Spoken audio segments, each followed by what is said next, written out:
aside from that, there would be no Trump 2. Yeah. Except for Joe Biden. Joe Biden was a historically bad president. He's going to go down in history as one of the worst presidents in the history of the United States.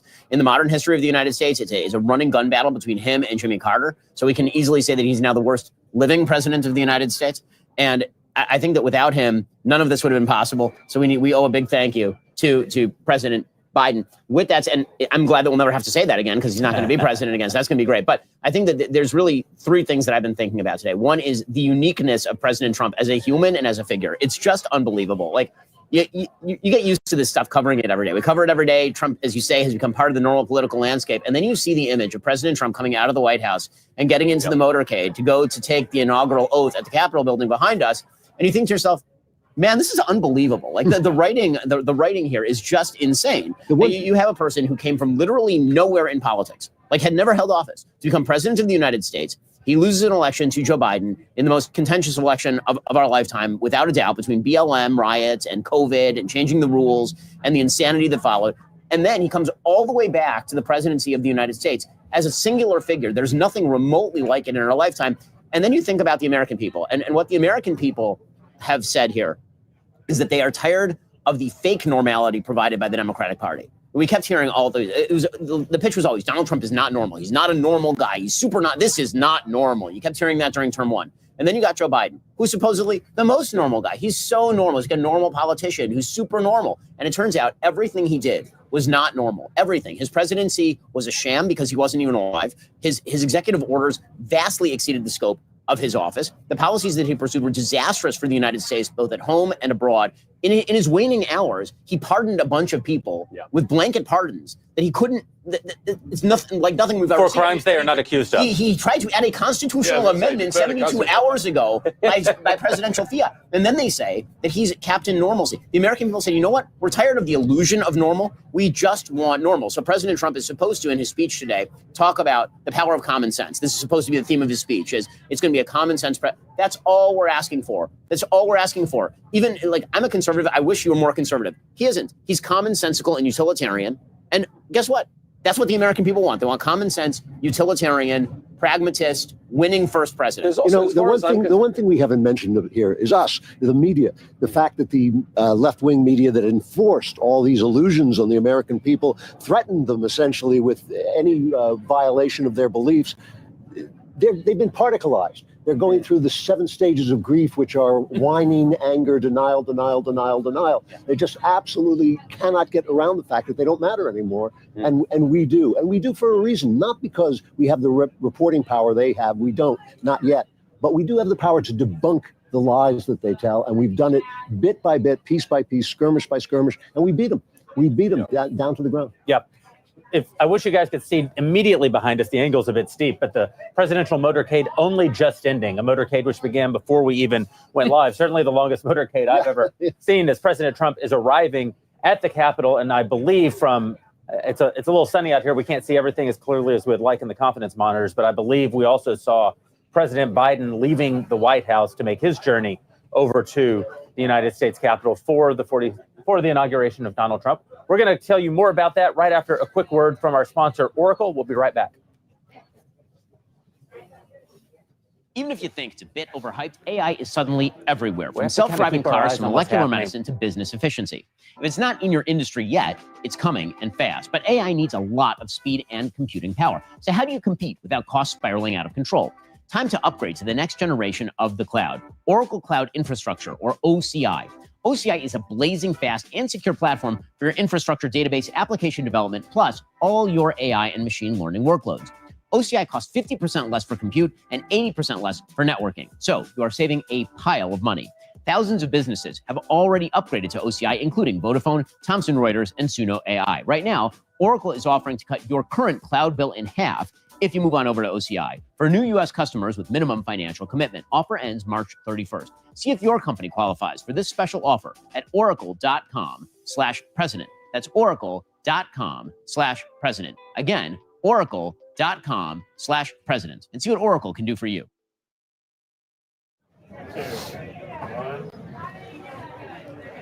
Michael, you're in many ways the most Trumpy of the Daily Wire hosts. You're often accused of being sycophantish by me. But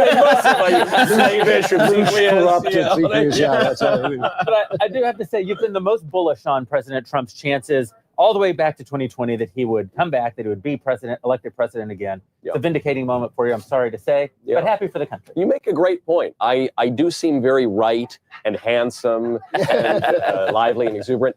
I think there's a lot to what Ben just said. This is a point I have been hammering since before the election, and I'm glad to see after the election, which is, to me, the phrase of 2024 and the phrase of this administration has to be common sense.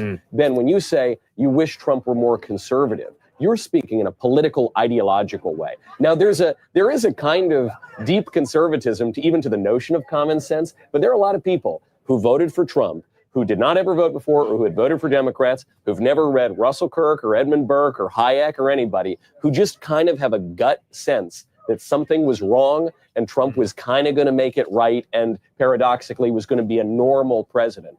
And I think that's good, actually. I think it's to be encouraged. We also want to apply reason to our political intuitions, but I'm all for that. You know, I think back to the worst leftist revolutionaries ever.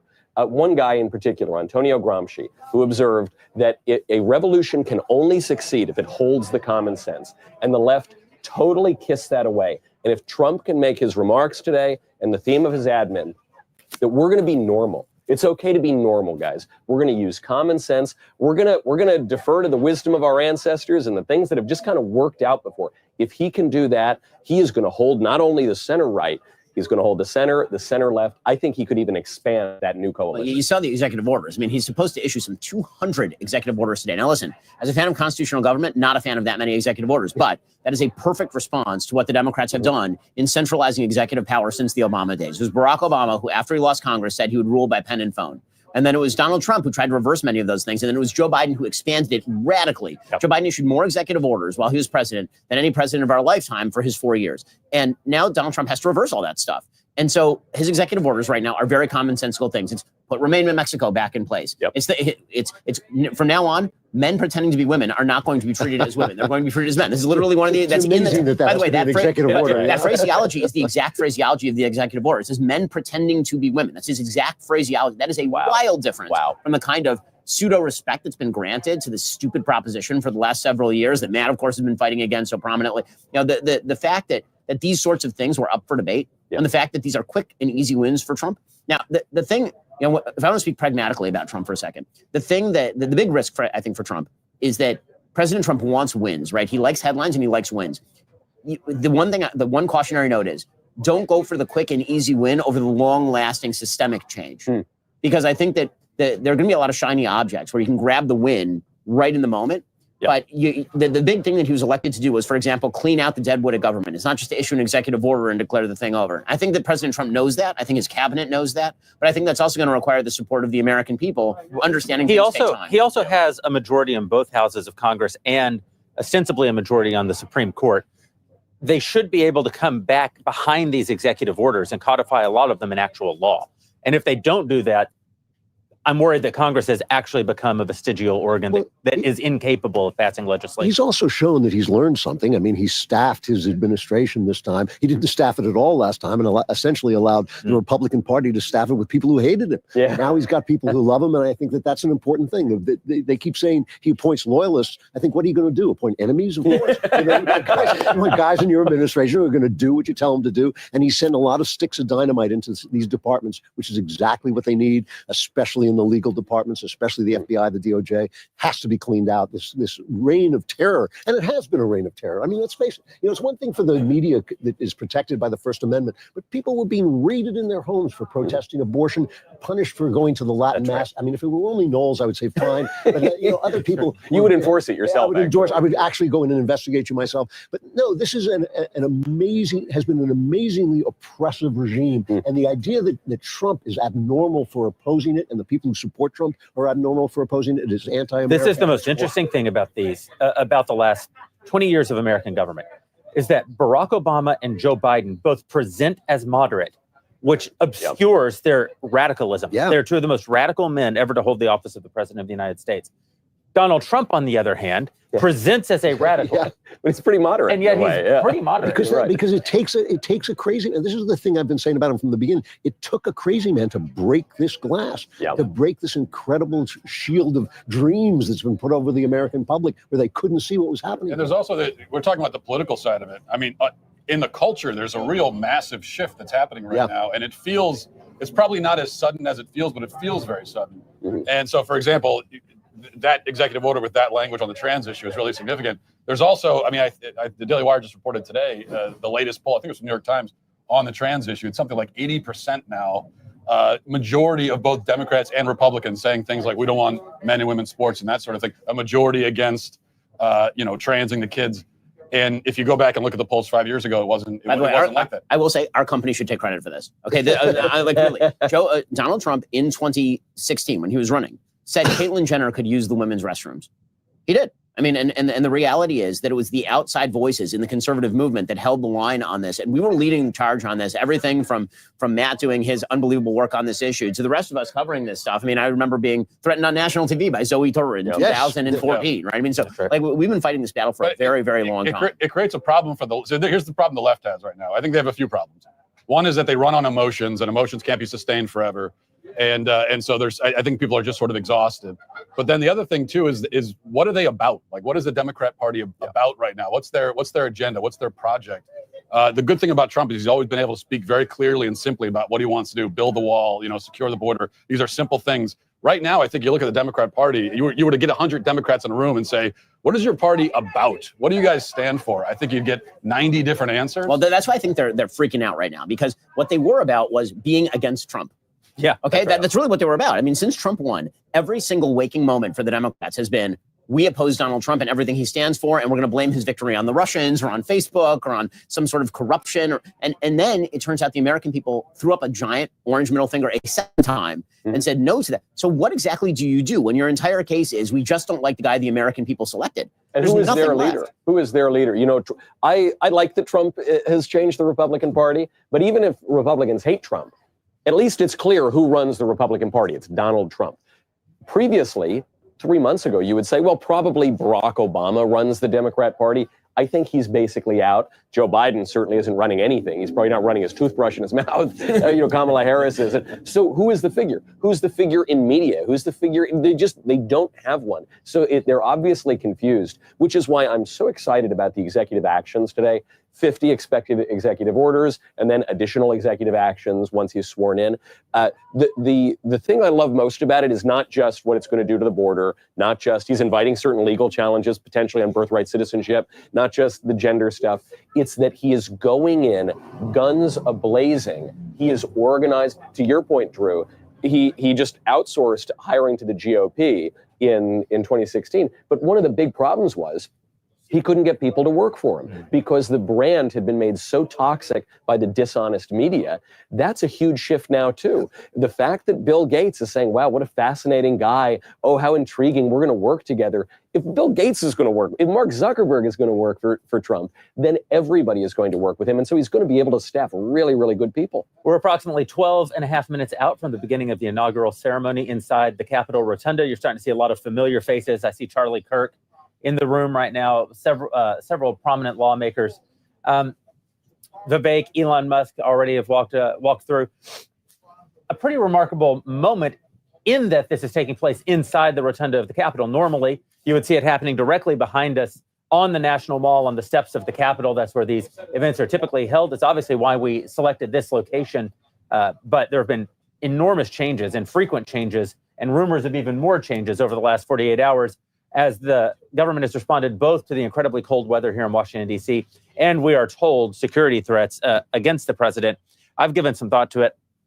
My guess is that the kind of drone warfare that we've seen taking place, like the individualized drone warfare we've seen taking place in Eastern Europe, probably presents challenges that we just don't know how to keep an event like this safe in the way that historically we've been able to. Whatever the case, it's only the second time in our lifetimes that a president has been sworn in the rotunda of the Capitol, the last being the re-election of Ronald Reagan in '84. Yeah, going back to sort of the topic of the opening of culture to President Trump, I think that the most seminal moment in modern political history was that debate with Joe Biden. And the reason I think that is because for the first time, a bunch of Americans actually said the thing out loud, which was, maybe it's okay to support the Republican. You started to see people say, right. maybe it's actually okay. Maybe, like, he's so bad that maybe we should actually consider this. And then the attempted assassination of Trump, when you saw people suddenly come out of the woodwork, Mark Zuckerberg saying, that was pretty awesome how Trump responded to that. Suddenly there was a cultural pane of glass that had been broken, and you can't unbreak the glass. Once you say the guy might be cool, he might be doing something important and useful and amazing,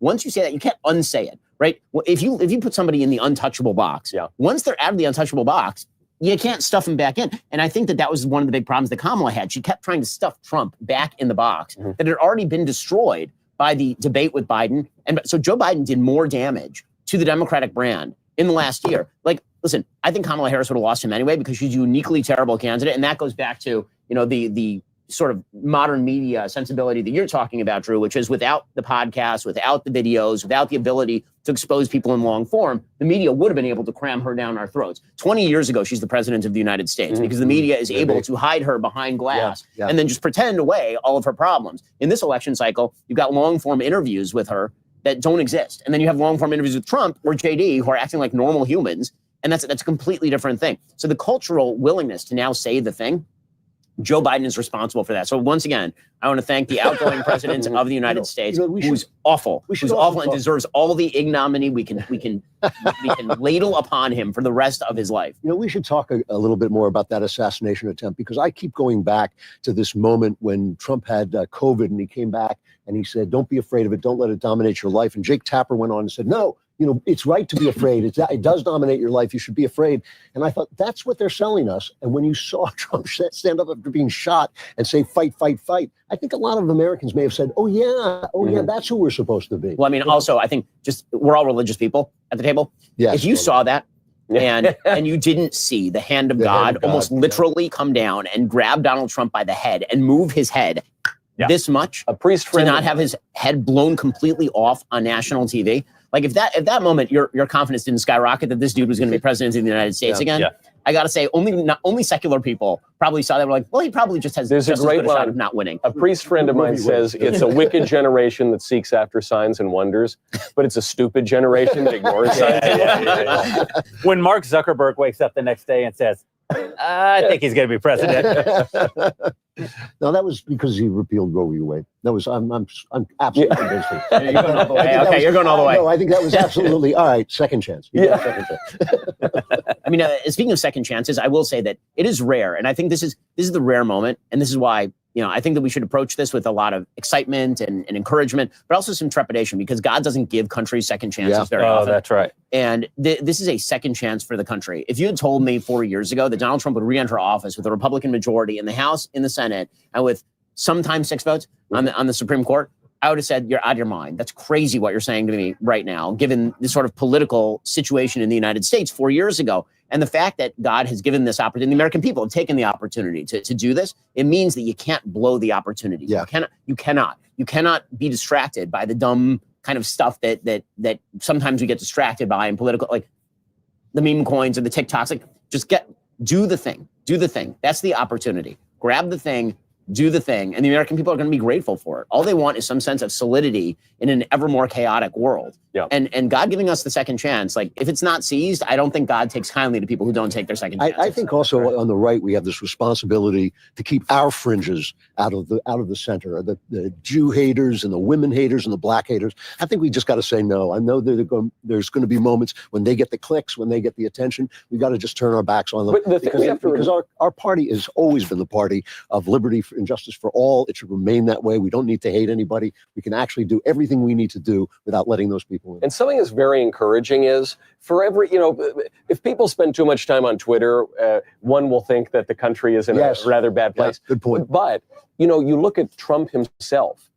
He does not really entertain fringes, hateful people, anything like that. Trump, as we've been saying now for 20 minutes, Trump really has grabbed the normal.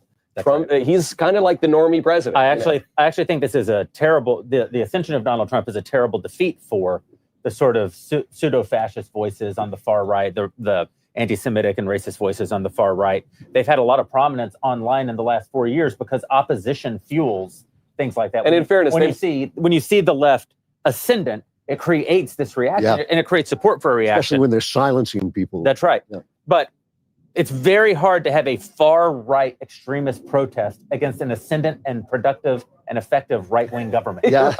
Back in the rotunda right now, it looks like people are starting to take their seats. We see Elon Musk, Vivek Ramaswamy. I saw Apple CEO Tim Cook, it looks like, has taken a seat as we're about 6 minutes away from the beginning of the inauguration of Donald Trump.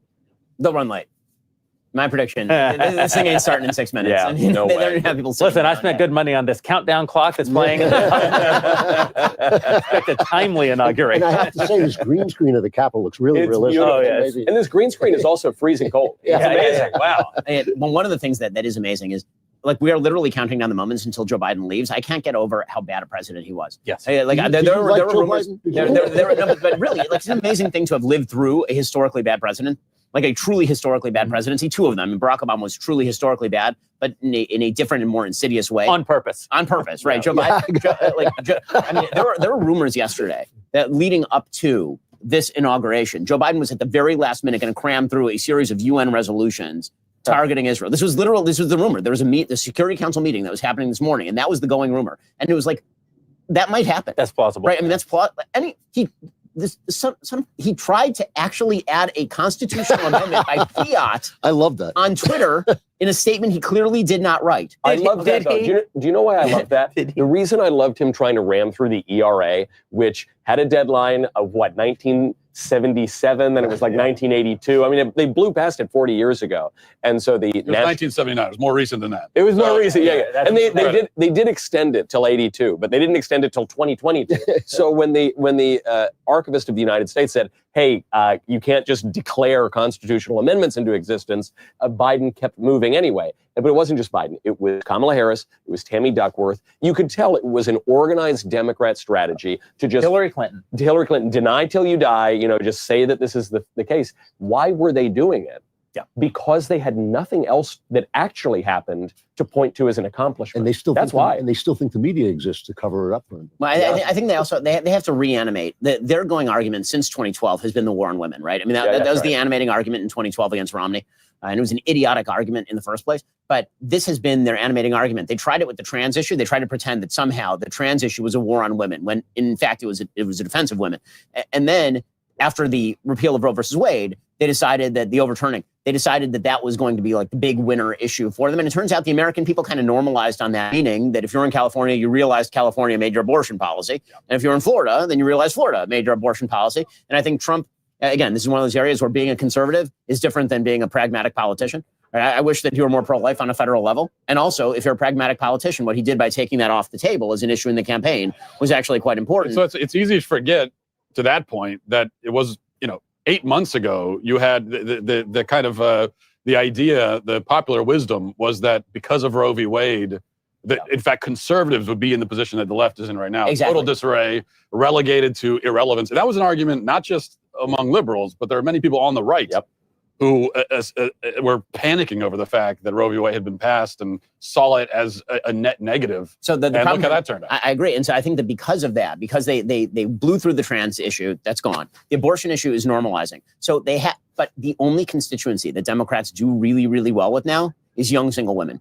That is the only constituency that they have. But don't forget, so Trump try the won, ERA. Why the hell not, right? I mean, like, Donald Trump won 40% of women under the age of 30, according to the Associated Press. So even the most pro-Democrat group. but I said young single women, right? Okay, so the reality is a percentage of people under 30 are married. That's true. Even in our day and age, there are still a number of married people. That's true. That's a good point. So yeah, I think that as Democrats double down on that, the big question for them is what's going to be the next consolidating issue, and we haven't seen it yet. This is why.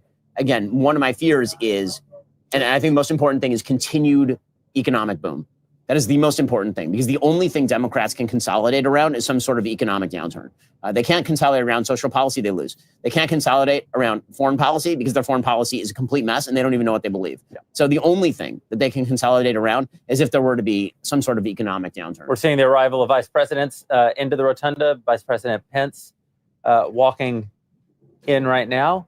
It may have been Dan Quayle. It was Dan Quayle. Yeah. Vice President Dan Quayle walked in right before him.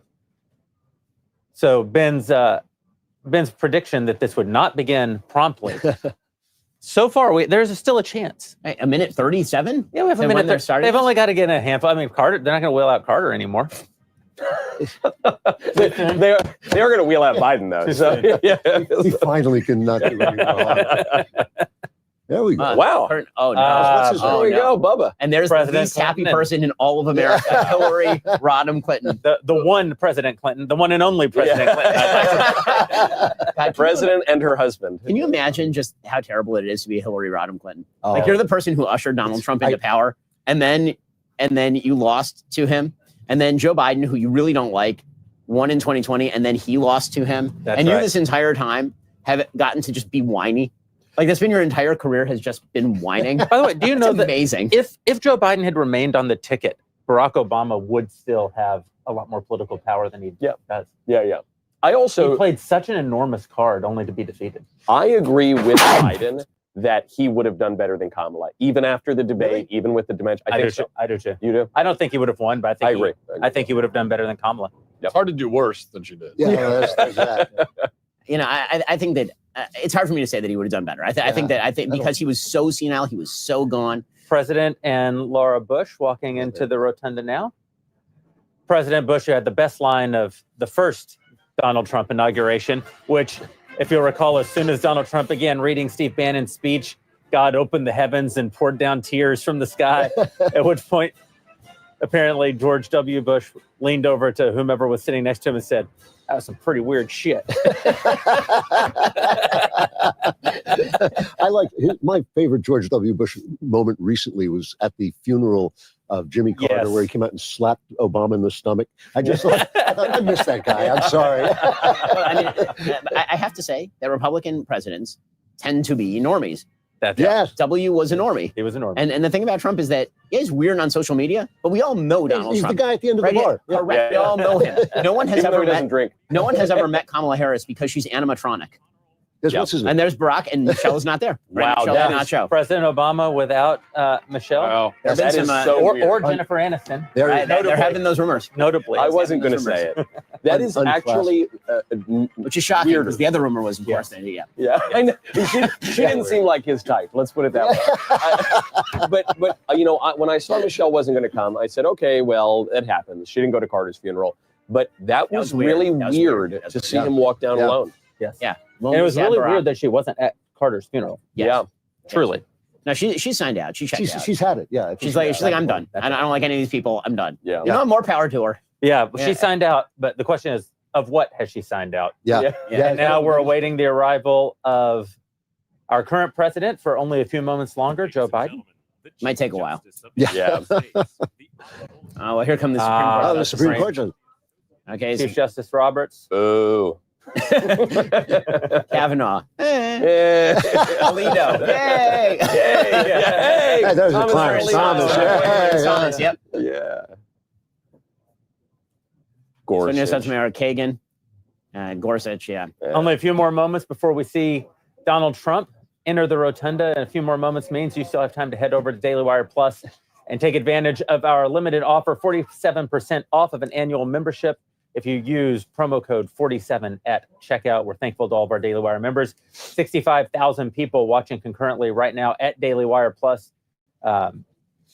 It's a wonderful experience. We've just launched new technology, a new app, and it's probably the best place to catch this content now. That's never been true before, but we're really proud of this new technology that we've rolled out. It's kind of interesting to see these tech guys, Elon Musk and Cook from Apple. You know, it's a new generation of barons. You know, it's a new generation. Well, there's also something to, even when you mentioned that Tim Cook was there, I thought, well, it's good. Obviously, he's not a conservative, but you know, he has to be there because he's a huge figure in American public life. Runs one of the biggest companies in the history of the world, and we sometimes forget it because we're so clean about our civics, but. You know, the guys who run these big private institutions wield a huge amount of political power, for better or worse. Of course. Well, and imagine they all kicked Donald Trump personally off of their platform 4 years ago. And today he ascends to be the most powerful man on planet Earth. I think you probably kissed the ring in that circumstance. Yeah. Oh, maybe we overreacted just a little bit. But I mean, business is good, right? Business is good for America. These guys have built some of the most beautiful businesses in the world, and it's great they're coming around. The businesses that they built have great power to do good. Yeah, and what I want from them is some acknowledgement that what they are doing now is a permanent shift in the wind, and doesn't shift back 2 years from now. Impossible all the time. That's not very No, I think honestly, I think one of the ways that they do that is actually doing public appearances with people on the right. All right. They refuse to actually get in public, and they're not doing that anymore. That's changing. Is the Trump family? Here's the Trump family. All right. Ivanka and Don Jr. And Tiffany and Eric and Barron, who's enormous. He's tall, yeah. Octavian. Jared Kushner. Yeah, he's probably home with the kids. I didn't see any of the spouses. Oh, yeah. There were no spouses there. Right. I think you're right. I'm very excited for Barron to change his name officially to Augustus.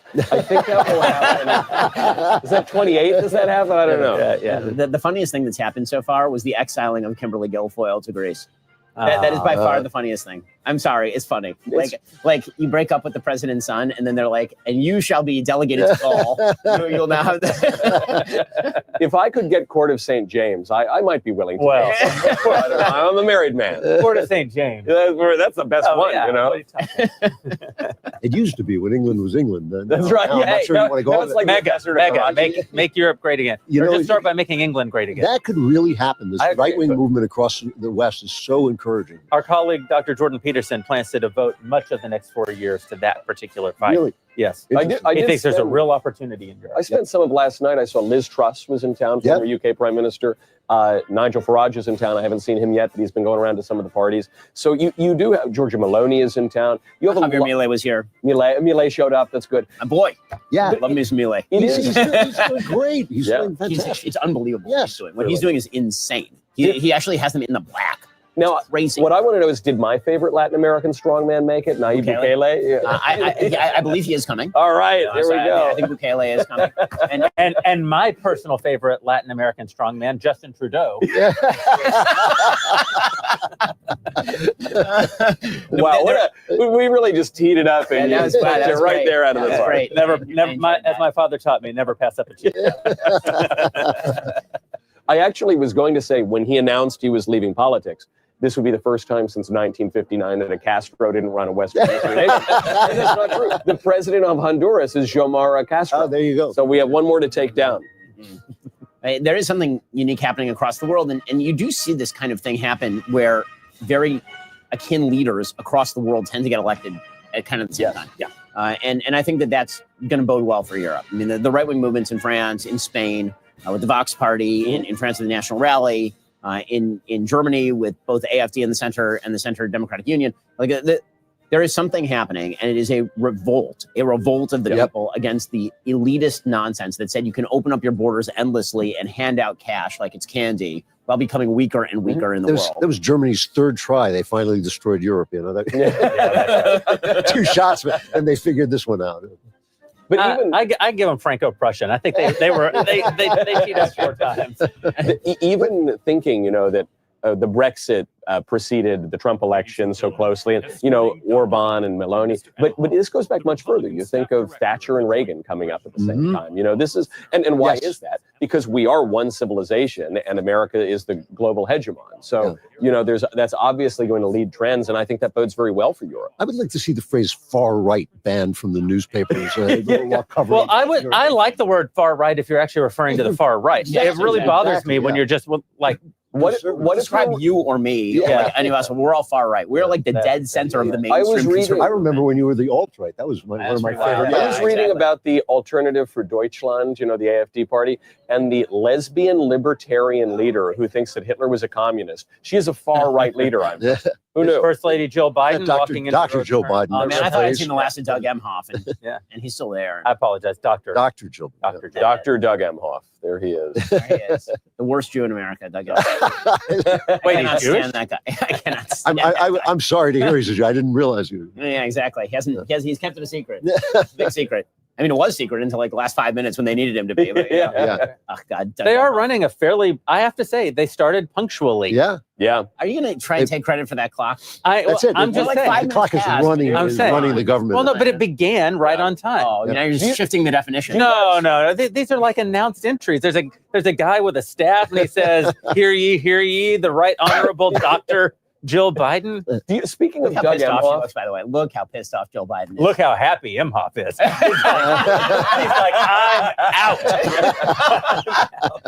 I was wondering if he were sad today, like when President Trump starts speaking, what do you think the odds are that he becomes so enraged that he just starts smacking all the women all around? Remember that time the entire media just ignored that story? Yes.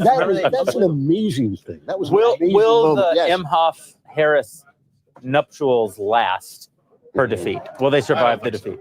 I mean, as long as they find each other mutually useful, seems to be the rule in Democratic In Democrat circles. circles, Right? So that's exactly right. Sometimes in Republican circles too, but mainly in political circles just generally. Like the utility seems to outweigh the morality. I think Jill legitimately likes Joe, and I think she voted for Trump because she likes Joe and hates me. Kamala. Hates Kamala. Will Kamala go run for happy, something else? Yeah. Yes, governor of California.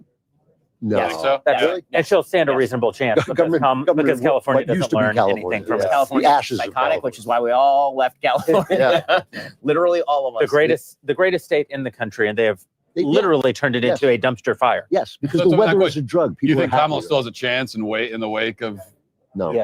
what's happening in California? Well, You don't yes. think maybe there's a little bit of an awakening there? Well, I'm hopeful that there could be an awakening. If California can't wake up after the greatest man-made disaster in living memory, then nothing will wake them up. The problem is the Republicans tend to give up. They've given up on New York and they give up on California. Republicans could win back California after this. Screw it. Yeah. I sure like it in Tennessee. Yeah, exactly. I'm not going back. You going back? No. Because some people- what are you I haven't talking missed about? it for 10 minutes. Stop scrutinizing. These darn For you. Republicans who give up on California. All right, see you guys.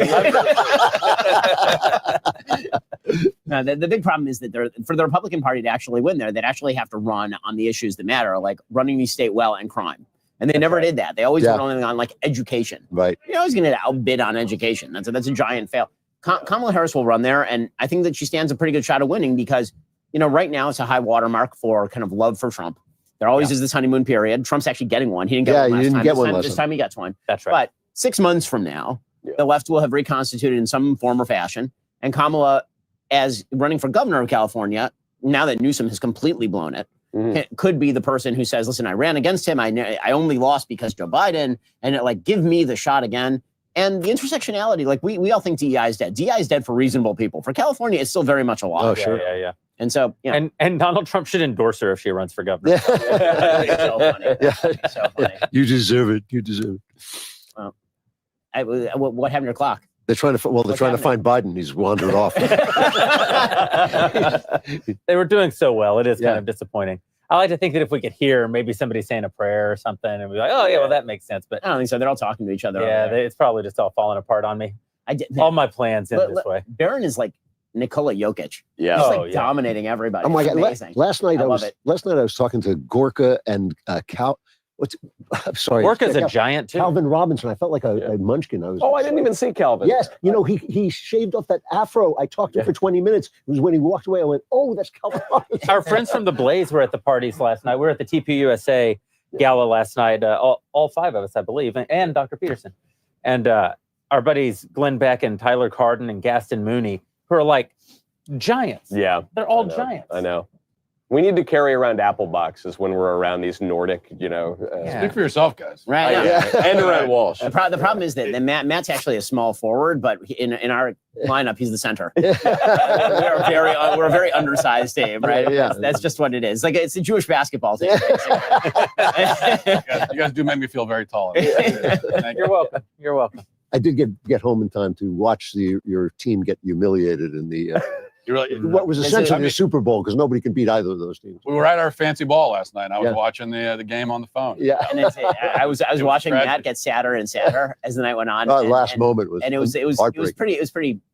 I was watching Matt and watching his heart break, and we were in the loudest room in maybe the history of humanity. Everyone's celebrating. And it's just Matt dying inside. Yeah. I was like, this is the closing moment of his movie, right? The camera stands out, and it's Matt lonely in a crowd, all sad on the inside.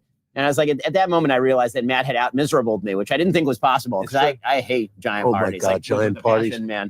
You like giant. You know, I get a kick out of them a lot, and I like seeing people, who you don't ordinarily see. Yeah. So I've been to about 1 billion political soirees. Right. What is really interesting about this spate of them, we've gone to however many, half a dozen or a dozen, is the group of people is unlike anything you've ever seen in Republican politics. Yeah. So you're walking in, there is Conor McGregor. Yes. You turn over, here's some like rapper. You turn over here, is Kid Rock smoking a cigar. Kid Rock smoking a cigar in the On the way out, where we were. Yeah. Yeah. I will say I talked to a lot of people at the party last night. I have no idea what Anybody said, yeah. So, You just kind of nod. There was I told Matt I this agreed last- to a lot of things. I had no idea. Yeah. Okay. I said this to you last night, Matt, but this attractive woman was speaking to me at one point, and she was much taller than me, again, because Jewish basketball team. And she had leaned down and she was saying something to me. You were standing with me, and I was trying for all my might to listen.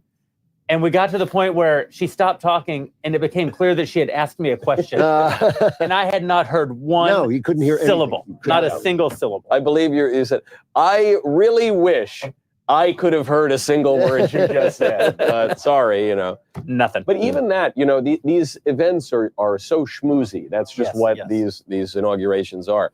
And but here, there's just this.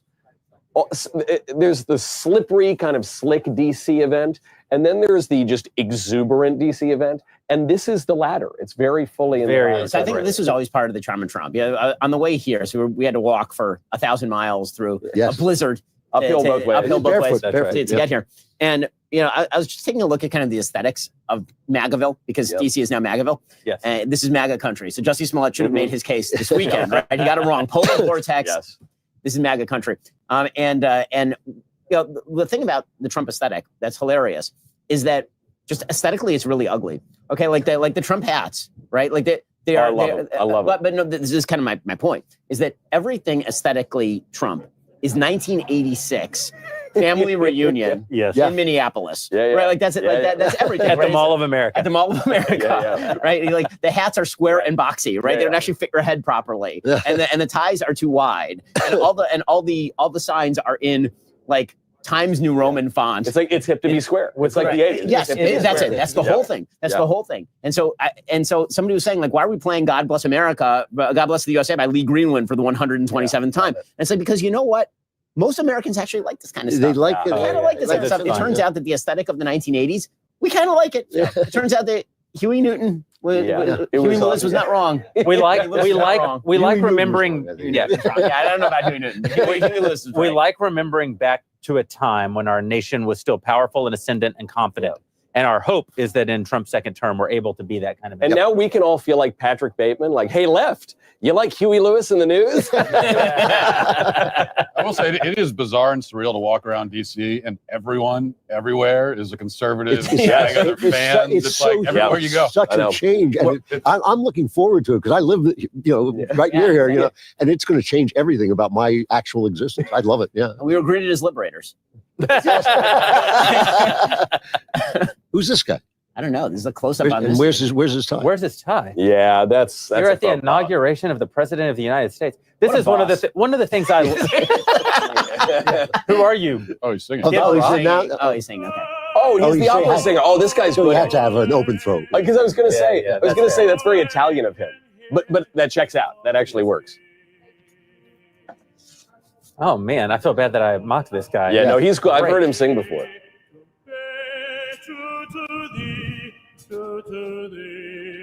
Can I get Imagine being in the rotunda of the Capitol with those vast acoustic space, listening to this.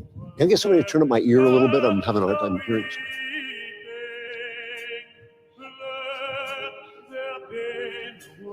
I guess not.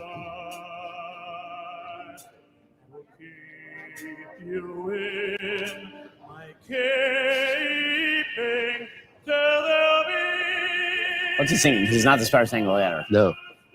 But at the Trump rallies, he'll sing opera. Actually, like pretty beautiful arias. I mean, that's normal. That's very Trump, right? It's like Memories from Cats. Yeah. He's such a normie. Like everyone knows Trump, right? Like his tastes are absolutely mid, right? They're absolutely mid-brow, right? It's like he likes Memories from Cats, and he likes Nessun Dorma, right? right? And he likes My Way by Sinatra. Like everything that he does. Yeah, that's absolutely like, true. Yeah. He represents the people. Yeah, he is the avatar of the American spirit of the last 50 years. There's no question about it. At least. Even in his garishness, and he always was. This is the thing that when those of us who underestimate it. So I went from estimating him properly to underestimating him to I think estimating him properly. Meaning in 2012, I wrote a column suggesting he should run for president of the United States. That's right. That was when he was running. I think he was thinking about running against Romney, and I wrote a column in 2012 saying he's the most likely person to win. Yeah. And then in 2015, 2016, it was like, okay, maybe he's past his prime and he's too wild, and then he won, of course. And the thing about Trump, that dude's been internationally famous. Yes. For literally 50 years. Yep. For 50 years. I mean, he was in rap videos. Yep. I mean, this guy was in McDonald's commercials. He was in Home Alone. This idea that the idea that he came out of nowhere, he came out of nowhere politically, but he certainly didn't come out of nowhere culturally. Yeah. He was always a representative of a giant chunk of the public because you cannot be that famous for that long without being a representative of something in the public spirit that people actually like. Yeah, he's what we said instead of Rockefeller. In the old days, you would have said Rockefeller. Yeah. Now you said Trump. All through the 80s. Especially as a New Yorker, there has not been a day of my life that I have been conscious and not aware of Donald Trump. Yeah. That's not an exaggeration. No. So when people said he's this radical fringe guy, what are you talking about? He's still Trump from the block. He's still Trump from the block. Yeah. I was watching some movie. I can't remember what it was. It's like a 1993 movie, and just randomly they started talking about like, well, maybe Trump will be president. Like people would drop that routinely. Yeah. In like the 80s. So should we be that shocked? Maybe not. Right. Maybe there was such a cultural disconnect that happened in the post-Bush era. Yeah. And Hollywood turned so far left and culture turned so far left that we actually just forgot about the people who were really, really, really famous for a very, very long time in the United States. It also exposed a lot of this lawfare when they went after him with all these investigations. I thought they've been investigating this guy since I was a child. Yeah. They're not going to find anything. If he were dirty, they'd have got him by now. He's just not that. He's just not. Okay, so I'm glad that we could just talk over this entire beautiful performance. Yeah. He wasn't wearing a tie. No respect. See, the right doesn't care about the arts. That's what I keep saying. Maybe the people are going, who was that guy? It's like, how did he get in here? Well, I mean, it's better than the lesbian dance troupe that was planned for Kamala's. Oh, God. Somebody else is coming. Who is this? I don't know. So it's like a mystery curtain. I'm enjoying the mystery curtain. The curtain of mystery. It's the Undertaker. Hey, brother. He starts pulling his shirt off. Who are these people? I don't know who any of these people are. Yeah, I actually don't know. We're doing a great job of narrating this. Yeah. We're supposed to be telling the people at home. So great job, support staff, for letting us know all these people who are walking through. I'm going to blame it on you. Blame it on So a bunch of random people that we don't know just walk. If you're listening, I'm going to explain in detail what just happened. A curtain opened, some random people we don't know walk through. But the men They're had probably ties important. on, so that was good. Yeah. Nice. Random people who were invited to the inauguration of the President of the United States inside the rotunda. Mrs. Vance. Here's our First Lady, Melania Trump, entering into the rotunda. Very nice hat. Very fat. Like that hat.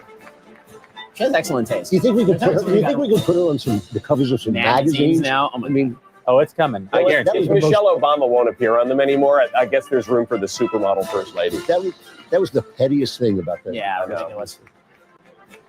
She got like Aubrey Hepburn taste. No, she's really got good taste.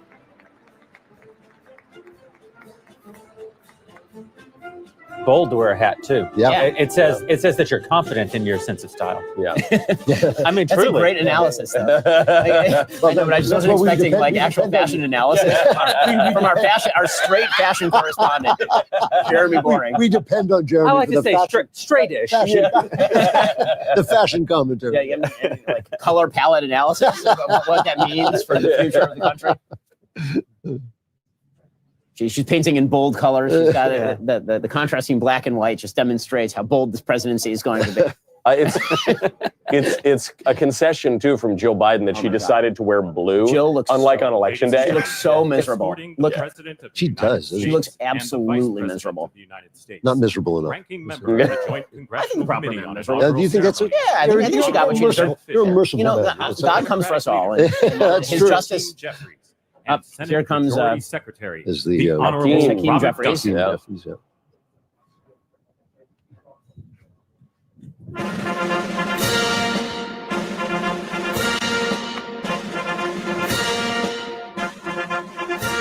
should have played that when I come into a room from now. Yeah.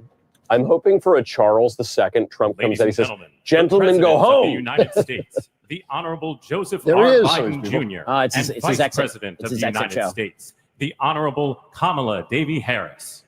She is so unhappy. Wow. Terrible day for her. Pretty humiliating. Well, we're gonna go ahead and kick this over to the live broadcast of Donald Trump's inauguration. Stick around afterwards. We'll be back to give you more inane commentary and fashion advice. We'll see you guys there.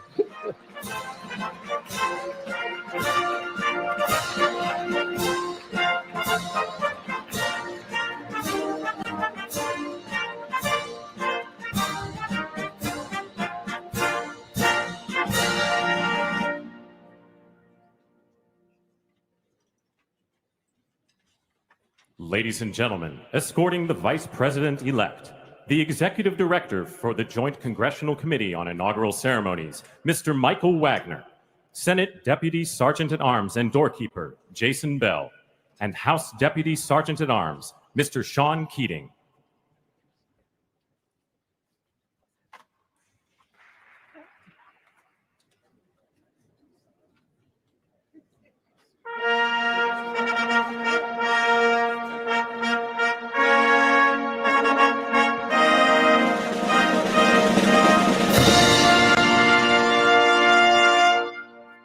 Ladies and gentlemen, the Vice President-elect of the United States, the Honorable J.D. Vance.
Ladies and gentlemen, escorting the President-elect, the Staff Director for the Joint Congressional Committee on Inaugural Ceremonies, Elizabeth Farah, House Sergeant-at-Arms, the Honorable William P. McFarland, Senate Sergeant-at-Arms and Doorkeeper, the Honorable Jennifer A. Hemingway, Senate Majority Leader, the Honorable John Thune, and the Joint Congressional Committee on Inaugural Ceremonies, House Democratic Leader, the Honorable Hakeem Jeffries, House Majority Leader, the Honorable Steve Scalise, Speaker of the House of Representatives, the Honorable Mike Johnson, Senate Democratic Leader, the Honorable Charles E. Schumer, Ranking Member of the Joint Congressional Committee on Inaugural Ceremonies, the Honorable Deb Fischer, and Chairwoman of the Joint Congressional Committee on Inaugural Ceremonies, the Honorable Amy Klobuchar.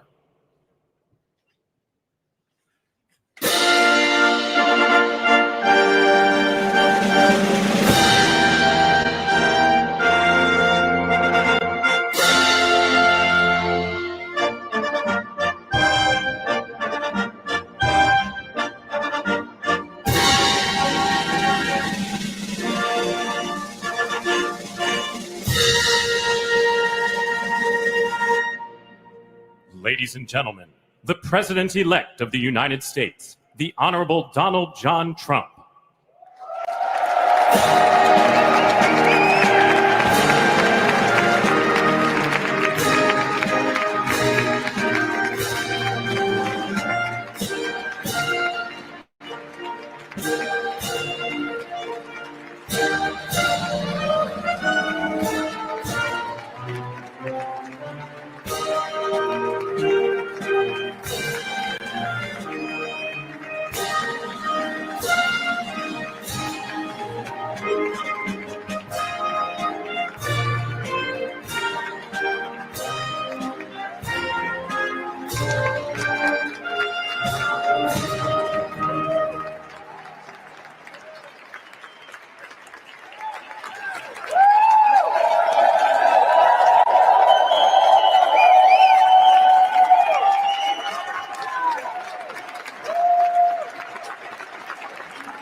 Ladies and gentlemen, please be seated.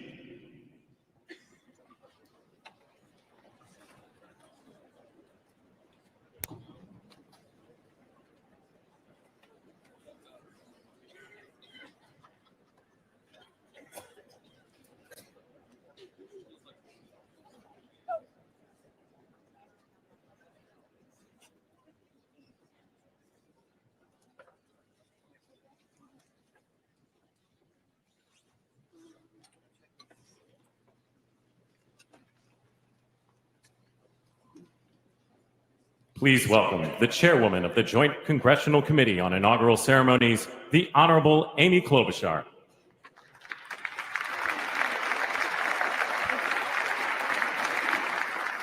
Good morning, everyone. Welcome to the 60th presidential inauguration.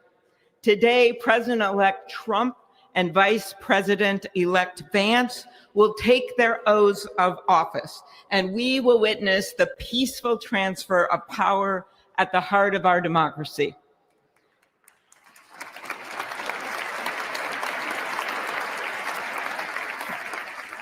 For the past year, I've chaired the inaugural ceremony committee, which includes the leadership of Congress from both parties. We thank the committee and Capitol staff and law enforcement who worked so hard over the last year, and especially the last 3 days. You've done a beautiful job, and you have shown grace under pressure.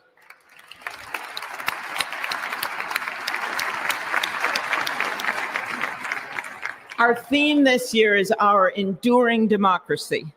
The presence of so many presidents and vice presidents here today is truly a testament to that endurance. We welcome President Biden and Dr. Biden. We welcome Vice President Harris and Doug Emhoff, President Obama, President Clinton and Secretary Clinton, President Bush and Laura Bush, Vice President Pence, Vice President Quayle and Marilyn Quayle. The justices of the United States Supreme Court are with us, all 9 of them I counted, and of course, the Trump and Vance families. This ceremony marks what will soon be 250 years of our democracy. It is the moment when leaders elevated by the will of the people promise to be faithful to our Constitution, to cherish and defend it. It is the moment when they become, as we all should be, the guardians of our country. Through war and peace, through adversity and prosperity, we hold this inauguration every 4 years. And today it falls on Martin Luther King Day, a further reminder that we must strive to uphold the values enshrined in our Constitution, the freedoms, the liberties, and as is inscribed on the entrance of the United States Supreme Court, equal justice under law.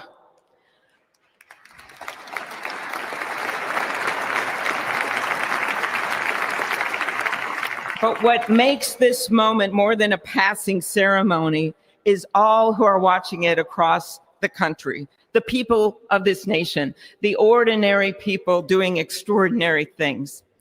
President Kennedy, who at one point worked as a senator in this building and would often walk through this very rotunda, once said, "In a democracy, every citizen, regardless of interest in politics, holds office. Every one of us is in a position of responsibility."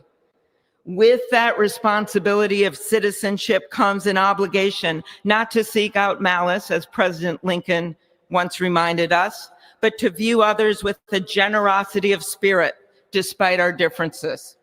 With that responsibility of leadership comes an obligation to stand our ground when we must and find common ground when we can.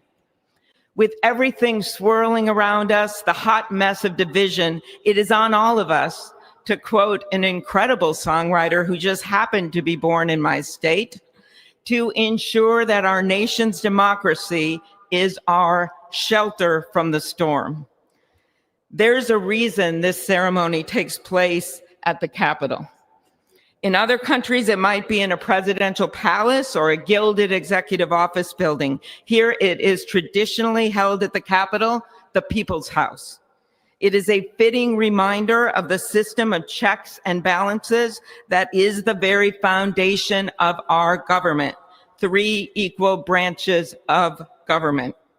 That is how, for nearly 250 years, our great American experiment, grounded in the rule of law, has endured. So, as we inaugurate a new president and vice president, let us remember that the power of those in this room comes from the people. The construction workers who build our country, the teachers and healthcare workers who nurture us, the troops defending our freedoms, and yes, the firefighters in Los Angeles putting themselves on the line for us.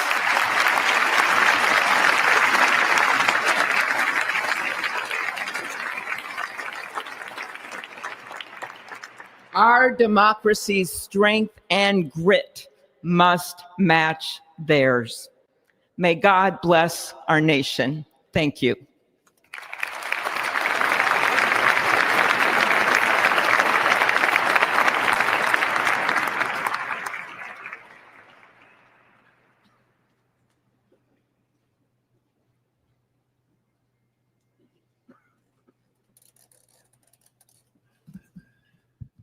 Good afternoon. Endurance through the years is the ultimate test. To persevere through time is the truest measure of an idea, an institution, and a nation. Our founders wrote the Constitution so that America could withstand all the twists and turns of time. They wrote it to guide us and to preserve forever our right of life, liberty, and the pursuit of happiness. But as much as the truths and principles enshrined in our Constitution remain the same, our democracy promises the American people the power to change, to chart their own destiny. That's the beauty. That is the importance of democracy. It allows the endurance, the permanence of a nation through change. It allows nations like our United States both to avoid the obstacles and to seize the opportunities God has placed before us, all while staying true to our founding principles. Today is our country's 60th inauguration ceremony. Like all the others before it, it is a celebration of our right to set our uniquely American course. The past several years have been trying at times for many, many Americans, and also for the nations of the free world that we humbly strive to lead. In November, Americans chose again to steer this nation towards greatness, the secure, safe, and prosperous future that our founders envisioned for all of us. And today, we celebrate not only their decision to do so, but also the simple right and wisdom of a free people to make their own choice so that their nation might endure. And now, allow me to welcome Archbishop Timothy Dolan and Reverend Franklin Graham, who will deliver our invocation. Please rise.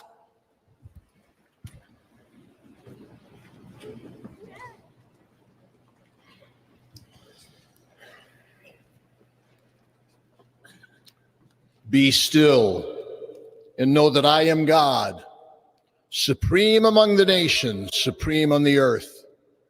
Let us pray.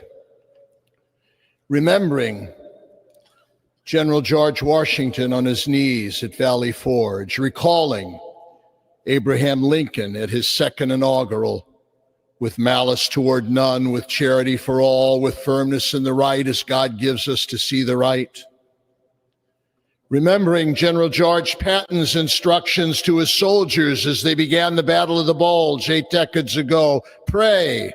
Pray when fighting. Pray alone. Pray with others. Pray by night. Pray by day. Observing the birthday of the Reverend Martin Luther King, who warned, without God, our efforts turn to ashes. We, blessed citizens of this one nation under God, humbled by our claim that in God we trust, gather indeed this Inauguration Day to pray for our President Donald J. Trump, his family, his advisors, his cabinet, his aspirations, his vice president, for the Lord's blessings upon Joseph Biden, for our men and women in uniform, for each other whose hopes are stoked this new year, this Inauguration Day.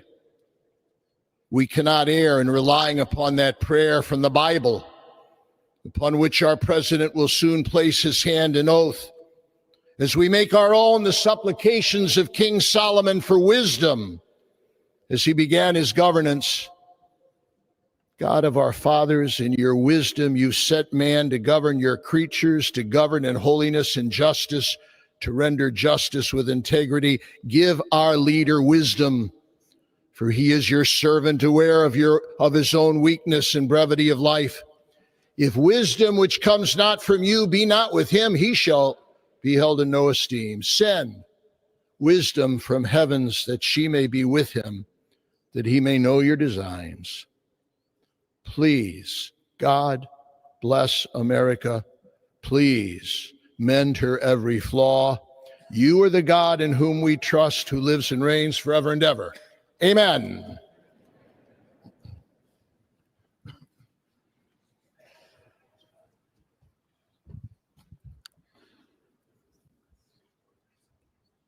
Mr. President, the last 4 years, there are times I'm sure you thought it was pretty dark. But look what God has done. We praise him and give him glory.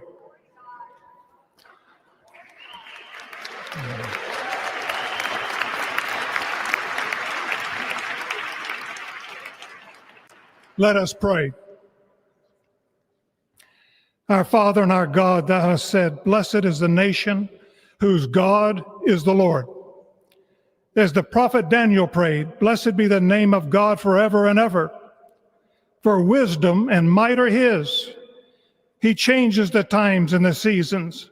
He removes kings. He raises up kings. He gives wisdom to the wise and knowledge to those who have understanding.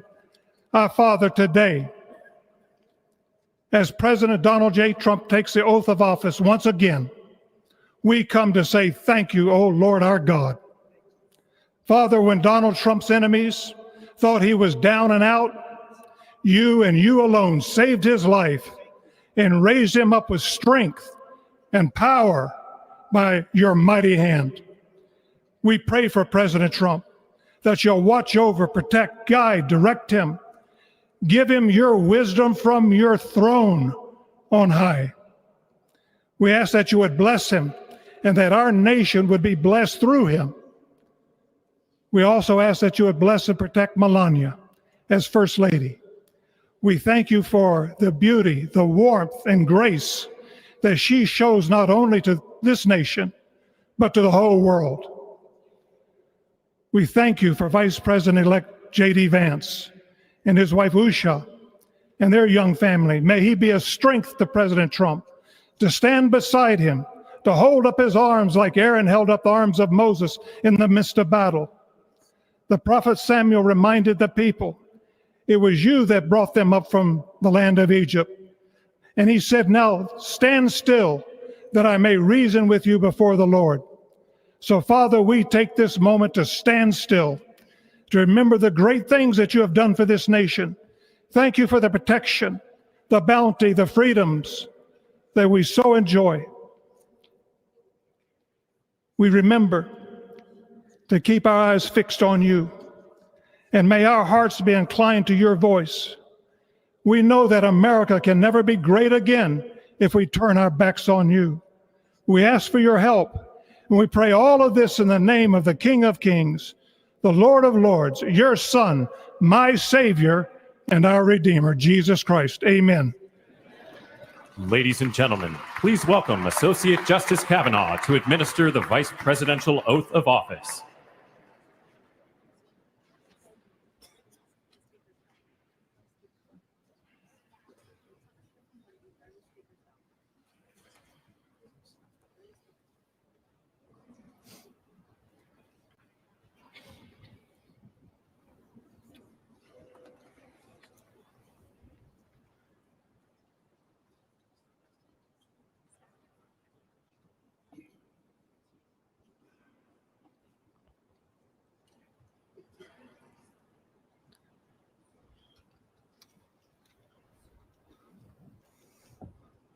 Please raise your right hand and repeat after me. I, James David Vance, do solemnly swear. I, James David Vance, do solemnly swear. That I will support and defend the Constitution of the United States. That I will support and defend the Constitution of the United States. Against all enemies, foreign and domestic. Against all enemies, foreign and domestic. That I will bear true faith. That I will bear true faith. And allegiance to the same. And allegiance to the same. That I take this obligation freely. That I take this obligation freely. Without any mental reservation. Without any mental reservation. Or purpose of evasion. Or purpose of evasion. And that I will well and faithfully discharge. And that I will well and faithfully discharge. The duties of the office. The duties of the office. On which I am about to enter. On which I am about to enter. So help me God. So help me God. Congratulations, Mr. Vice President.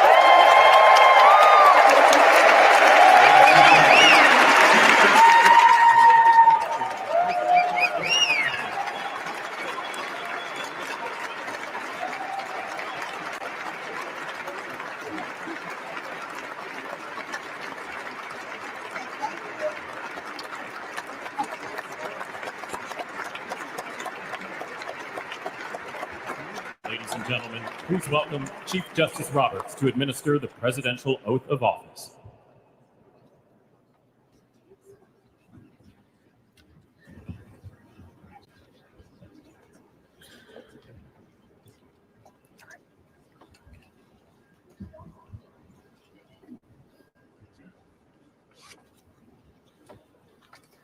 Please raise your right hand and repeat after me.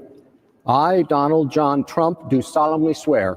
I, Donald John Trump, do solemnly swear. That I will faithfully execute.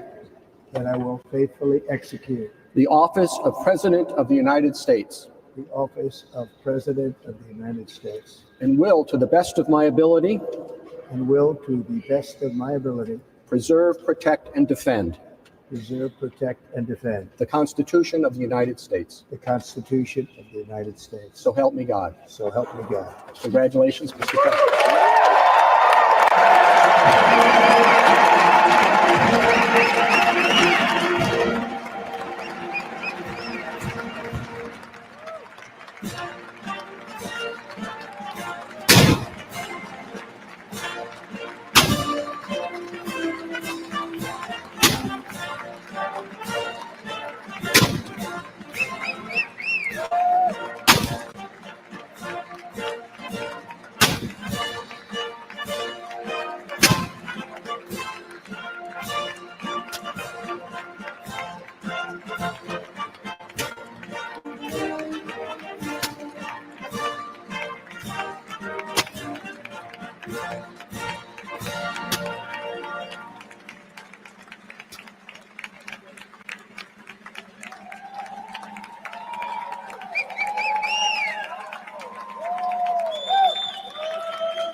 I can read his righteous sentence in the dim and glaring lamps.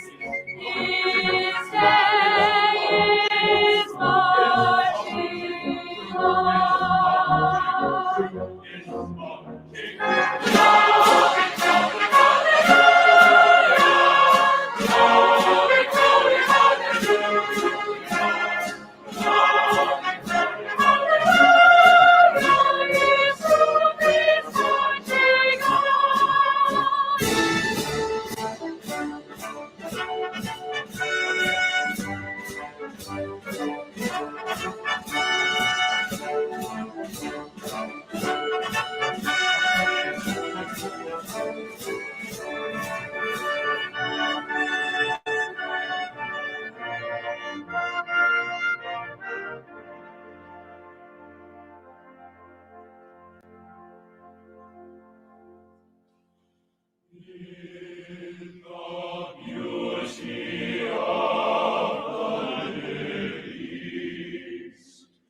Christ was born across the sea,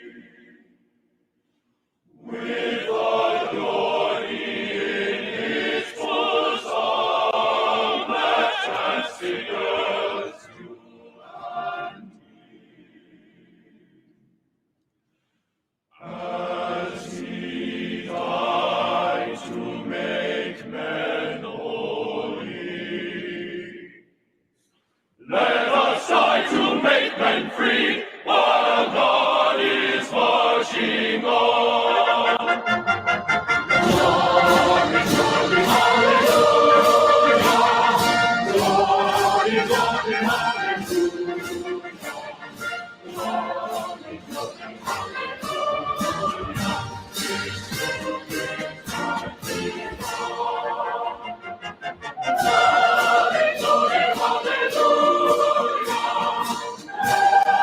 Glory, glory, hallelujah.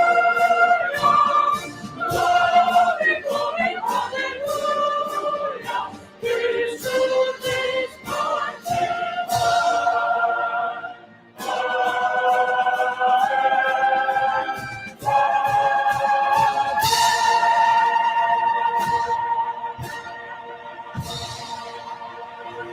glory, hallelujah.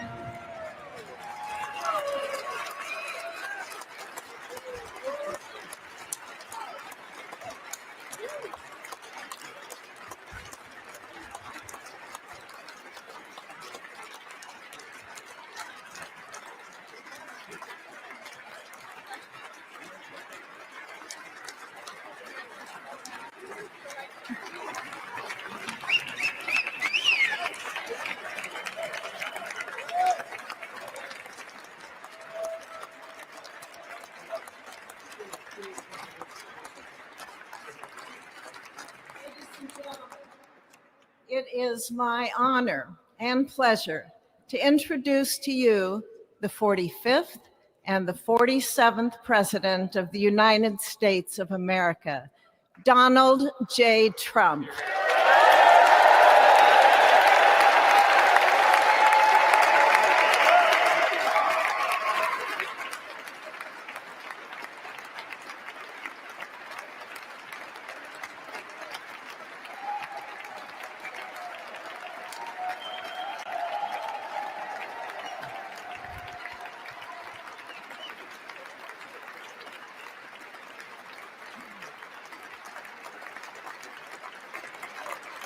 Thank you. Thank you very much, everybody. Well, thank you very, very much. Vice President Vance, Speaker Johnson, Senator Thune, Chief Justice Roberts, Justices of the United States Supreme Court, President Clinton, President Bush, President Obama, President Biden, Vice President Harris, and my fellow citizens. The golden age of America begins right now.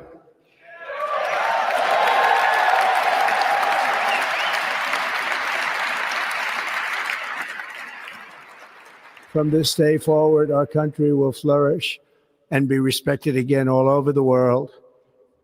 We will be the envy of every nation, and we will not allow ourselves to be taken advantage of any longer. During every single day of the Trump administration, I will very simply put America first.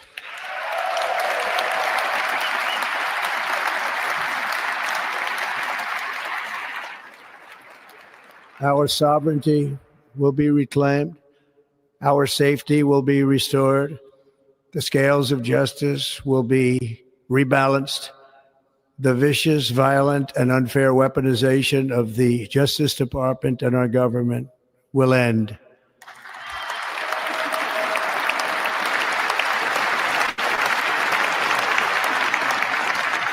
And our top priority will be to create a nation that is proud, prosperous, and free.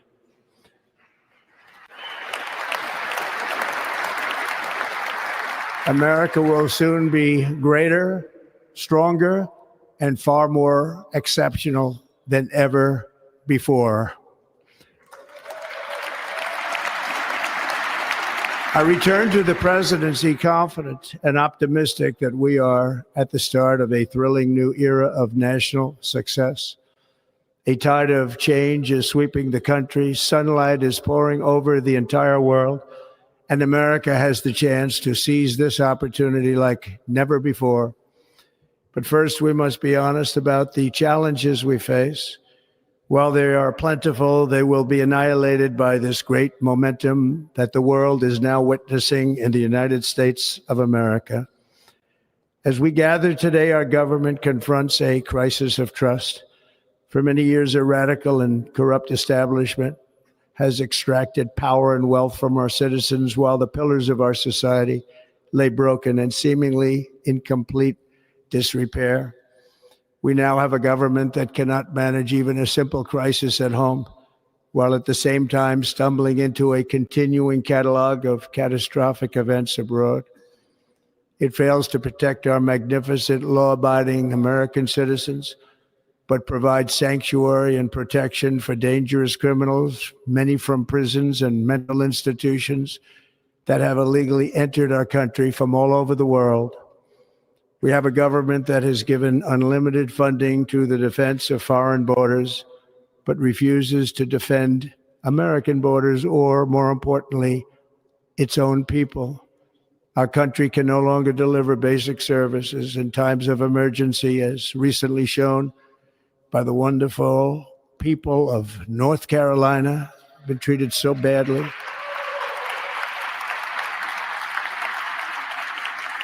And other states who are still suffering from a hurricane that took place many months ago.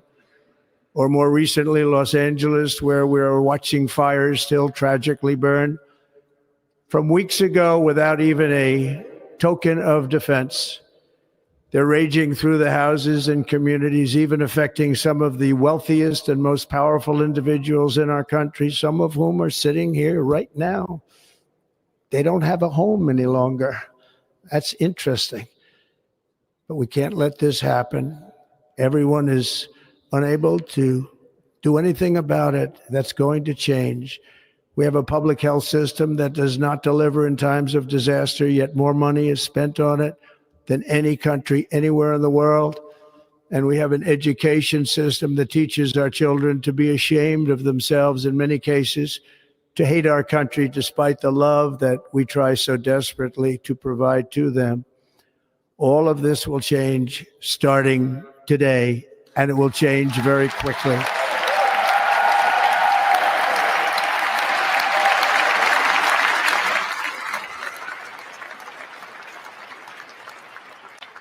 My recent election is a mandate to completely and totally reverse a horrible betrayal and all of these many betrayals that have taken place, and to give the people back their faith, their wealth, their democracy, and indeed their freedom. From this moment on, America's decline is over.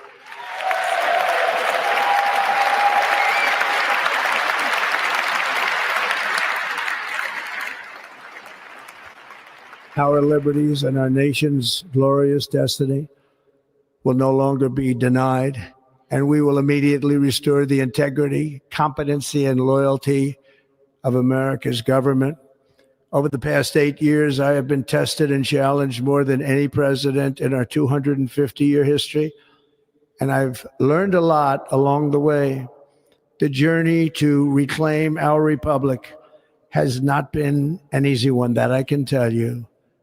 Those who wish to stop our cause have tried to take my freedom and indeed to take my life. Just a few months ago in a beautiful Pennsylvania field, an assassin's bullet ripped through my ear. But I felt then, and believe even more so now, that my life was saved for a reason.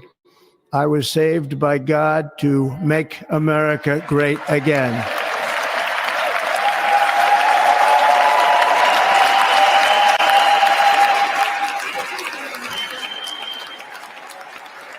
Thank you.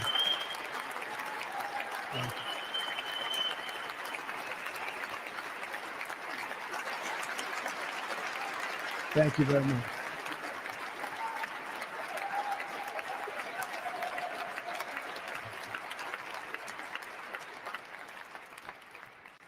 That is why each day under our administration of American patriots, we will be working to meet every crisis with dignity and power and strength.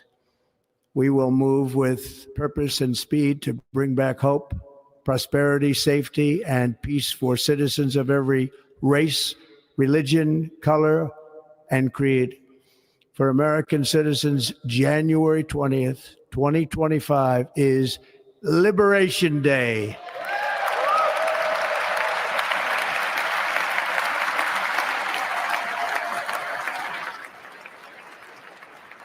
It is my hope that our recent presidential election will be remembered as the greatest and most consequential election in the history of our country.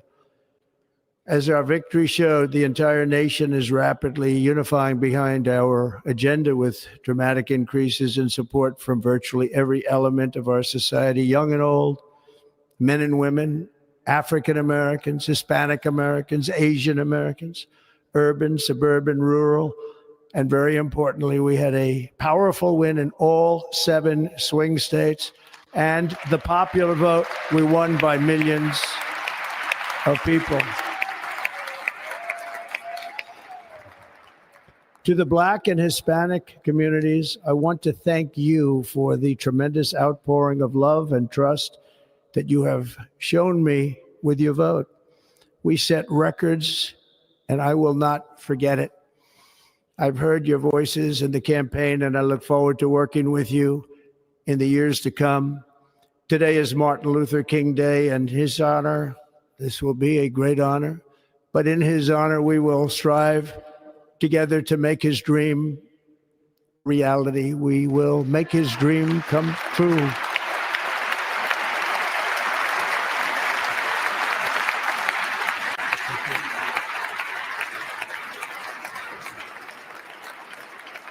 Thank you. Thank you. National unity is now returning to America, and confidence and pride is soaring like never before. In everything we do, my administration will be inspired by a strong pursuit of excellence and unrelenting success. We will not forget our country, We will not forget our Constitution, and we will not forget our God. Can't do that.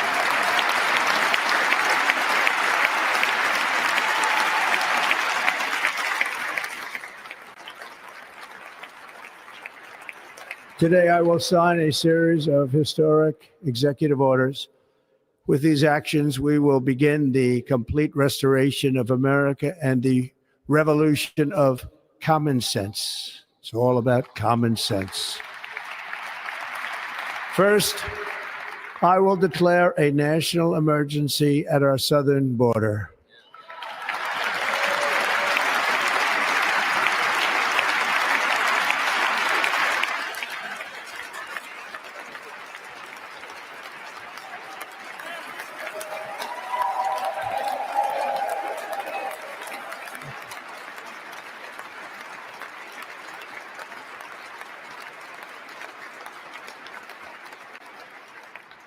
All illegal entry will immediately be halted, and we will begin the process of returning millions and millions of criminal aliens back to the places from which they came.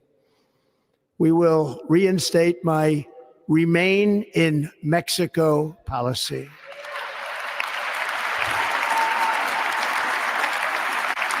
I will end the practice of catch and release. And I will send troops to the southern border to repel the disastrous invasion of our country.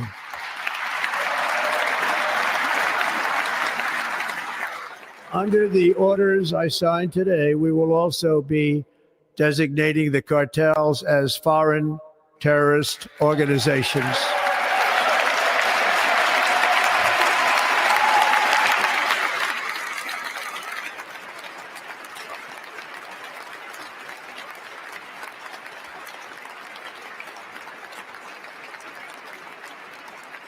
And by invoking the Alien Enemies Act of 1798, I will direct our government to use the full and immense power of federal and state law enforcement to eliminate the presence of all foreign gangs and criminal networks, bringing devastating crime to U.S. soil, including our cities and inner cities.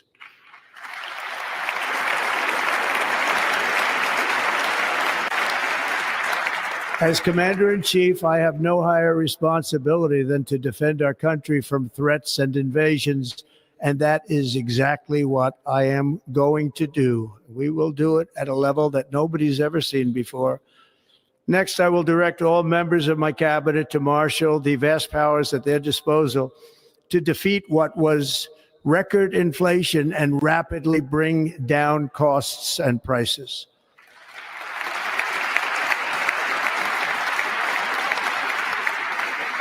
The inflation crisis was caused by massive overspending and escalating energy prices, and that is why today I will also declare a national energy emergency. We will drill, baby, drill.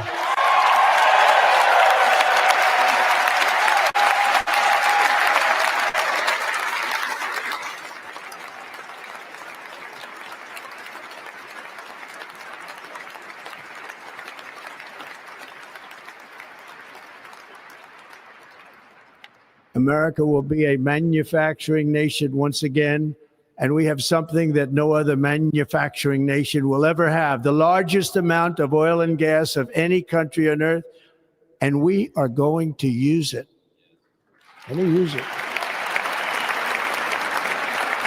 We will bring prices down, fill our strategic reserves up again, right to the top, and export American energy all over the world.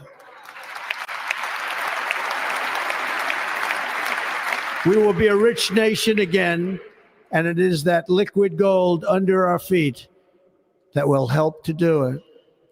With my actions today, we will end the Green New Deal, and we will revoke the electric vehicle mandate, saving our auto industry and keeping my sacred pledge to our great American auto workers.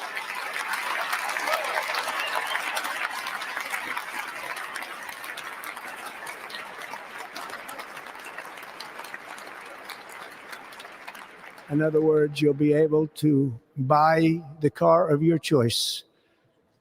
We will build automobiles in America again at a rate that nobody could have dreamt possible just a few years ago. And thank you to the auto workers of our nation for your inspiring vote of confidence. We did tremendously with their vote. I will immediately begin the overhaul of our trade system to protect American workers and families. Instead of taxing our citizens to enrich other countries, we will tariff and tax foreign countries to enrich our citizens.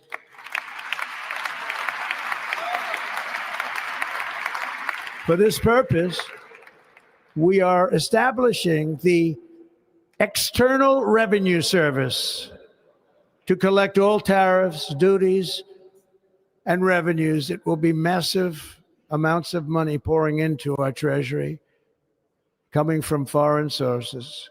The American dream will soon be back and thriving like never before to restore competence and effectiveness to our federal government. My administration will establish the brand new Department of Government Efficiency.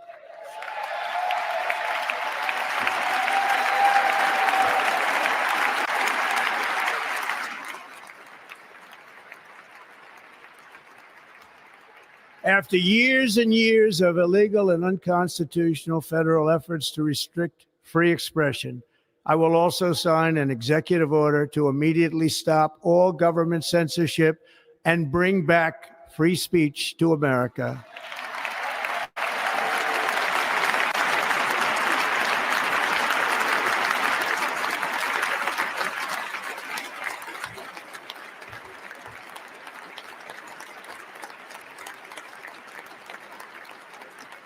Never again will the immense power of the state be weaponized to persecute political opponents, something I know something about.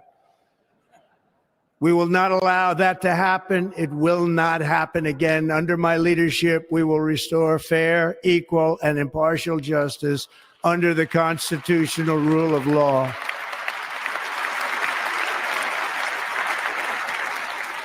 And we are going to bring law and order back to our cities. This week, I will also end the government policy of trying to socially engineer race and gender into every aspect of public and private life.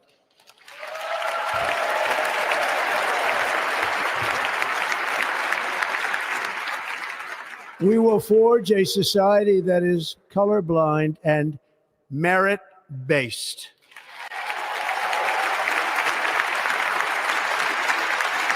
As of today, it will henceforth be the official policy of the United States government that there are only two genders, male and female.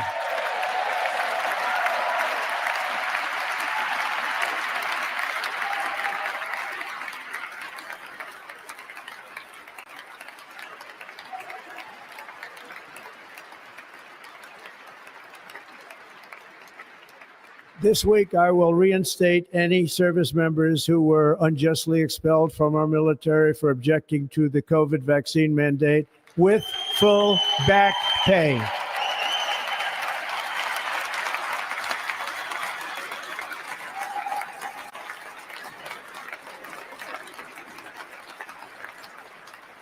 And I will sign an order to stop our warriors from being subjected to radical political theories and social experiments while on duty.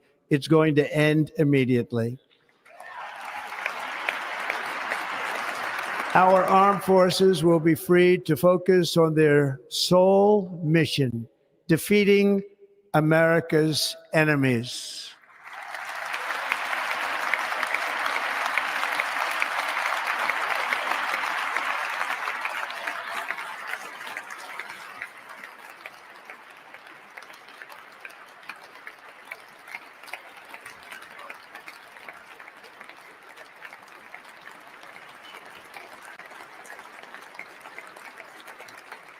Like in 2017, we will again build the strongest military the world has ever seen.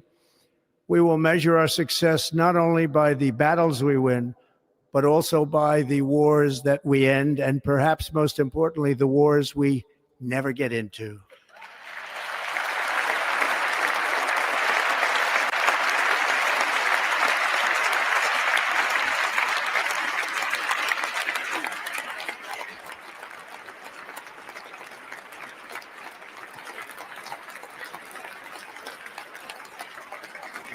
My proudest legacy will be that of a peacemaker and unifier. That's what I want to be, a peacemaker and a unifier.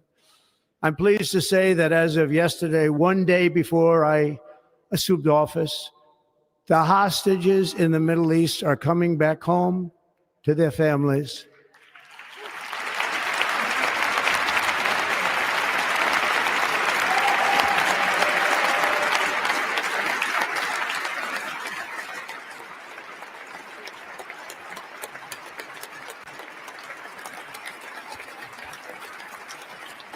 Thank you. America will reclaim its rightful place as the greatest, most powerful, most respected nation on earth, inspiring the awe and admiration of the entire world. A short time from now, we are going to be changing the name of the Gulf of Mexico to the Gulf of America, and we will restore the name of a great president, William McKinley, to Mount McKinley, where it should be and where it belongs.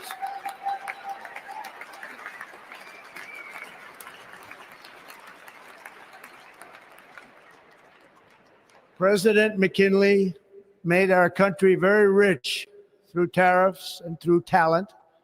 He was a natural businessman and gave Teddy Roosevelt the money for many of the great things he did, including the Panama Canal, which has foolishly been given to the country of Panama after the United States. The United States, I mean, think of this, spent more money than ever spent on a project before and lost 38,000 lives in the building of the Panama Canal. We have been treated very badly from this foolish gift that should have never been made, and Panama's promise to us has been broken. The purpose of our deal and the spirit of our treaty has been totally violated. American ships are being severely overcharged and not treated fairly in any way, shape, or form, and that includes the United States Navy. And above all, China is operating the Panama Canal, and we didn't give it to China, we gave it to Panama, and we're taking it back.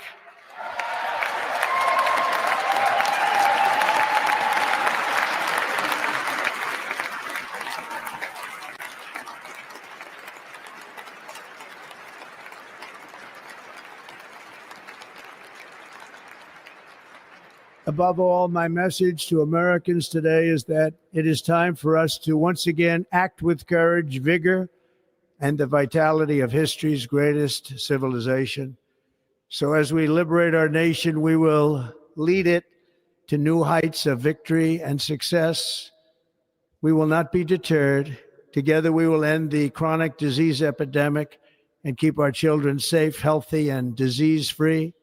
The United States will once again consider itself a growing nation, one that increases our wealth, expands our territory, builds our cities, raises our expectations, and carries our flag into new and beautiful horizons. And we will pursue our manifest destiny into the stars, launching American astronauts to plant the stars and stripes on the planet Mars.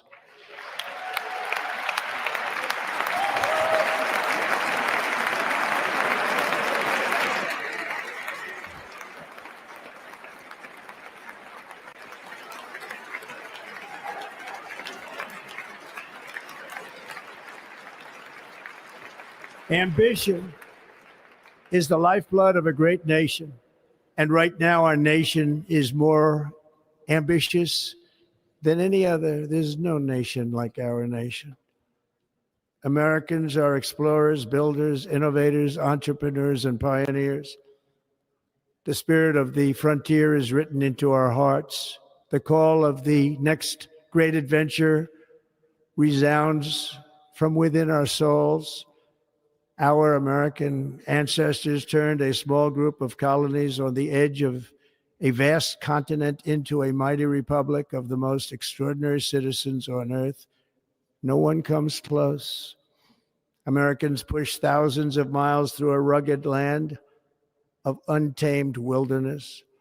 They crossed deserts, scaled mountains, braved untold dangers, won the Wild West, ended slavery, rescued millions from tyranny, lifted billions from poverty, harnessed electricity, split the atom, launched mankind into the heavens, and put the universe of human knowledge into the palm of the human hand. If we work together, there is nothing we cannot do and no dream we cannot achieve. Many people thought it was impossible for me to stage such a historic political comeback. But as you see today, here I am. The American people have spoken.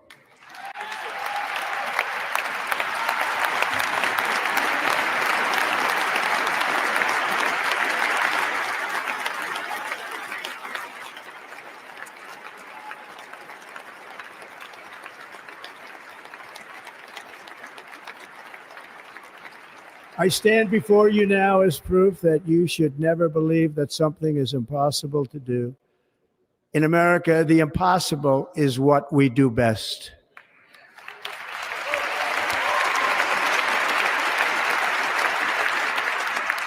From New York to Los Angeles, from Philadelphia to Phoenix, from Chicago to Miami, from Houston to right here in Washington, D.C., our country was forged and built by the generations of patriots who gave everything they had for our rights and for our freedom.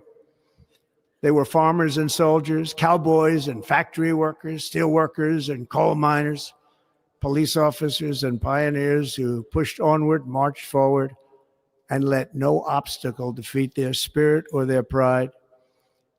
Together they laid down the railroads, raised up the skyscrapers, built great highways, won 2 world wars, defeated fascism and communism, and triumphed over every single challenge that they faced.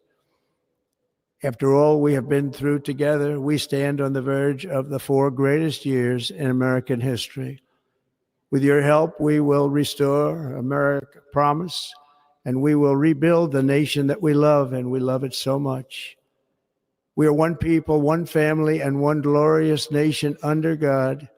So to every parent who dreams for their child and every child who dreams for their future, I am with you, I will fight for you, and I will win for you. We are going to win like never before.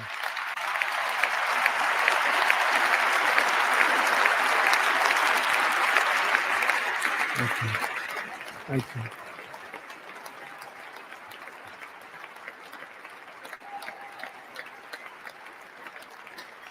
Thank you. Thank you. In recent years, our nation has suffered greatly, but we are going to bring it back and make it great again, greater than ever before. We will be a nation like no other, full of compassion, courage, and exceptionalism. Our power will stop all wars and bring a new spirit of unity to a world that has been angry, violent, and totally unpredictable. America will be respected again and admired again, including by people of religion, faith, and goodwill. We will be prosperous. We will be proud. We will be strong, and we will win like never before. We will not be conquered. We will not be intimidated. We will not be broken, and we will not fail. From this day on, the United States of America will be a free, sovereign, and independent nation. We will stand bravely. We will live proudly. We will dream boldly, and nothing will stand in our way because we are Americans. The future is ours, and our golden age has just begun. Thank you. God bless America. Thank you all. Thank you. Thank you very much. Thank you very much. Thank you.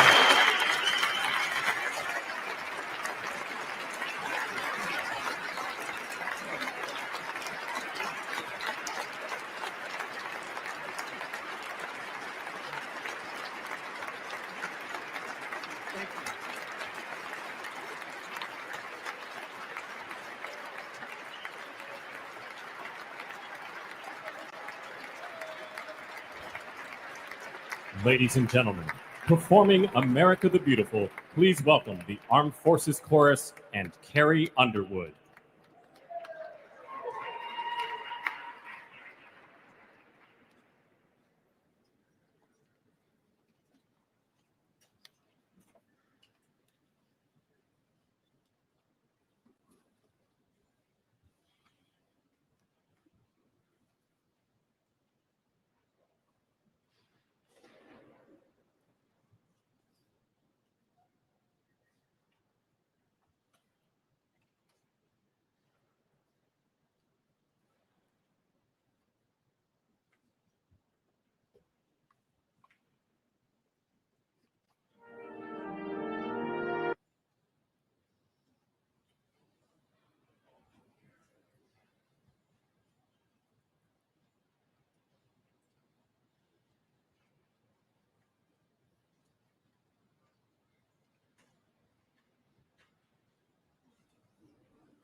You know the words, help me out here. Oh, beautiful for spacious skies, for amber waves of grain, for purple mountain majesties above the fruited plain. America, America, God shed his grace on thee and crown thy good with brotherhood from sea to shining sea.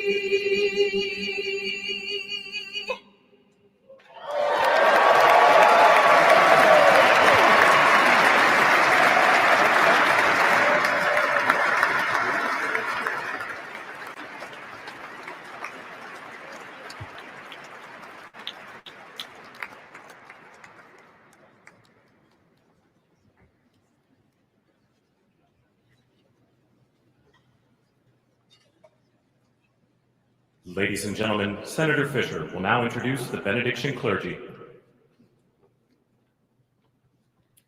I now call on Rabbi Ari Berman, Pastor Lorenzo Sewell, and Reverend Frank Munn to provide prayers of benediction.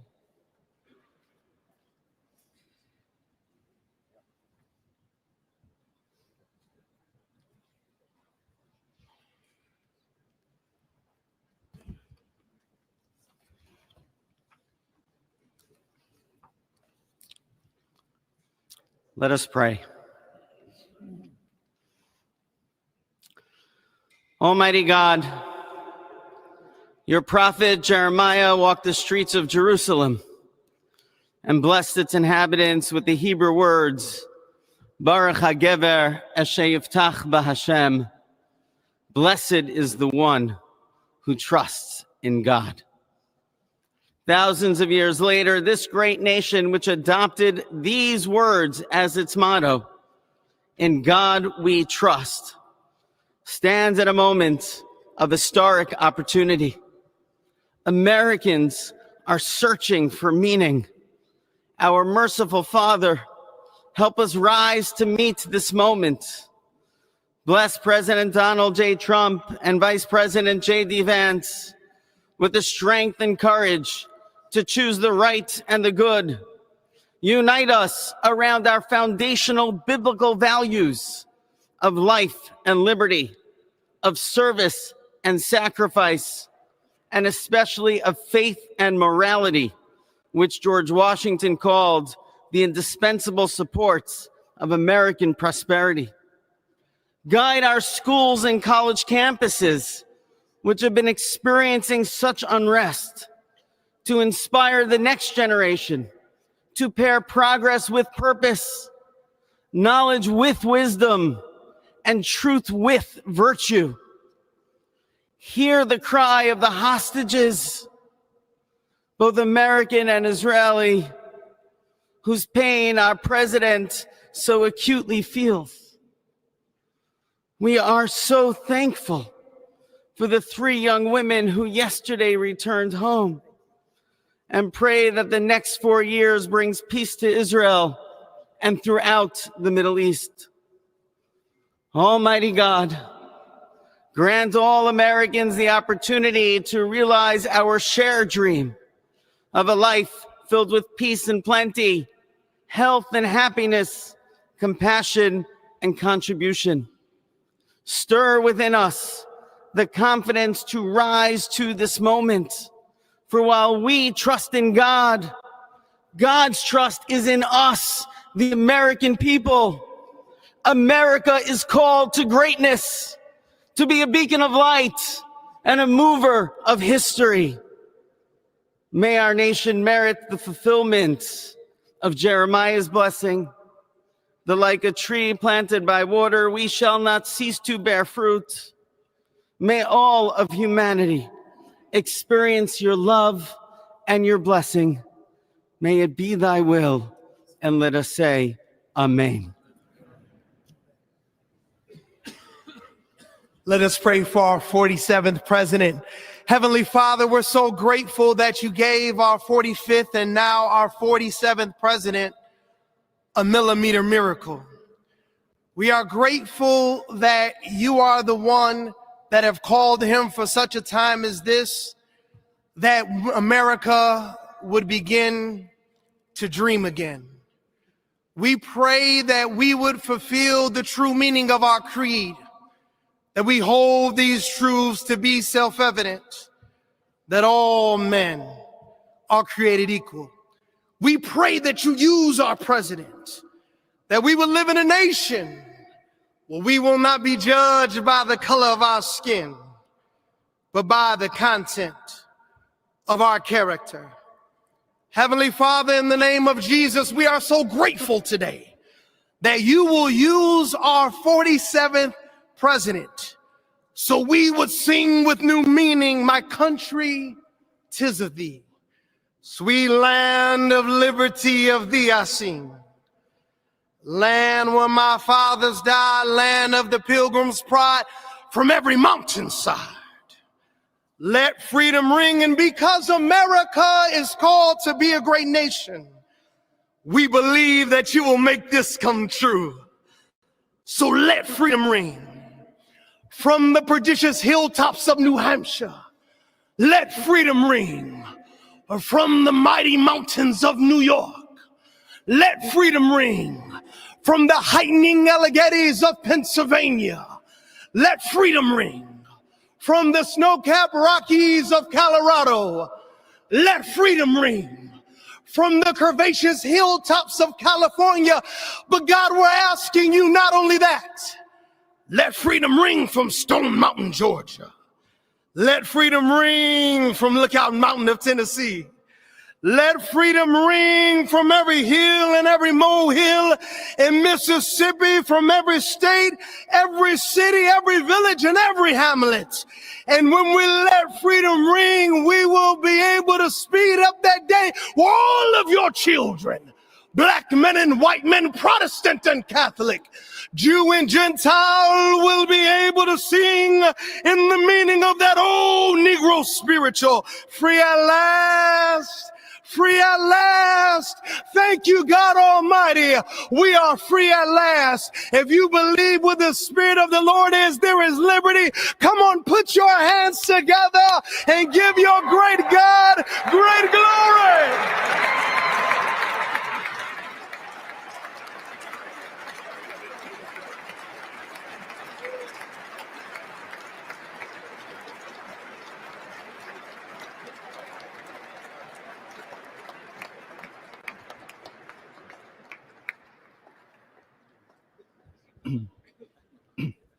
Almighty and eternal God, we gather here today in reverence, joined in our shared hopes and dreams for our beloved nation. In this sacred moment of the inauguration of President Donald J. Trump and Vice President J.D. Vance, we turn our hearts to you, seeking your divine assistance and abundant blessings upon this pivotal moment in history. We come before you with profound gratitude for the many gifts you have bestowed upon our land. Thank you for the freedoms we cherish, for the strength of our communities, and for the resilience of our spirit. As our President and Vice President embrace their newly appointed roles, we humbly implore that your everlasting love and wisdom will envelop them. Grant them the clarity of mind to navigate the challenges that lie ahead and the compassion to serve all citizens with fairness and integrity. May their hearts be filled with a giving spirit and sincere understanding for those whom they represent. May they be beacons of hope in times of uncertainty and prophetic voices in defending the dignity of all created life. We pray for a spirit of collaboration to flourish in our government and across our nation, fostering an environment where dialogue and heartfelt listening will prevail over division or discord. May each decision made by our President and Vice President reflect the values of justice and peace. As we embark on this new chapter, we also seek your comfort, O God, for those who feel lost or disheartened. In this time of transition, may your light shine upon them, reaffirming their belief in a brighter tomorrow. May we all strive to lift one another, supporting our fellow citizens with kindness and empathy, recognizing that together we can overcome any adversity. Grant us the strength to endure, the courage to face our fears, and the clarity to see the light that remains, even when clouds of uncertainty may gather. Inspire our new leaders to be champions for the vulnerable and advocates for those whose voices are often silenced. May they pursue policies that promote the well-being of all, seeking to build bridges that will foster unity and belonging. As we stand witness to this inauguration, we hold fast to our faith in the goodness of each of us and the possibility of change. We trust that with your guidance, O God, our nation can move forward to a future filled with promise, prosperity, and understanding. And finally, we lift our hearts in gratitude for the beloved parents of President Trump. Without Mary and Fred Trump, this day would never be the miracle that has just begun. From their place in heaven, may they shield their son from all harm by their loving protection and give him the strength to guide our nation along the path that will make America great again. Let us go forth now with these words of President Trump's emblazoned on our hearts. As long as we have pride in our beliefs, courage in our convictions, and faith in our God, then we will not fail. We stand tall, we stand proud, because we are Americans, and Americans kneel to God, and to God alone. Amen. Ladies and gentlemen, please remain standing for our national anthem.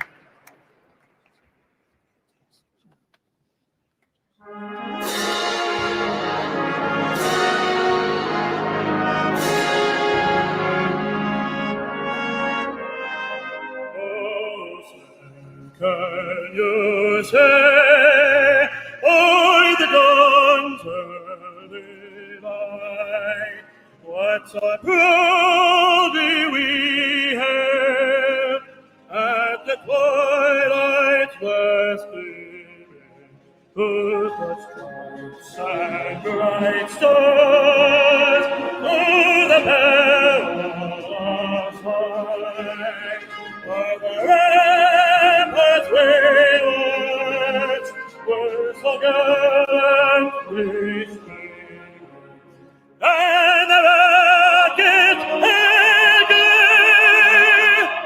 heaven blasting in earth, gave proof to the night that our flag was still there. Oh, sailors and partakers,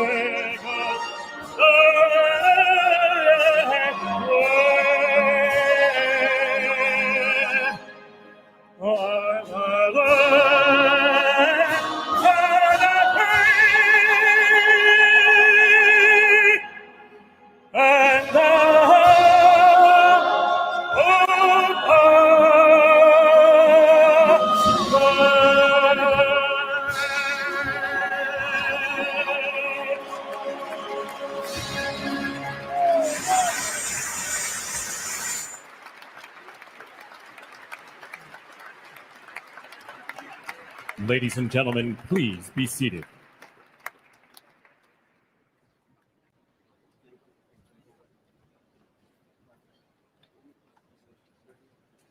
Ladies and gentlemen, please remain at your seats while the President and official party depart the platform.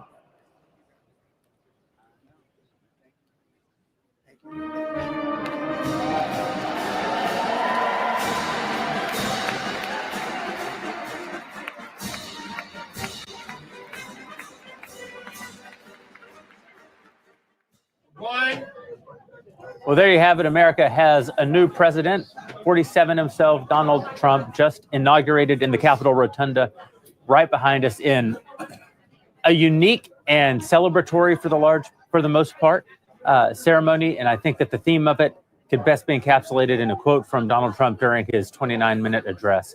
God saved my life to make America great again. Here with the first reaction, Ben Shapiro.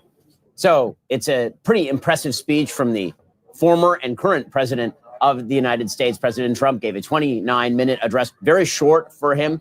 It began with him suggesting that this was the beginning of a new golden era for the United States. That obviously is his ambition. And then he recapped the last 4 years, which he characterized as dark, depressing. I think obviously he was right in all of that. And then he began to lay out an incredibly pragmatic course of action that he's going to pursue immediately. And that includes everything from designating drug cartels terrorist organizations to putting back in place Remain in Mexico, from declaring a national energy emergency to drill, baby, drill. Those are his words, to a foreign policy that's led with strength. He mentioned the release of 3 hostages by Hamas over the weekend. President of the United States also dropped some pretty charged language about what he sees as the future of American territory. He used the phrase manifest destiny to describe the possibility of expanding America's territorial holdings, including regaining some level of control over, for example, the Panama Canal, which he said we did not build for the use of China or ownership by China, which, of course, is exactly correct. The bottom line is this. President Trump said in the speech that he is going to be a common sense president. And that is what you heard. This is a president who is much more focused than he was during his first term. This is a president who actually has an agenda. This is a president who is ready to make that agenda happen in real time. I don't think that it was the most soaring rhetoric I've ever heard from President Trump, but it was some of the most pragmatic rhetoric that I've ever heard from President Trump. Again, it was a shorter address than he usually gives in these sorts of situations. And I think that played to his benefit because, again, it allowed the American public to focus on what he was saying. He suggested that maybe the most important wars we fight are the ones that we never fight, which is a strategy of deterrence that he has suggested in the past and that he pursued with alacrity during his first term. He suggested that when it came to foreign trade, that we were not going to impoverish American workers in order to make people rich elsewhere. We'll see how that manifests in terms of his actual trade and tariff policy. But the bottom line for President Trump is, was, and will be utilitarian. It's going to be about winning. It's going to be about pragmatic winning for the American people. That's the theme that he kept coming back to. And he also, in the more inspirational moments of the speech, I think, talked about what he sees as the future of the country and the past of the country, the sort of pioneer spirit that it takes to cross mountains and settle along rivers, the kind of pioneer spirit that it takes that to, for example, go to the moon and plant an American flag on the moon. There's an aspirational nature that's combined with the pragmatic, utilitarian, on-the-ground stuff that I think is going to make President Trump's second term unique, and could, in fact, make President Trump's second term historically unique. It's pretty rare to have a president who's both pursuing the sort of pragmatic, on-the-ground things that are necessary to fix the broken toilet, and at the same time pursuing the big ideas, the big, bold ideas. And it's been a long time in this country since we've pursued actual bold ideas. For a very long time, probably my entire political lifetime, we've been stuck in the position of sort of global managerial class, where it's our job to sort of fix things around the world or fix things at home. President Trump did talk about innovation. He talked about dynamism. He talked about shooting for something that was larger. And again, there is to his administration a seriousness of purpose that I think a lot of people found lacking at the very beginning of his first administration. He's learned something. Again, the key line was one that Jeremy mentioned a moment ago. And that key line was that God saved his life in order to make America great again. And I think that because that happened, because he narrowly avoided being assassinated in front of the American people, having his head blown off on national television, I think that he does have a seriousness of purpose. He could sit back on his laurels. He could right now say, listen, I won. I did the thing that I set out to do. I won one term, I lost, and now I came back and I won a second term in historic fashion. He's not doing that. He actually has an agenda. And you can see that agenda unfolding in real time. We're noticing as this speech was unfolding, the White House site had already shifted over to a picture of President Trump with the label America is back. And it's worth mentioning right here that on his way out the door, this broke pretty much as President Trump got up to speak, that Joe Biden actually pardoned all the members of his own immediate family in preparation for the idea that Republicans were going to go after them. That's not true. The reality is, again, that President Trump, I think, is not going to be focused, and I hope he's not going to be focused, and I think his speech suggests this. This is not a revenge-minded administration. This is a forward-looking administration that is looking to solve the problems of the American people, that is going to put American interests first on foreign and domestic policy, and then again, is going to be measured by its success. That was the word he used many times during the speech, success. And that's always been President Trump's metric of what matters, is success and winning. I don't think any of that is going to change in the second administration, but I do think the approach will change, much more practical. He actually knows how Washington works now. He's appointing people who are going to break the things that need to be broken. I'm not sure I've ever been more optimistic about the country in my lifetime, which is, I think, a far cry from where all of us were 4 years ago. Our faith has been placed in President Trump as president of the United States again. And I think that the faith of the American people, I hope and I pray, I think as all of us do, that the hope that the American people have placed in President Trump is well justified. Again, it's an incredible moment, and I think we are all feeling that. Can I just say that was actually maybe my favorite President Trump speech of all time, because I thought that it was short, it was punchy, it got to the point, it was hopeful and optimistic in a way that we don't hear very often. We haven't heard in a long time from an American president. My favorite part of the speech by far is when he used the phrase manifest destiny, right? Because I think that we could talk about these practical things. That was the other great thing about the speech. There's a lot of practical things we're going to do, but then there's also, okay, we talk about making America a great country. What does that actually mean? What does it mean to be a great country? I think capturing that feeling of let's go out and conquer something. Let's expand. Manifest destiny brings us back to when America was truly a great country. We haven't had. He talked about planting a flag on Mars, which I think is another of my favorite parts of this speech. Because when was the last time America had a triumph, like a historic victory, where everyone together as one people celebrated something? Probably the last time was landing on the moon, which was a long time ago. So I think Trump is talking about having moments like that where the American people together are triumphant. Well, we should not divide the high-minded, idealistic stuff from the practical, pragmatic stuff. I think, to your point, Ben, the focus that he showed in this speech is clear on both sides of it. So on the one hand, he says, we will pursue our manifest destiny. That is an amazing 10,000 degree view.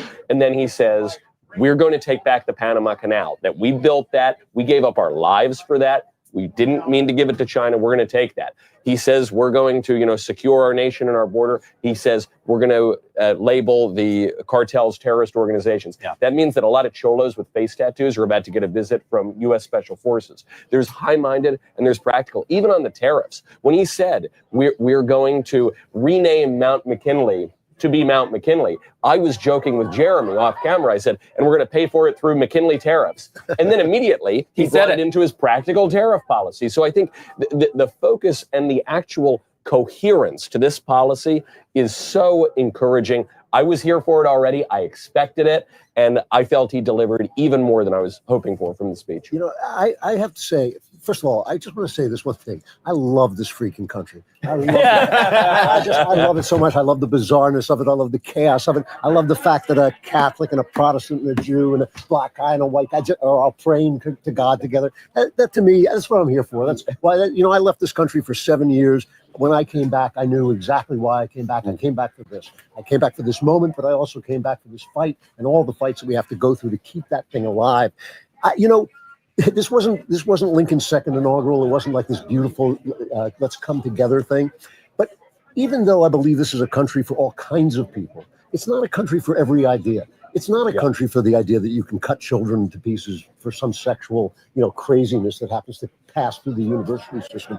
And there are ideas, just in the same way it's not a country for bigotry. It's also not a country to just let anything happen and enforce it by, bullying people into silence. So in a way, even though it was not a uniting speech, it was a speech saying we just came through 4 years of garbage. Yeah. It was a speech redefining the borders, not just on our southern border, not just on our northern border, but also on our border of ideas. The ideas of freedom, the ideas is liberty. When that guy was saying, let freedom ring, I was thinking, absolutely, let it ring. Because it's just been, we've forgotten it. It's been 4 years when the pandemic happened, the fact that people could be forced out of their churches, the fact that people could be forced into their homes, forced to wear masks, forced to take drugs they didn't want. That is not America. That is un-American. It should be excluded from any vision of the future. I want to talk about the fact that the New York Times headline tomorrow is definitely going to be most divisive inaugural address in U.S. presidential history. We're going to get to that after a quick word from our sponsors, Helix Sleep, who helped make it possible for us to bring you this broadcast today.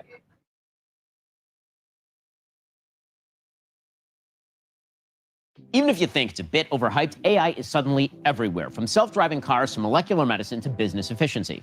If it's not in your industry yet, it's coming and fast. But AI needs a lot of speed and computing power. So how do you compete without costs spiraling out of control? Time to upgrade to the next generation of the cloud, Oracle Cloud Infrastructure, or OCI. OCI is a blazing fast and secure platform for your infrastructure, database, application development, plus all your AI and machine learning workloads. OCI costs 50% less for compute and 80% less for networking. So you are saving a pile of money.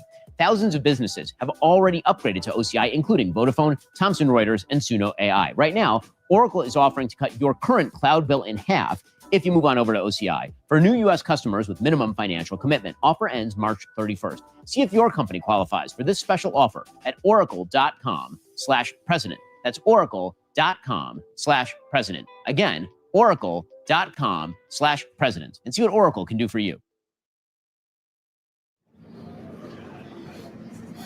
President Trump and President Biden, along with their wives and their vice presidents, exiting the Capitol here, posing for some photographs as they wait for their vehicles, which presumably at this point will take them to, I think typically what happens is the president goes and has a luncheon with legislators, but things are a little bit upside down this week. I'm not sure if that's exactly what's going to happen or if they're going to take him straight to his live remarks at the auditorium here in Nashville. He might go back to the White House to sign some executive orders. He's doing the executive orders. He's doing the executive orders, they've told us, at 5 p.m. in front of the crowd at the arena. In fact, there's a great photo. I don't know if we have access to it, but they've brought the presidential signing desk out into the middle of the arena. That's unbelievable. And it's currently set up where 15 or 20,000 people will soon be gathering. I think that the optics, because the optics were very weird this time, right? You didn't get the sort of the big spanning vistas of that are usually behind the us, National right? Mall. That we set up for and spent a lot of money to make sure that we caught on camera. And because of that, I do think that it actually benefited Trump in some ways. I think that because the speech was quite practical, and because it wasn't nearly as soaring as like a second inaugural by Lincoln or something, because of that, the intimacy of the surroundings, I think, played in his favor. He wasn't booming out about remain in Mexico over a crowd of 750,000 or a million people. Instead, he was saying it directly to the American people in pretty intimate fashion. And I think that may be something that is worthwhile and that really plays to his benefit, because the truth is, when you're speaking common sense to people, you don't need to thunder it, you just need to say it. And I think that what he did in that speech, and again, keeping it focused, like we had an over-under bet that was going to be perfectly transparent with the audience, and I went way over. I thought for sure it's his second inaugural, he's going to go for it, right? Whatever William Henry Harrison's record is, you got to put your name at the top of the record books, man. If you ain't number one, you're nothing. But instead, he actually went really, really short for him, and I think that benefited him. I think that I'm hoping that he's starting to understand that the power that he has is best used sometimes as pepper rather than as salt. You know, I think his sincerity came across too. Yeah. I saw Trump at MSG, which is probably one of the coolest speeches he's ever given. And when he walked on stage, I'd never really seen him do that live, oddly enough. And I had this thought, I said, oh, he's Elvis. That's why this works, is he's Elvis. And that doesn't totally come across on TV. Well, on TV, when he brought up God a lot in that speech, and I don't think it was cynical at all. I think it was sincere. I think that guy got religion in a field in Pennsylvania. In fact, I don't know how you couldn't get religion in that field in Pennsylvania. And even there, he tied the ideal to the practical when he said, God saved my life to make America great again. I think he believes that deep down in his heart.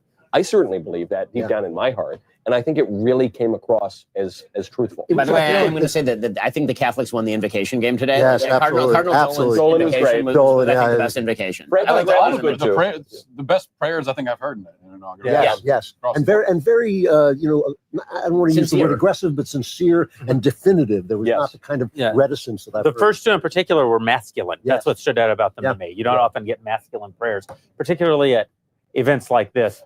And now we're saying goodbye to President Biden, who's about to enter the Marine One helicopter, which should take off not far behind us. I'm trying to hold myself back here. Don't let the door hit you where the good Lord is with you. I don't know. It's a very heavy thing to consider, leaving the presidency. Of course, but not for us. He is being replaced by someone who knows how it feels. Also, does he understand that that's happening to him? I mean, I think that's the central question. You can run again. You only have one time. America's third non-consecutive.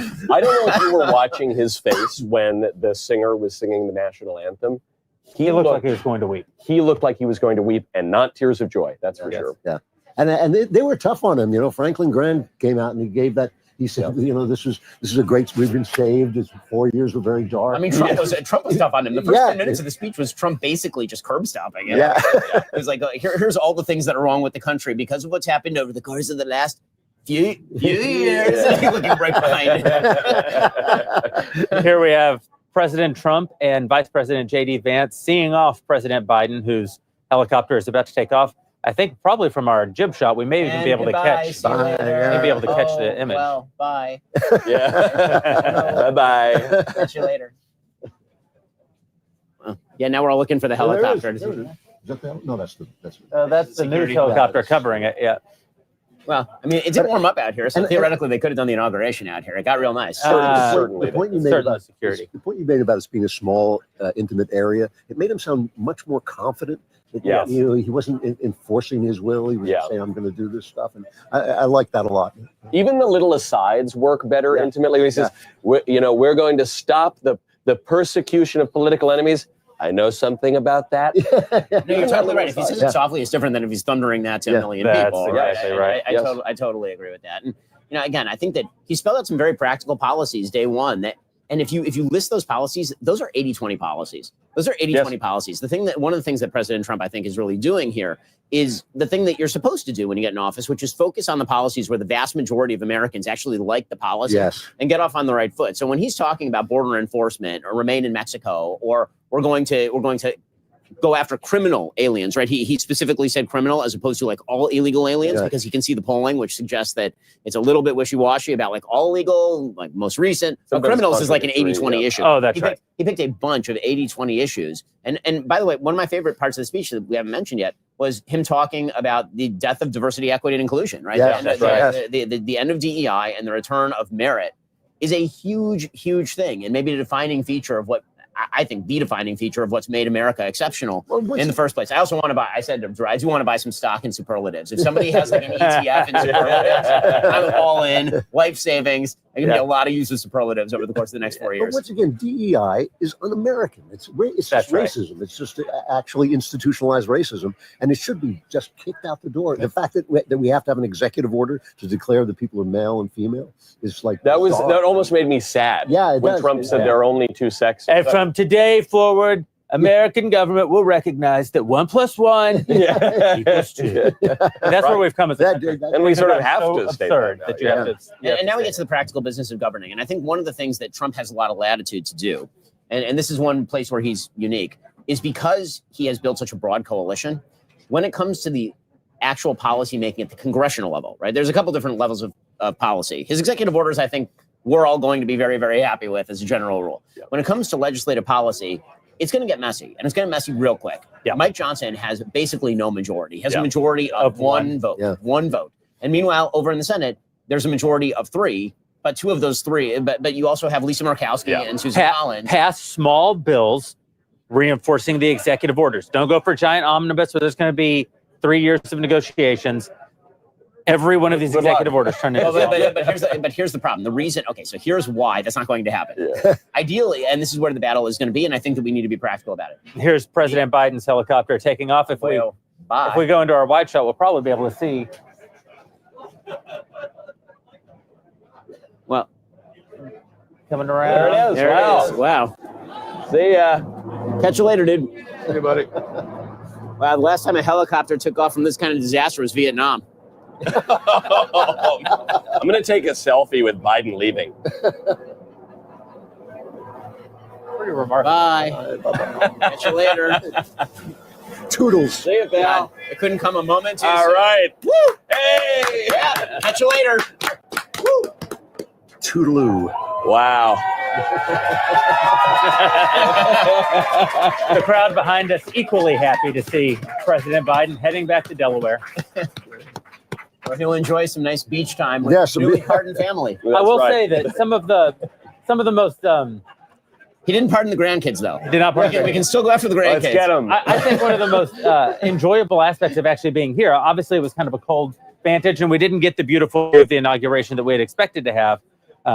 But we did get to feel the rudders as the former president left, and in the exact moment that President Trump finished saying the oath of office, a cannon salute broke out on the grounds of the Capitol. 21-gun salute. Terrifying our security forces. You wouldn't have been able to experience it unless you were just right here. So visceral. Well, to get back to the legislative policy question, I think that one of the reasons you're seeing Republicans say things like one giant bill is because when you're trying to cobble together coalitions that are this broad and this diverse, it is incredibly difficult to pass narrowly focused bills without losing 2 or 3 votes who can then hold up the entire work. So I think that the goal here from President Trump, and it is going to take the bully pulpit to do it, our hope as conservatives is going to be that conservatives do hold up the works enough to actually get some conservative policy in there. At the end of the day, in order for anything to get done, everything is going to be a crap sandwich. That's just the reality. And it's going to be especially a crap sandwich because they can only do this through reconciliation. There has never been, as far as I'm aware, in modern times, 2 reconciliation bills passed in the first year. It's usually 1. And so what they're going to try and do, if they can get away with it with the Office of Management and Budget and with CBO, is going to be whether they can get through border security and reinforcement of the Trump tax cuts. Everything else is going to be executive policy. And that's just an unfortunate way that the government has now come to operate. And that's going to have to be the next step for the American people. Is going to be to elect a coalition of Republicans broad enough that you can actually go through a normal appropriations process when you're trying to pass a damn bill. Well, if you can't, then you don't actually have a legislature anymore. Yeah, that is the problem. That's what it really comes down to. But that's not the president's fault. That's the legislature's fault for sending all their power away. Yes. I would also like to see a bill, if not a law, if not a constitutional amendment, saying that laws have to be a readable size. That, if you have a 1,000-page law, you don't know what's in it. Like that continuing resolution. They can do it. They went from a 1,200, 1,500-page CR down to a 150-page CR overnight. I will say, though, that AI is going to change this. You can now, I'm not being glib. You can take a 1,200-page bill, upload it into Grok, and you can ask Grok any question you want about it. it will tell you everything that's in the bill instantly. It is a complete game changer. And I think that activists and watchdog groups will make faster use of this than actual congressmen. We will know what is in these bills instantly from now on. Well, that's a hopeful. So now they're going to get longer, is what you're saying. Yeah, That's right. Yeah. exactly. So a huge day. We have Donald Trump now, the 47th president, going in to have a luncheon with congressional leaders, and after which there's typically a parade, which would go right behind us down Pennsylvania Avenue. Now that's going to take place inside an arena here in Washington, D.C. But we also have big news at the Daily Wire, because with this new 4-year term of President Trump, we're also going to be expanding our news division and really covering D.C. in a much deeper way than we've ever done before. And that includes having a brand new White House correspondent, which we've never had before, and now we will have. And listen, if J.D. Vance's remarks on this are accurate, maybe we'll even eventually get a seat toward the front, because apparently, according to Vice President Vance and Donald Trump, they want to kick the legacy guys to the back of the room, which, wouldn't hurt my heart any. But we do have this wonderful new White House correspondent. She's been with the Daily Wire for some time now. In fact, she was with us for a while, left, and is now back. And it's our very own. I know that I said on X that it was all the guys at the Babylon Bee, who also would have been good at the job. But it is, in fact, our very own Mary Margaret Olohan, who is here with us right now. Mary Margaret. Hello. Thank you so much for having me back on. And it's an honor to be Daily Wire's new White House correspondent. I don't take this lightly. I'm very excited to bring the news to our viewers. And after the last 4 years, I think it's more clear than ever that new media is so important. We belong in the briefing room. We need to be bringing the American public these stories and sharing with them the truth that legacy media has no intention of ever sharing with them. So I'm excited to be in there. I'm excited to be asking questions of the Trump administration, and I'm excited to be sharing what the legacy media is not going to be asking them as well. So big year for us, a big next 4 years for all of us. Well, we're really excited to have you with the company, of course, and to have you in this new role. You'll be in the White House on a day-to-day basis, being able to ask the kinds of questions that we haven't been able to ask as conservatives in previous administrations. You look really, really cold right now. It is very, very cold. I'm standing outside of Union Station here in Washington, D.C., where we've been talking to all of these Trump supporters who, like you were sharing earlier, wanted to be on the National Mall for the inauguration, and unfortunately they can't be. But I will tell you, Jeremy, I have not spoken to anyone that was in a bad mood, anyone that was discouraged, and I might add, it is freezing out here, but they're all beaming, they're smiling. We walked down to Kelly's Irish Times, which is one of my favorite pubs here in DC. The entire bar was filled with Trump supporters. They were so happy and excited as they cheered and watched Trump be inaugurated as the 47th president of the United States. And Tom, who's working the camera with me, and we were saying it's some of our favorite footage we've ever gotten, these Trump supporters reacting to this inauguration. So really awesome day, and it's so exciting to be here. It's really unique for DC. I mean, it's the first time I've ever been here and felt like conservatives had a real presence on the streets. Red hats everywhere, sequin vests everywhere. It really is. It's MAGA country in DC right now. It is. It is. You walk outside and you can hear people listening to the inauguration on their phone. A bunch of teenage boys just walked by us and they were singing the whole na na na na song, hey, hey, hey, goodbye, about Kamala Harris and Joe Biden. So it's just so much fun. And the MAGA hats are everywhere. I don't remember this in 2017. I know, there was a strong Trump presence, but this is unlike that. And I think part of that is this coalition that Trump has built, whether it's the Maha moms or the parents united against transgender ideology, or people who are just sick and tired of the economy being so bad and having criminals come across our border. But it's a really unified front. And look, I lived in DC for 10 years. I am not used to this many masculine men walking around and even just happy people being here. So it's a new scene. Well, thank you, Mary Margaret. We'll be checking back in with you. That's Daily Wire White House correspondent Mary Margaret Olohan, and we're going to go to the Capitol again right now, where newly inaugurated Vice President J.D. Vance is giving remarks.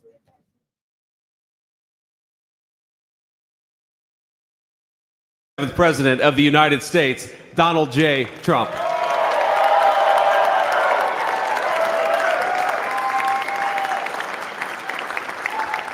No, he's right. I looked, I said, oh, look at this beautiful sunny day. And we blew it. And then I went outside and we were freezing. You would have been very unhappy. The sun was very deceptive, I will tell you. It is cold out. And I'm sort of saying, that was so beautiful today. Maybe they should do it there every 4 years. Does that make sense? I don't know. Because, the outdoor thing is really good, but it gets a little cold around this time of the year, as some people have noticed. And a lot of times they suffer through it. There was no suffering in that room. It was 72 degrees. It was perfect with the best acoustics I think I've ever heard in a room. This is not so bad either. But I just want to say, you're a younger, far more beautiful audience that I just spoke to. And I want to keep it off the record. I want to keep that off the record because I don't want to have all those big shots up there. I don't want to think you're more powerful than them. You look better than them, and I love you. Now, we just had a great time. We just had a great day. This was amazing. When you think we took a journey, I mentioned in the speech, a lot of people said that was not a journey that was possible, and it was indeed possible. I didn't really know too much about what they were saying when they said that, but a lot of people felt it. And we hooked up with JD very early. I watched JD over a period of time. I endorsed him in Ohio. He was a great senator and very, very smart. The only one smarter than him was his wife. That was, I would have chosen her, but somehow the line of succession didn't work that way, right?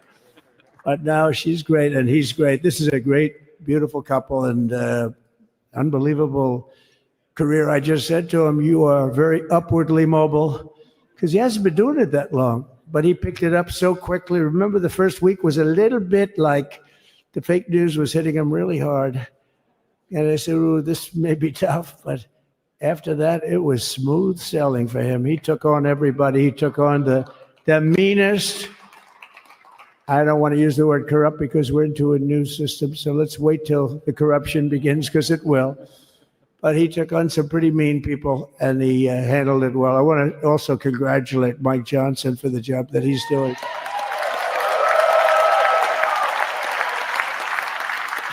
Steve, we gave him a majority of almost nothing. And then I said, to make it tougher on him, let me take 2 or 3 of the people, right? I said, he'll only have to suffer with that for about 3 months. How are they doing, by the way? Are they? Is that moving along? Totally unified. I said, do you mind if I take this one, that one, and a couple of others? He didn't mind. He can handle it. No, he's a man that's liked by everybody. I've never met a man like this. You've got how many is it, 219 or 220 or something? 220. And of the 220, 219 really like him. I noticed he got 1 negative vote once about 2 weeks ago. But I think even 220 like him, if you want to know the truth. And that's very unusual. I know a lot of nice guys in Congress, and they have 35 people that hate him. So if you have 35 people that hate you and you only have 1 or 2 or 3 votes, you'll have 5, I think. But that's going to be like, the good news is when we get to that 5 number, it's going to feel like a massive majority. You could be really nasty to a couple of them at least. So it's going to feel like hitting your head on the wall and stopping. It feels so good to stop. But he's done a fantastic job. And Steve Scalise he's our hero because, I was with him. You talk about being shot. I was with him. He got some bad ones, and his incredible wife, and she really loves him. You never know about that. I've been with other people. They were doing poorly, and the wife is like looking at a watch. She can't get out of the hospital fast enough. How's he doing? Oh, I don't know. He's all right. That woman was a mess. She was crying and crying. No, they're going to take him. They're going to take him. I told Steve when he finally woke up, it was a while too. The doctor told me it was the most blood they've ever transfused in any patient. They've never done anything like it. And here he is, the picture of strength, right? And he's been a great friend of mine, right? With a family, because of a family. And what a job you did. It worked out pretty much better than we even thought, right? And I did have a couple of things, to say that were extremely controversial. And between JD and Melania and anybody else that heard, please, sir, It's such a beautiful, unifying speech. Please, sir, don't say these things. I said, I'm telling you, it's going to play great. They say, you're right. For this group of people, it's going to play great. You're the only ones I hurt by not, but we had some beauties, didn't we, Melania? She said, sir, calls me sir when she's angry. No, I'm only kidding. I better say I'm only kidding, or the press is going to pick that one up loud and clear. No, but she said, no, I think it would be terrible. It's such a nice speech. I think it's, it all depends on your delivery. How was the delivery? Was it good? But she said it's such a beautiful speech. You can't put things in there that you were going to put in. And I was going to talk about the J6 hostages, but you'll be happy because, it's action, not words that count. And you're going to see a lot of action on the J6 hostages. See a lot of action. And I was going to talk about the things that Joe did today with the pardons of people that were very, very guilty of very bad crimes, like the Unselect Committee of Political Thugs, where they literally, what they did is they destroyed and deleted all of the information, all of the hearings, practically not a thing left. They deleted all the information on Nancy Pelosi having turned down the offer of 10,000 soldiers. You wouldn't have needed 10,000. You could have had 500, and it would have stopped. Because we may have had 1 million people that day, the people that were there. You don't see any photographs, but we have a lot of great photos. But you don't see those photographs. They don't put them in. They show the people at the Capitol. But I was talking about that. I was going to talk about that. They said, please don't bring that up right now. You can bring it up tomorrow. I said, how about now in front of I'll bring it up right now. This little time delay is good because we're getting great reviews on the speech. Now watch. They'll take the speech and say, I didn't like it because he left there and he talked to people.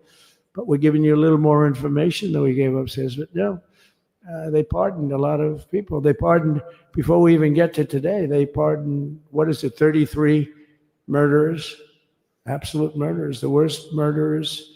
When you get the death sentence in the United States, you have to be bad because they don't give it much.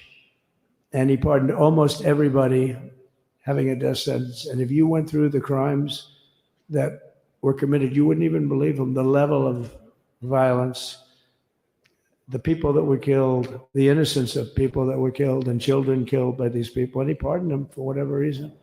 He spared them, but they didn't spare the people that they killed. And, who knows what happens in the future. It's one of the worst because a lot of times they let them out early after that. They say you're going to be in for life, but then all of a sudden they get let out for good behavior, and then they go on a rampage. It's one of those little things, right?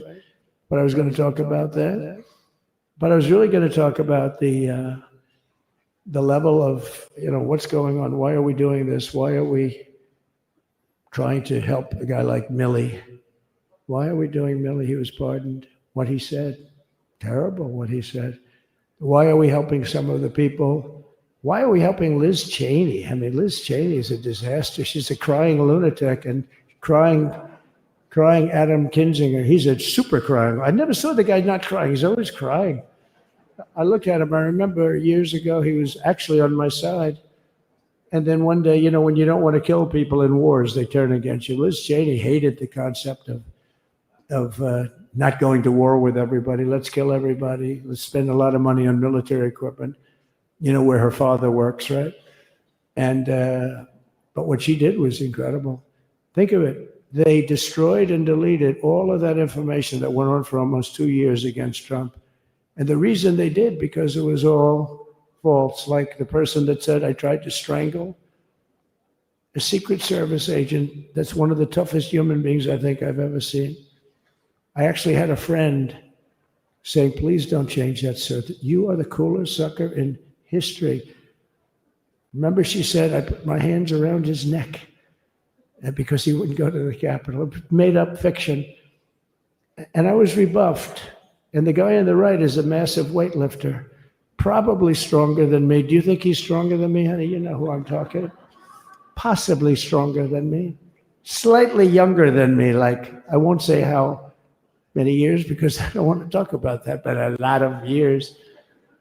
But I had a friend that said, why are you disputing that story? That's the coolest story I've ever heard. That I would attack a karate champion, get slightly rebuffed, and then throw my arms around a guy with a neck about this big. Even though there are bars, there are bars, you can't really do that anyway. So I wanted to talk about that. But all of that stuff got deleted. And the reason it got deleted is they were all caught in lies. Secret Service testified, and they said it didn't happen. Actually, the two guys were very embarrassed. They're suffering because their friends are saying, did Trump really do that to you? But they gained a whole new respect for me. But it was just make-believe stuff. And there were a lot of make-believe stories made up. So rather than suffer the wrath, like the story with Nancy Pelosi, I offered her 10,000 soldiers. She knows it. She admitted it on tape that her daughter made. She's a videographer or whatever you call her, which I'm glad she is. Oh, she can't be in good stead with Nancy. But Nancy said it was my responsibility as she's leaving the Capitol. She said it was, and it was. She's in charge of security at the Capitol. But I offered them up to 10,000 soldiers, even more. One time I said more, as many as you need, but you needed 400 or 500. If 4 or 5, you 10,000, that would be more than the number of people there by lot. But we offered her 10,000. Think of it, 10,000 soldiers. In other words, J6 wouldn't be J6. There would have been no J6. But she rebuffed them. She didn't like it. No, she didn't like it. Maybe she wanted that to happen, but she's guilty as hell. And now we would have to go through the process because they destroyed all evidence. They deleted everything. There's virtually nothing left. The other fake story and so many other fake stories. And many people came out on our side, and those people now would got to find them. There's nothing left. So that's a criminal offense. If that were a civil case, it would be a criminal offense. If that happened civilly where you did that, it would be a criminal offense.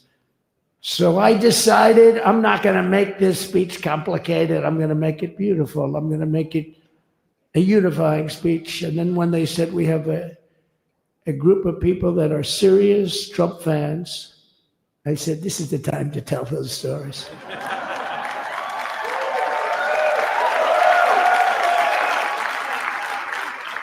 He knows. That's how I do that. But seriously, I'd like to, I think it was a tremendous success. I think we're very lucky we put it inside because it is really cold. We just went to the helicopter out of respect to something that's taken place for a long time. I guess it's as old as helicopters. You used to get into a stagecoach, now you get into a helicopter. Times change. But it's pretty old custom. And it's a beautiful custom, actually. It's a beautiful custom. I wish we could have had a better relationship. I wish we could have had a better relationship between Republicans and Democrats. I was with Senator Schumer. I said, Chuck, I think it's time we all start getting along a little bit because it doesn't make sense. I mean, we literally never get a Democrat vote. They never get a Republican vote, almost. And although there is a bill coming up very shortly that we have a lot of Democrat votes, right? It's going to be a very beautiful bill. We're going to have a deciding, I would say, within a week or so, I think. And it's going to be a very good bill.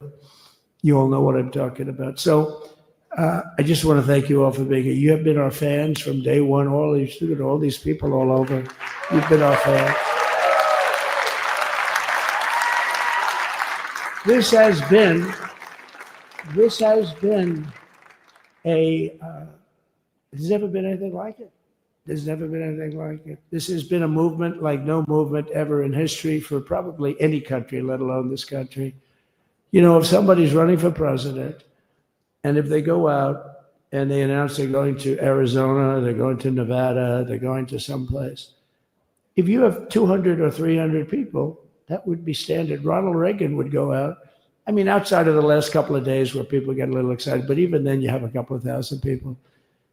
But if you're going to go someplace, any place, any one of the swing states, any one of the other states, I mean, How about the non-swing states? We won Alabama by 48 points.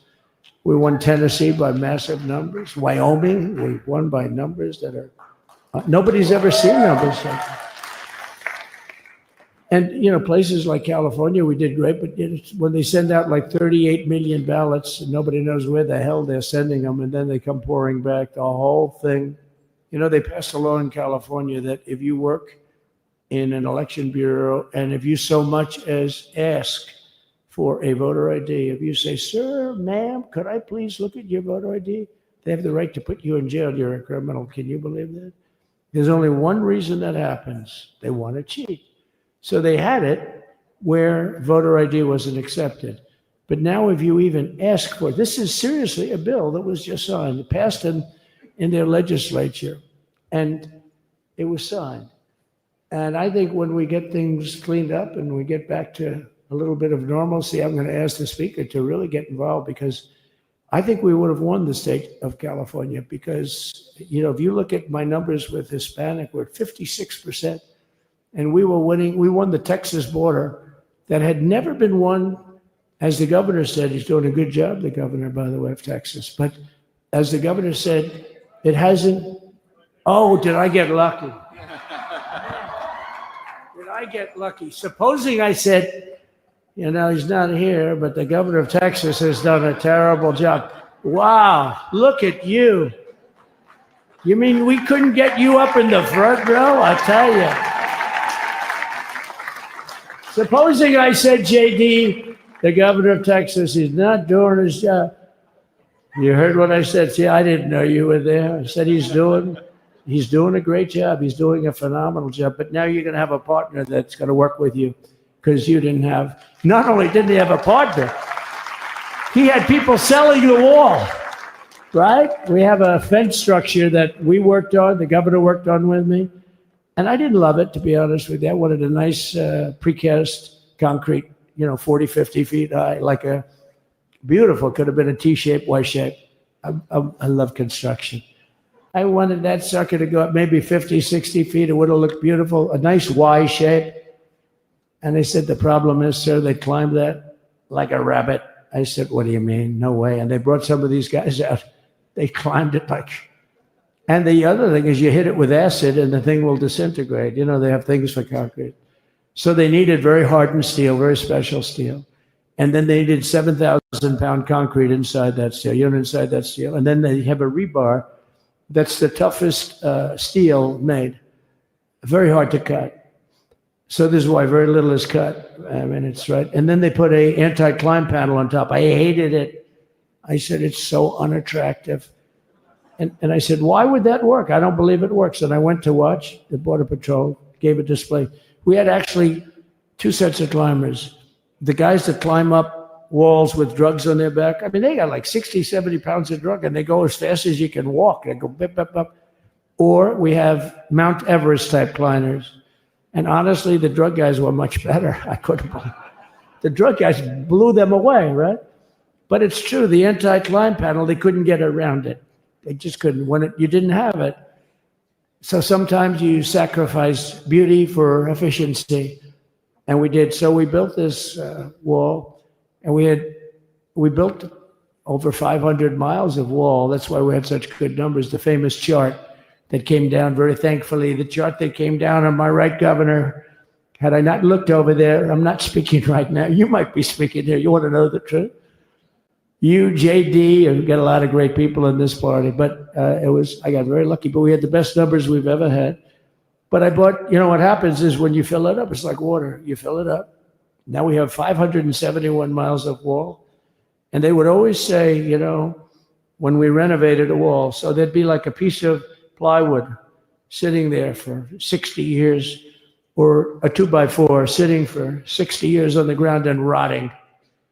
Because, you know, and they'll say, you didn't build a new wall. Here we're building 50 feet up in the air, 30 feet sections, 50-foot sections, all steel, all concrete, all everything. And all, by the way, they don't even want me to say this, but what the hell, doesn't take that long time. They were all wired for all of the equipment. We put wires in everything so they can easily wire for all the different types of equipment. And if there's a doubt, we have to wire. whenever we just look, you just find the wires all over the place up top, so we could just hook it up. We don't have to have wires on the outside, which wouldn't do too well, right? So anyway, so we built an extra 200 miles of wall, and the governor wanted to buy it. He tried to buy it, and they wouldn't sell it to him. He wanted to put it up himself. Could have been done in 3 to 4 weeks, 200 more miles, because when you do it now, they just keep going further out, getting around. So we did an extra 200 miles, and it was all bought. And they announced that they're not going to put it up. And that's when I realized they wanted open borders. And that's when I realized that people are going to come pouring through the wall like nobody's ever seen before. But you've seen it. A lot of you are here because of that. I made it my number one issue. They all said inflation was the number one issue. I said, I disagree. I think people coming into our country from prisons and from mental institutions is a bigger issue for the people that I know. And I made it my number one. I talked about inflation too, but you know, how many times can you say that an apple has doubled in cost? I'd say it and I'd hit it hard, but then I go back to the fact that we don't want criminals coming into our country. We don't want the jails of every country in the world virtually being deposited into the United States. And that man had to suffer with it. And he did an unbelievable job. I'll tell you, he was a very popular governor, but now he's like an unbeatable governor because of your border policies. He was fantastic. And he really was. So. Governor Abbott is he's a great man, great leader. And but it did make him very more. Did you do it? You didn't do that for politics. You did it because you wanted to do the right thing. But I'll tell you, it sure as hell worked for politics too. It's self-preservation. That's right. But no, because the people are demanding it. The people of Texas are demanding it. The people are demanding it all over. So anyway, so we built it, and they wouldn't let us use it. They wouldn't let the governor use it, and other governors, they wouldn't let him use it. But he was the leader of the pack and did a great job. And then we heard about a month ago that not only wouldn't they let it use it, they were selling it. They were going to sell it for 5 cents on the dollar. Now, 5 cents on the dollar then, but today it would cost more than twice as much to build because we bought it like 6 years ago. And it was just sitting on the ground, and that does not do well for the whole thing. But it was just sitting on the ground, and I heard about it, and I called the governor, and I called a lot of people, your attorney general. And here's the story. They were going to buy it, and these are great business people. They were going to buy it for 5 cents on the dollar or less. And they were calling us up, we'll sell it to you for 200 cents on the dollar. In other words, it will cost you twice as much, so it's 200 cents on the dollar. I said, can somebody explain that to a judge? I mean, how corrupt is that? You'd think they'd say, maybe we'll sell it to you for 20 cents, 30 cents, but not 200 cents. So they were going to buy something for 5 cents, and they were going to sell it to us for a fortune. They were going to make it would be, they'd have it down that in Fortune magazine, they'd put it of the deal of the year, okay? You buy something like that. But it was so corrupt and so horrible. And when we told that to the administration, they didn't care. They just kept going forward. They couldn't care less. And they kept going forward. They knew that they were trying to sell it back to us. They would have sold it back to us. You would have ended up buying it. You would have paid probably 50, 60 cents, who knows? But they were going to use it for scrap metal, but then they made a much better deal. They could just buy it and sell it to us for 15, 20 times what they paid. 20 times, think of it, like 20 times what they paid. And we wouldn't let it happen. And the governor with his attorney general, Ken Paxson, they made a fantastic, they're a good lawyer. He's pushed around pretty good by people, right? I said, you got a great attorney general. They should leave him alone. He was with me. But Ken and the governor went to court, and a judge actually became incensed and actually called for an investigation. How could a thing like this happen? So he stopped it. So we're waiting to put that wall up. And now that you have a new president, that wall will go up so fast. The governor will complain, sir. This is Greg Abbott, sir. Please, the wall is going up too fast. Please don't do that. You know the story about winning. No, we're going to win too much. We're winning too much. Please stop. People always love that one. We'll do this with the wall. Governor Abbott calls, "Sir, the wall is going up too fast. We can't take it. We just can't take it." No, I think you'll be very happy if the wall goes up too fast, right? But we'll get that done. We'll work with you on that. But it was a great decision by a great Texas judge, right? And it was beautiful, beautiful to watch. He stopped them right in their track. I mean, they were literally loading this stuff onto trucks. It was terrible. Honestly, it was terrible. And he wouldn't take it. So I'm so glad I mentioned that they have a really good governor in Texas. And I swear, I didn't know he was here. I swear to you, it sounds like a setup. I didn't know you would end. Did I get lucky? I said the right thing. Because there have been moments when I wasn't so happy with him, you know? But not too many, I can tell you that. So anyway, it's good to see you too, Governor. Great. But I just want to thank everybody. You've been incredible. I recognize so many of you. It's so crazy. But this has been a long journey. This was a journey that started in 2015, probably started 20 years before that. People used to say, "You're going to run for president? You're going to run." And I always said, no, I don't want. And then one day I said, let's give it a shot. And what I talked about then was the border too. I think it probably was the number one issue for me. Back in 2015, 2016, I talked about the border. And now I talked about the border, but this border is much worse. We fixed the border. It was totally fixed. There was nothing to talk about. 2020, by the way, that election was totally rigged, but that's okay. It was a rigged election. You know, the only thing good about it, it showed how bad they are, showed how incompetent. And frankly, historically, this is a much bigger event. If that would have gone like it should have. The bad thing about it is some bad things happened, like a lot of people in our country that wouldn't be in our country right now. So, you know, that's the bad part. But I will say that it started in 2015, and right from the beginning, we went to the top. The day one, they announced Trump, and Trump went to number one and stayed there for the whole primary. And then we took on Hillary. She didn't look too happy today. We took on Hillary. A very nice person, but we took on Hillary and we defeated Hillary, and then we did much better the second time in 2020. You know, we got millions more votes. We got millions, like 10, 12 million more votes than we did the first time. No president has ever gotten that many more votes. I got like 9 million more than anybody else had ever gotten. And they said we lost. And because of that, I said to Melania, "What do you think?" And she said, "You want to do this again?" And had we lost, and had I thought we lost, I wouldn't do it again, because that's like the ultimate poll, right? But I knew how well we did, and this time we made it too big to rig. It was so big. They tried like hell. But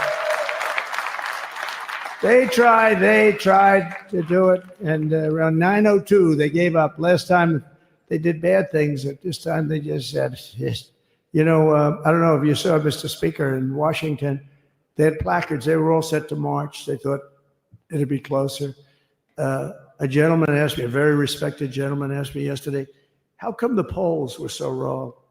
They showed you winning, but not in a landslide. I said, because people that are true Trumpers are so angry at the whole polling system and at the writers, the fake news, that they don't want to talk to anybody. So when you call somebody from Trump, "Who are you voting for?"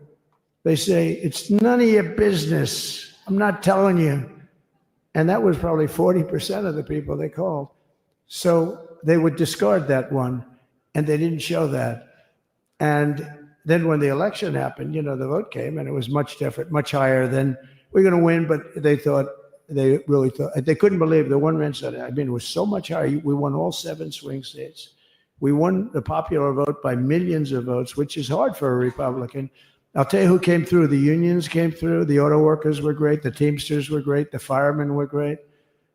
I think almost every union was great. The only one that weren't great, although Sean was great, and the Teamsters, Sean O'Brien, the head of the Teamsters, was fantastic. But generally speaking, the head of the union was against Trump, but the union would be with us for like 85%. Look what we did with the auto workers in Michigan. Look what we did with the Teamsters. The Teamsters were unbelievable. They were a solid Democrat vote, and they voted for Trump. So we had a great experience. This has been, now we have to go to work and get it done because we have to do something that's going to be great. We're going to turn our country around, and we're going to turn it around fast. And I think this was a better speech than the one I made upstairs, okay? I think this was better, JD. I think this was much better, and I got to see my friend. So, Governor, take care of yourself. You call me, we'll start working. You know what that means with him? He's going to be calling me tomorrow morning at about 6. And I said, how about next week? You call me and we're going to get it started real fast. We'll really help you a lot. You've done a fantastic job protecting something which is, it's not supposed to be for the states. And amazing job you've done. Thank you very much. And I want to thank everybody. And I have a first lady who's been incredible. She's been incredible. I shouldn't say this. I'm going to get hell when I say this, but her feet are absolutely aching. You know, those heels. And we thought we were leaving. We were going home. Sir, would you be able to go down and say hello to some of your other fans that are here? I said, oh, I didn't know that. Wow. Did you get to see pretty clearly the picture, I hope? Good. That's good. But because you wouldn't want to make the same speech again, right? But she said, darling, I love you so much, but my feet are killing me. I said, honey, let me just see how far it is. I asked the person. Oh, not that long, maybe 400 or 500 yards. That's 5 football fields. I said, can you make it? She said, we're going to make it no matter what. We're going to make it because we have to go. Right? Right? And then we went out to the helicopter though, just prior to this and said goodbye. And it's a custom. And the wind is blowing like crazy. And with the hat that she's wearing, she almost blew away. We almost lost off. She was being elevated off the ground. She almost blew away. No. So we all appreciate it because you've been a great first lady. A beautiful and a great first lady. And they love our first lady. You know, JD, whenever I make a speech, I see hundreds of times, we love our first lady. We love, and they do, and they should. She's great. So I just want to thank you. Thank you very much. I just want to thank everybody. And I felt that I said to JD, should we give him the A treatment, the B treatment, the C, the D, or the F? You know what the F is? Hello, everybody. Thank you for being here. Bye-bye. I gave you the A+ treatment. Thank you. Thank you all. Thank you, Governor. Thank you all very much. Appreciate it.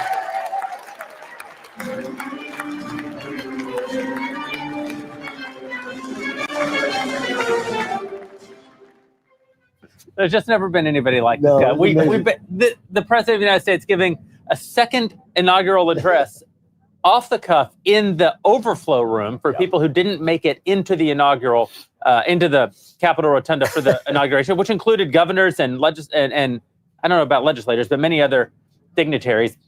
The speech started sort of like the interview with the quarterback after the game, giving you the play-by-play. Post-game interview. Post-game interview, and then turned into praise for of, I think, all of human history. Yes, but a very personally aimed at Governor Abbott of Texas. Yep. And then very funny remarks about First Lady Melania Trump. My favorite part was him making fun of his wife's hat. Yeah, that's bold. That's making fun of your wife's apparel in a speech. That is dangerous. And then he finishes up. That is what people love, though. The fact that not only was it inside baseball on the post-game interview, what'd you guys think about this at the thing upstairs? But then even he did a post that speech. And this speech, I didn't know what I was going to give you, okay? A, B, C, D, F. You know what? I gave you all the A+ treatment. Bye. So we're going to talk about the media's reaction to the president's first speech, which is already starting to happen. And you will not be surprised to hear that they aren't very happy. First, we're going to hear once again from our friends over at Helix Sleep, who made it possible for us to bring you this broadcast. Hosting the show, being a dad, and everything else life throws at me, I can't afford to waste a third of my life on bad sleep. When you spend 25 years in bed, your mattress isn't just furniture, it's an investment in your well-being. Here at The Daily Wire, we're proud to partner with Helix because they're simply the best in the business, consistently delivering quality sleep to our team and our audience. What makes Helix different? Well, they know one size fits all is nonsense when it comes to sleep. With 20 different mattress options, Helix understands everyone's sleep needs are unique. I took their quiz about a decade ago and matched me with a firm, breathable mattress that's perfect for my needs. No more tossing, no more turning, no more back pain, just consistent quality rest. I wouldn't recommend something I don't believe in myself. My wife loves it. I love it. We put one in our guest room. Now our guests are asking where we got our mattress. If that doesn't sell you, you should also know Helix gives you 100 nights to try it out risk-free. They'll even pick it up if you don't love it. But trust me, you're going to love it. Right now, Helix is running a huge MLK flash sale. Helix is offering 27% off everything site-wide, plus 2 free dream pillows with your mattress purchase. Just head on over to helixsleep.com/dailywire. That's helixsleep.com/dailywire for 27% off site-wide and 2 free dream pillows. Again, helixsleep.com/dailywire. Thank you, Helix, for sponsoring this coverage.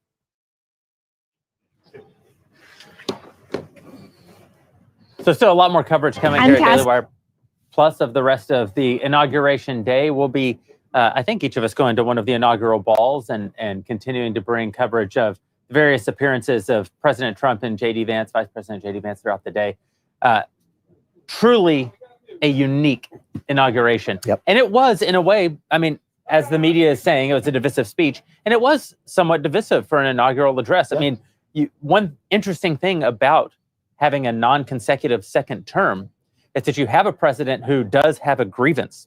He's coming into his second term, not fresh off of his first, but having been, he believes, unjustly defeated in the election. I think we all agree, unjustly persecuted and even prosecuted by the government since the time of his presidency.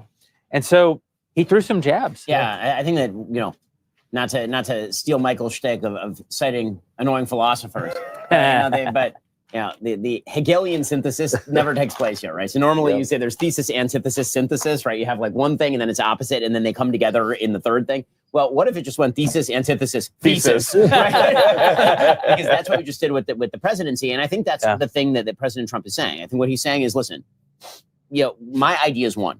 Yeah, my idea is one, right? You tried my ideas, and then you tried the opposite ideas, and then my idea is one. And so why would I stand up here and pretend that there's some sort of coming together around the ideas that lost to me? You tried it. You tried it. You got to see both sides, and then you guys decided with all the bad things on the table. It wasn't as though anything was hidden in this election cycle. We had everything, right? We had a full laundry. We had a full airing of grievances about January 6th, and we had a full airing of grievances about COVID, now about BLM, and about trans, and all that stuff. And you chose me. And because you chose me, now I get to say the thing, which is I won. This is not an experiment. That's right. Yeah. I won. Yeah. So here's what I'm going to do now that I won. And all the things that were bad, that you hated, and I think that there was a tacit acknowledgement by President Trump that one of the reasons he's back is because Joe Biden. Yeah. Right? It is because Joe Biden. I mean, my heart soared a couple of times today. One was when President Trump actually took the oath of office and Joe Biden was no longer president. And the other was when we all personally saw the helicopter take off. When the helicopter took off, a load was lightened from my heart. And suddenly, like, really, because every day you woke up in Joe Biden's America and it was like, what bad thing is this terrible person going to do to the country today? Literally 15 minutes before he ceased to be the president,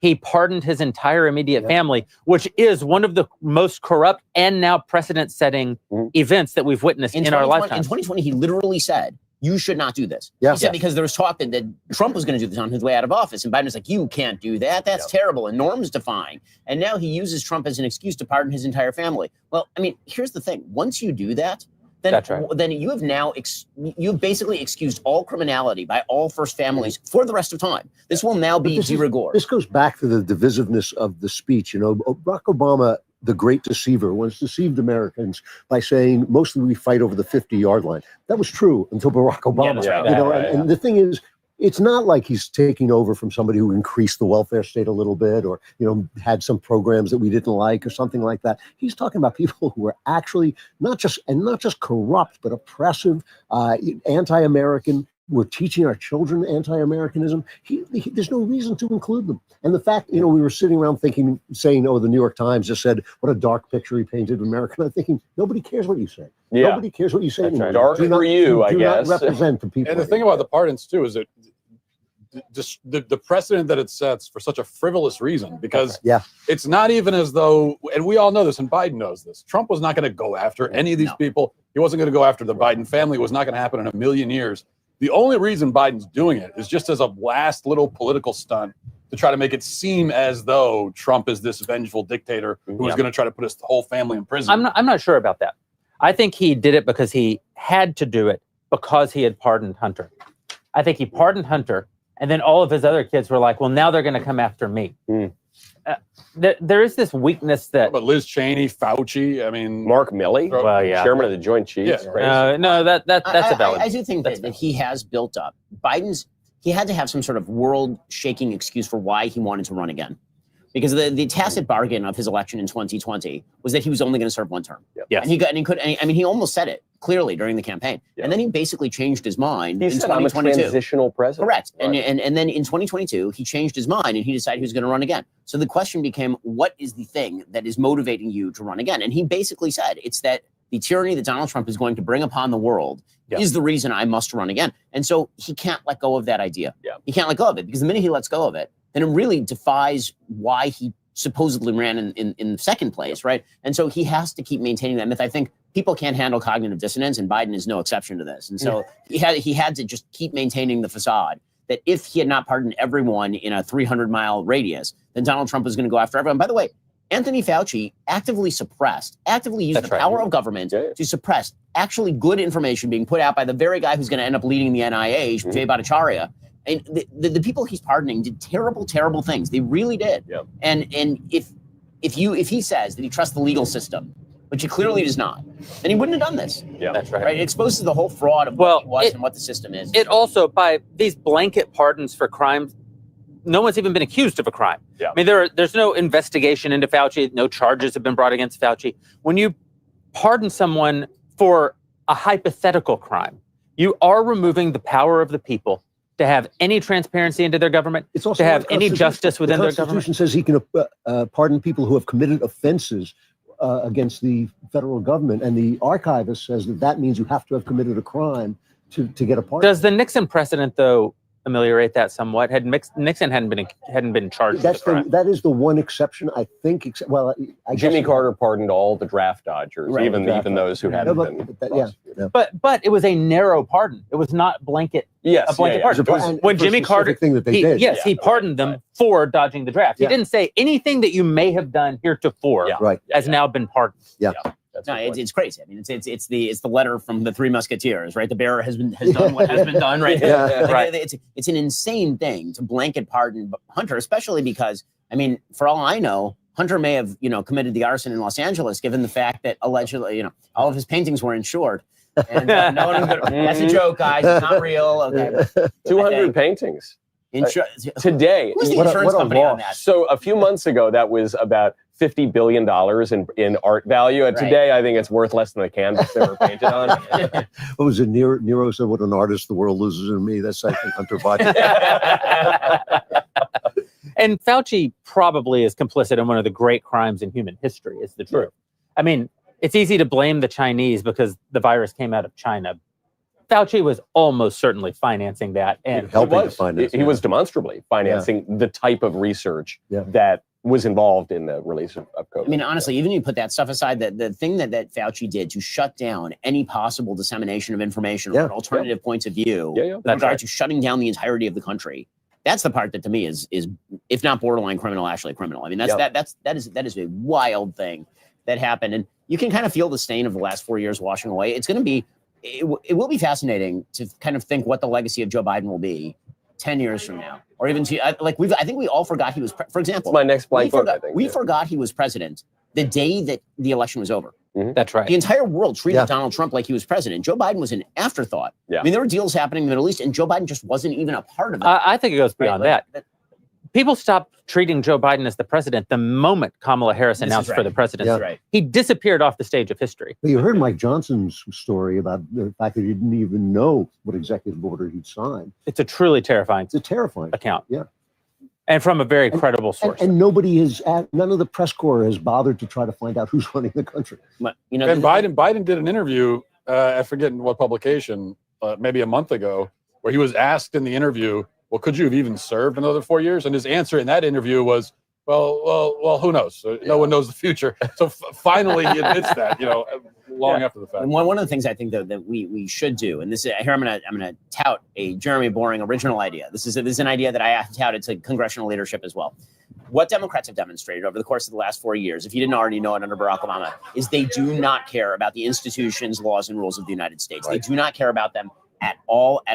And so what Jeremy has posed, and I think it's quite a good idea, is that one of the key institutions that's upholding the capacity of the United States to function is the filibuster in the Senate. And we know for a fact that the Democrats were going to nuke that filibuster if they got a hold of the Senate, the presidency. They were going to do it. And so what Jeremy has proposed, and if you want to lay it out, you can, but I'm going to do it faster. So in any case, the basic idea that Jeremy proposed, which is a good one, is that the Republicans in the Senate should propose a constitutional amendment to enshrine the Senate filibuster in the Constitution. And if it's not cleared in 18 months, they should nuke it.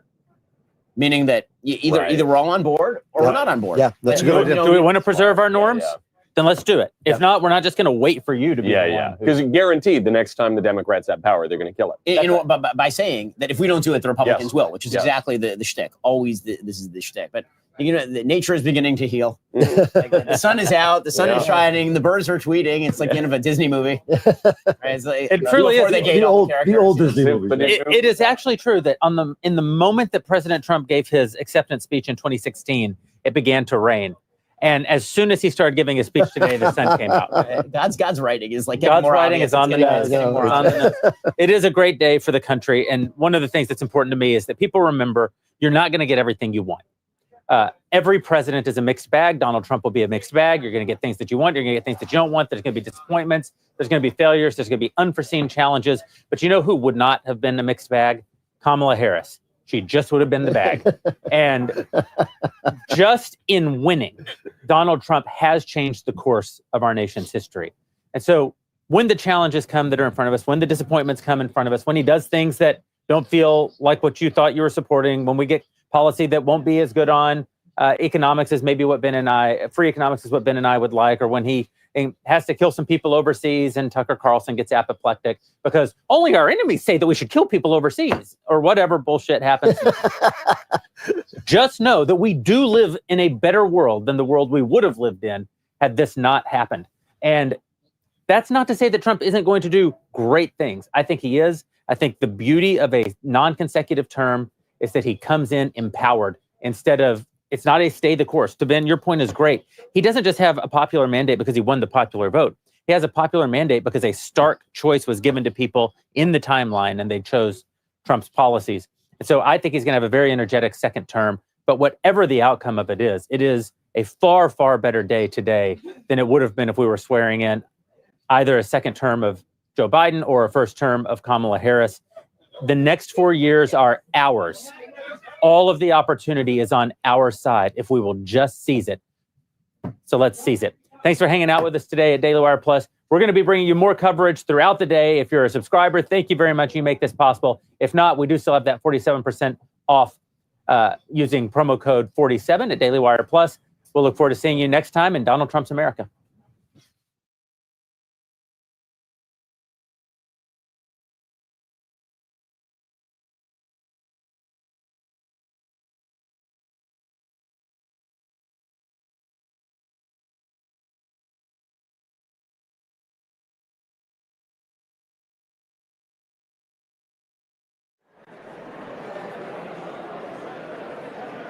Ladies and gentlemen, please be seated.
Congratulations.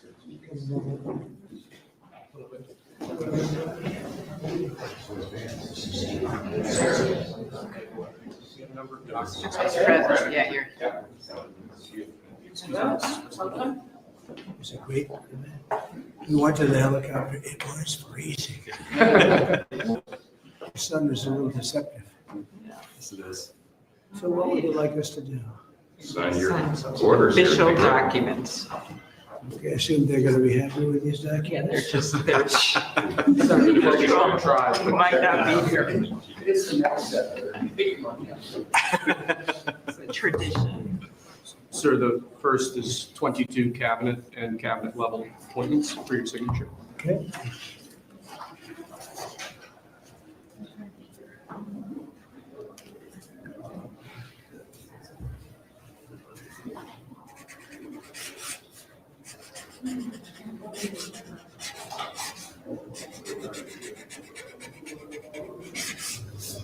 Okay. The next one will be, excuse me. Next one will be 47 sub-cabinet level appointments, sir. But you don't have to sign 47.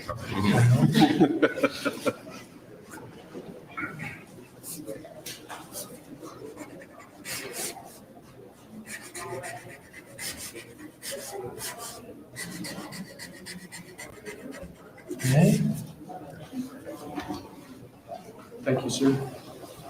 Now 31 acting designations and appointments to effectively take control of the government. Let's do that. Yeah, that's important. That's important, isn't it?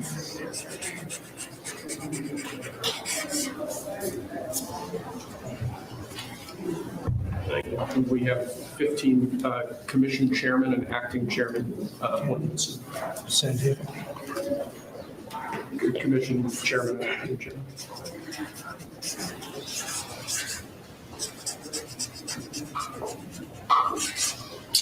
He was #1 at Harvard also. You know that? He was Good counsel. They have something in common. Thank you, sir. Lastly, we have a proclamation ordering that on all future inauguration days, including this inauguration day, that flags shall be flown at full mast. Very important.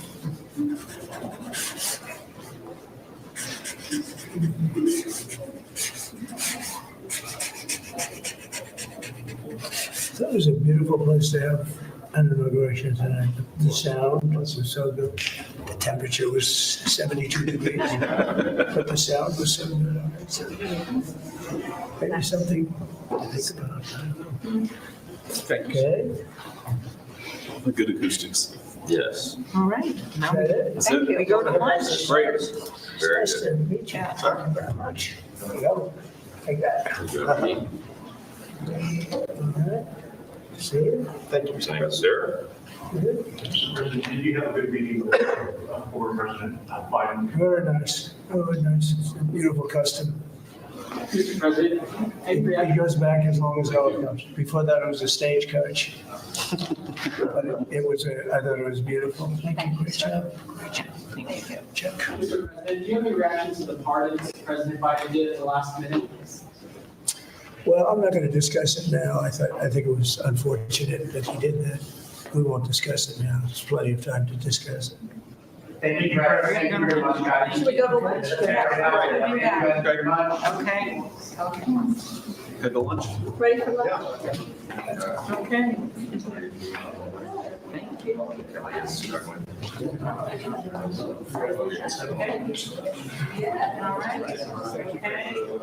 That was 3 times the number of appointments you did in 2017, sir. I did one.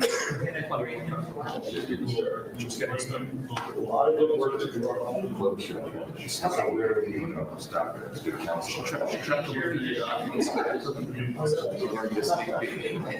that's what they get for you.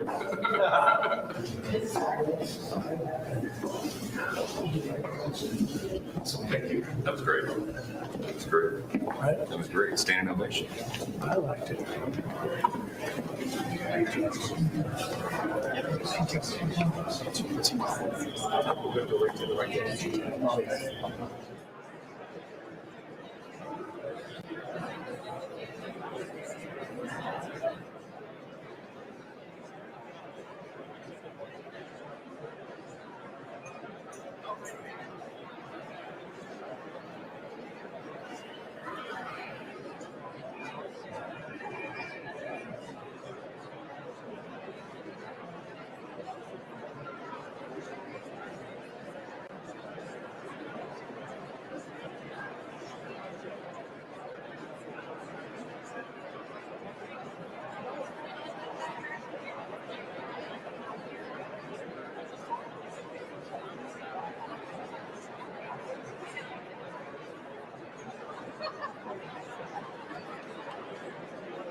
in New York City. And to everybody's shock and dismay, he said, "I am going to make America great again. We're going to rebuild our southern border. We're going to restore our economy. We are going to keep our communities safe. And we're going to make sure that America is strong enough to protect our interests and our allies around the world." And I can say that over the last year, as we have taken that message to Detroit, to Philadelphia, to New York, to Milwaukee, to San Francisco, and everywhere in between, that man, our president, has never wavered. And here we are today, and at 12:01, right up the street, he put his hand on the Bible, and he swore an oath to make America great again.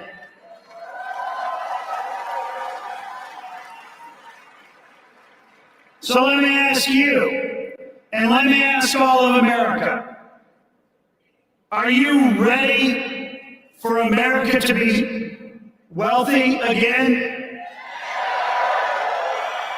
Are you ready for America to be safe again? Are you ready for America to be strong again? Are you ready for America to be great again? Are you ready for Donald J. Trump and J.D. Vance to be the president and the vice president of the United States of America? Pretty cool, huh? Thank you, America, and thank you for everything that you did to make today a reality.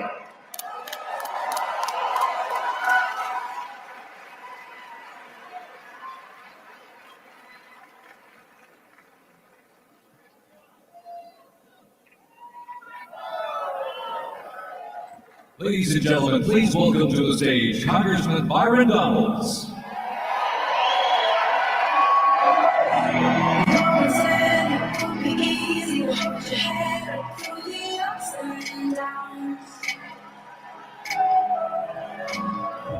If you want it, you believe it, you can find a way to turn it around.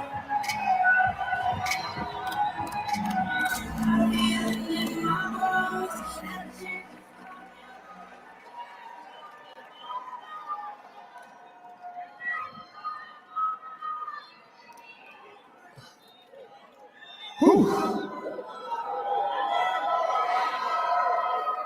Whether it was Georgia, North Carolina, Wisconsin, Pennsylvania, Michigan, Arizona, or Nevada, we swept them all, and Donald Trump is president of the United States. For years, they said it wasn't going to happen. For years, they said, no, it's going to be the left's way. But it was the American people who looked the craziness of the left in the eye and said, we need common sense. We need real vision. We need a country that is going to be preeminent above all others. And we need the American people to be put first. And all of you in this arena and around this country, make sure Donald Trump is the 47th president of the United States.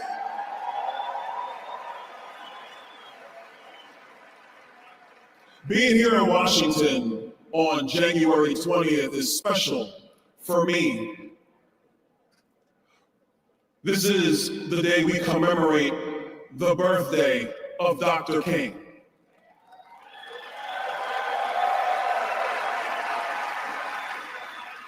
And as I was sitting in the Capitol Rotunda, as I was watching Donald Trump give the best speech ever at a presidential inauguration,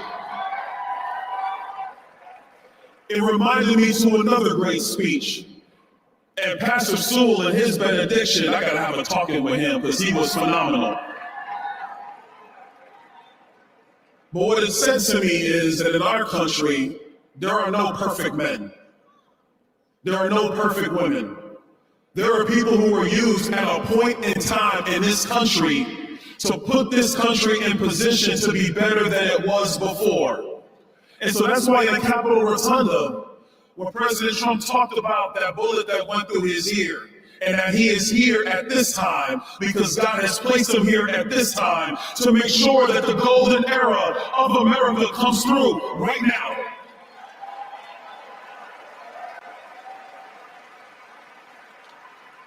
So yes, we are going to make sure that we get your prices under control and we have a great economy.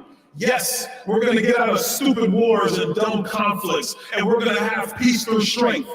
Yes, our soldiers are going to be focused on their core mission, and that is to kill the enemy and to come home. Yes, we're going to have the largest repatriation force of illegal immigrants in the history of this country, because the only way you come to America is legally, following the law.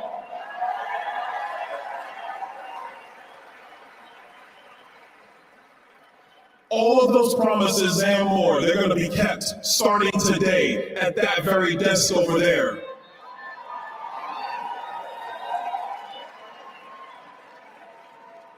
And I got a special message, and this is for states like California and New York and Illinois.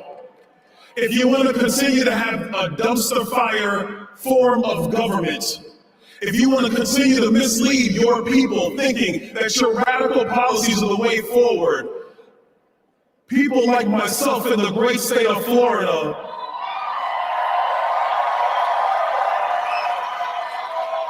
and Tennessee and Texas and the administration of Donald J. Trump, we are going to show you what true governance is. We are going to show you what true leadership is. And we are going to show the people in your states that they don't have to live with Gavin Newsom. They can have a Republican again in the state of California.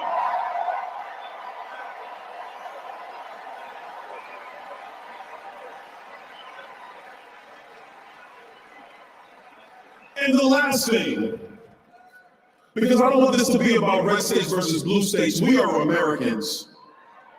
And the thing that will unify us is the success of our nation. When a young kid can grow up in the inner city and make something of himself, that is success. When a mom can dream about her children and they achieve something wonderful in America, that is success. When an immigrant from another country comes through the right way, and they actually build something and they add to what America truly is, that is success.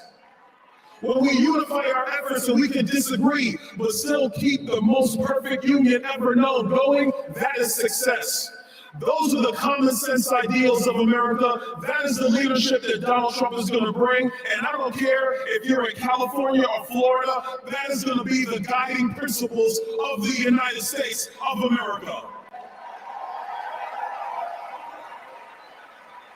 So buckle up, everybody, because we're going to be unified. We're going to get the job done. And I don't know about you, I'm kind of sick of speeches. On Capitol Hill, a few blocks from here, we are going to get the job done, or people will be moved out of the way. God bless you guys. God bless America. God bless Donald Trump and J.D. Vance and their families. God bless you.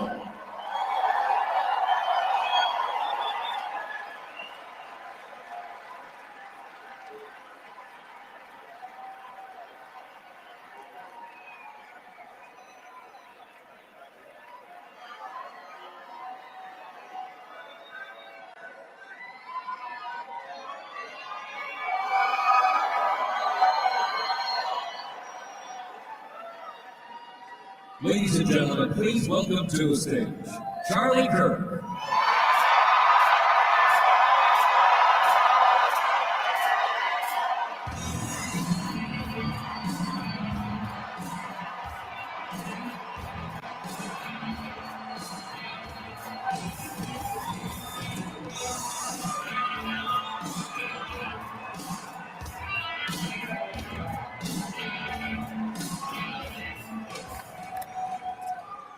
We did it, everybody.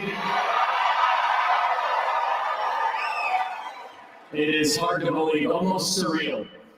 For those of you that have always had the president's back throughout these last couple of years, when we were at our darkest moment 4 years ago, this is your victory. For those of you that refuse to waver, when they tried to throw our amazing patriots in federal prison, when they tried to silence this movement, for those of you that never wavered, this is your victory.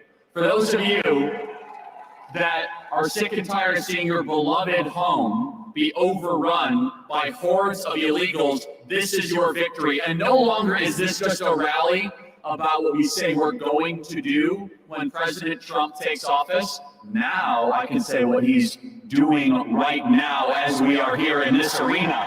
As we are here right now, President Donald Trump is signing executive order after executive order, 200 executive actions and orders today, some of which include drill baby drill, curb inflation, national emergency on the southern border, and my favorite, that God created man and woman. There are no other genders besides that.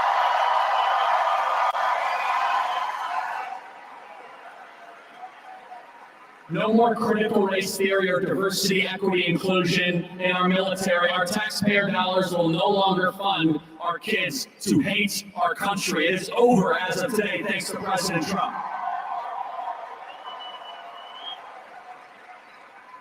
And what you saw from President Trump today, which, by the way, I believe was the best inaugural address in American history. And the reason why it was the best, it was not platitudes or abstractions or empty promises. It wasn't about stuff that the DC regime wants to hear. While they were all sitting behind him, he basically said, the people in this room have been robbing you, the American people. You see, as of high noon, just an hour and a half ago, the 46th president is no longer.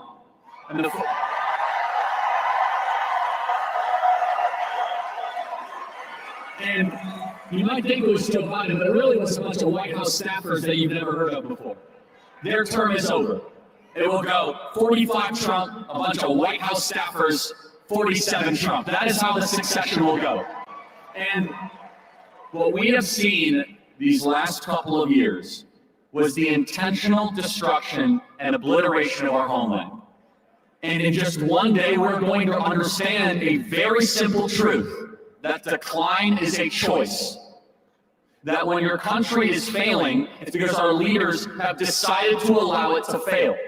And President Trump, I really believe, is on a mission from the Almighty to save this country in that millimeter miracle where he very well could have been not just shot, but unspeakable things could have happened in Butler, Pennsylvania. And the reason that they wanted to take out Donald Trump so bad, 700 years in federal prison, every possible way imaginable, is because he brings you guys into the room. It's because he brings you into the negotiation. You see, this was supposed to be a managed decline of the United States of America. And just understand what you are living through. You're living through a new American renaissance. And honestly, there were a lot of people that said there's no way they'll allow Donald Trump to be president again. They're going to steal it. They're going to use the machines. And I understand all that. They're going to try to take him out. But never underestimate the will of the American people and the sovereignty of God towards righteous and good purposes. Donald Trump is evidence that God is not done with the United States of America, that our best days are ahead of us.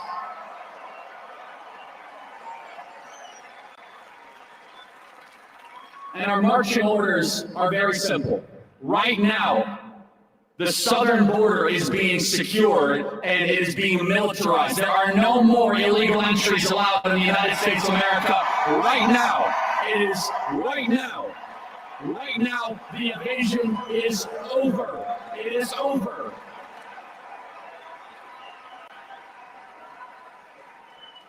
And we have to understand that it's going to be more than just executive actions. It's all of you continue to fight in your community.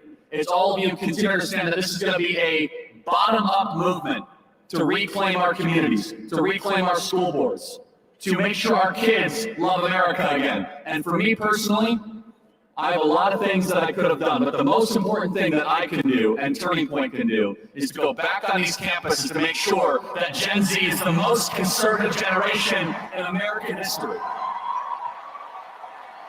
I'll say this in closing, everybody. In closing, Donald Trump won the White House largely because younger voters trusted Donald Trump with their vote. It was the largest swing of any demographic, a 35-point swing. For 12 years, I have been focusing on trying to get young people to believe in America, to believe in conservative principles. And I went to campus after campus, and you know, it was not easy work. It was very difficult. But I will, to all the young people of America and Gen Z, I want you to know, President Trump is going to deliver for you so that you can be able to own a home, have big families, believe in this country, and the American dream that your parents once had, you will also be able to enjoy. And let us all together say, thank you, God. Thank you for giving us 45 and 47. Thank you for delivering this country from the most awful people imaginable. Our best days are ahead. Thank you, everybody. God bless you all.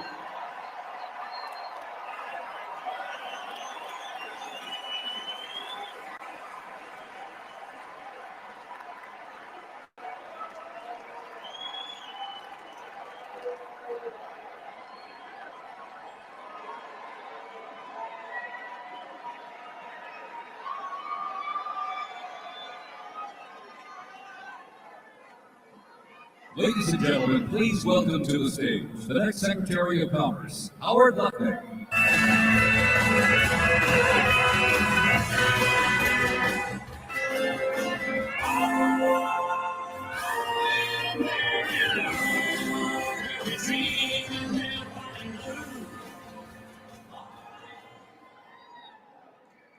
Good afternoon on the greatest Inauguration Day ever.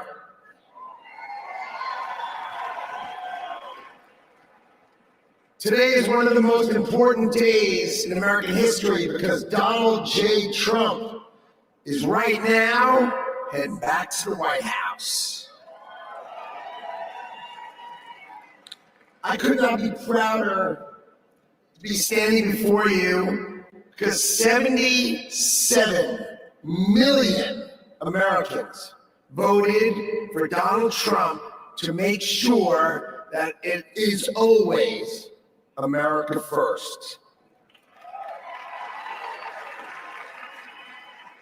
So I wanted to tell you some stories because no president, Donald Trump is now the oldest president to take office, but no president has ever had his work ethic, his energy, or his intuition.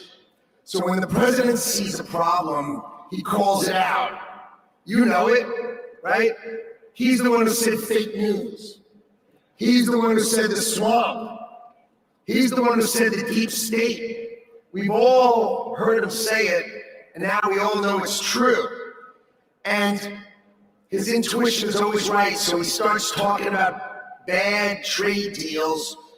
That's what he thinks. So let me tell you a story about the last day on the campaign trail. So I went to meet the president in North Carolina, okay? He gets up in the morning at 8 o'clock. We get in the motorcade, gives a speech. He goes to 3 states, 4 rallies, an hour and a half each rally, finishes midnight. We start 8 a.m. He finishes midnight. Gets on the stage midnight in Grand Rapids, Michigan. Speaks for 2 hours. 2 hours. Never takes a nap. And when he's on the stage, he's never taken a sip of water. The man is power. He is power.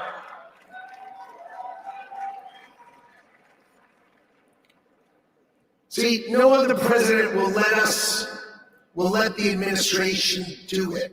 He's going to help us fix America.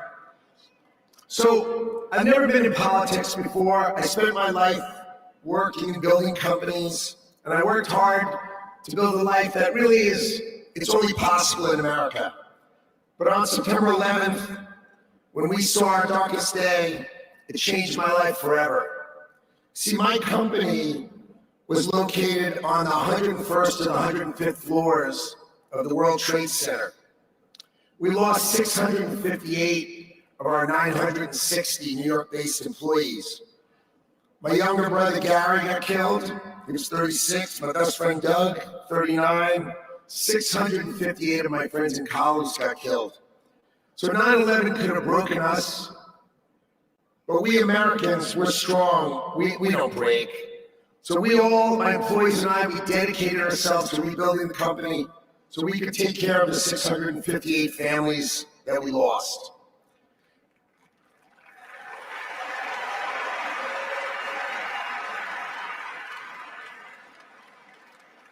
And I want you to know, we received thousands and thousands of cards and letters, and most importantly, we received all of your prayers, and that mattered to us and it helped carry us through.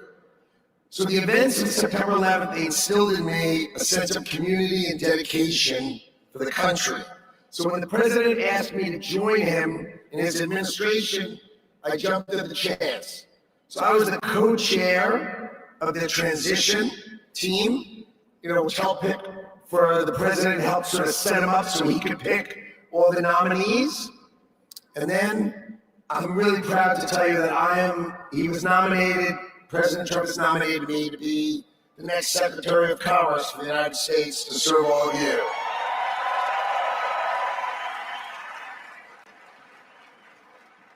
So let's talk about commerce.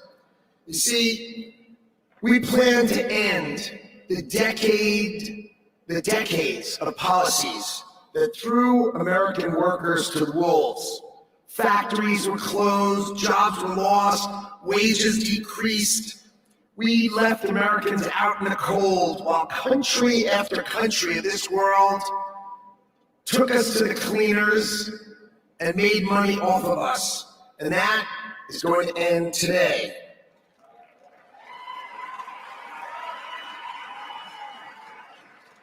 At the start of the 20th century, America was the richest country on earth, and we defended our workers from unfair trade policies with tariffs, and we only made money. We had no income tax. All we did is charge other countries and foreign companies, if they wanted to sell to America, you had to pay for entry. Okay, so imagine this. The US government had no income tax. Americans got to keep all their hard-earned money, and foreigners paid the price. So now, what's happened? We have the Internal Revenue Service. That means charge us internally. Now imagine politicians who can't even balance their own checkbook, taking our money, and what do they do every year? Let's just take more, let's just take more, let's just take more. So this is how Donald Trump is going to end it and fix it. Last week, he announced that we're going to return America to greatness by creating, and today is his birthday, the External Revenue Service. So if you're always wondering, is some bureaucrat going to cut your benefits? Not under Donald Trump. Not under Donald Trump. It means foreign companies are going to pay if they want to come and sell products to the wealthiest country on earth.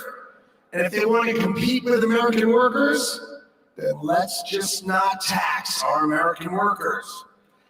It means creating level playing fields, and it means that America will be great by reducing the taxes that we pay and driving the ones that they pay.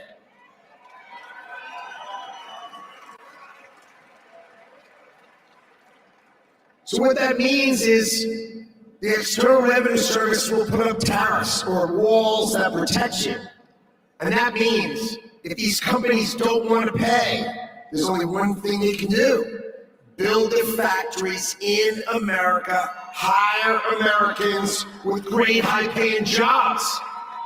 Let's double the size of our unions in America, but not just by adding more and more great-paying jobs. That's our objective. So today is the beginning of celebrating the return of common sense and the ending the decades of disrespecting the American worker and the disrespect and unfair treatment of our workers. Today, Donald Trump returns to the White House and prosperity returns to America. Thank you all. And I love today. What a day.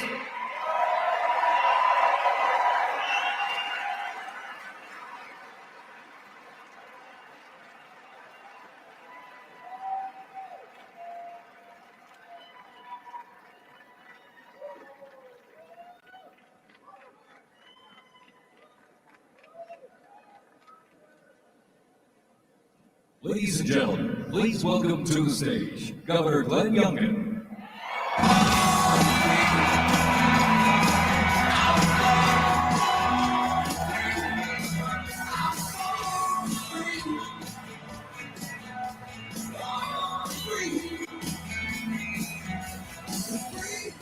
Thank you. Well, come on now, can't you feel it? The American spirit is alive and well.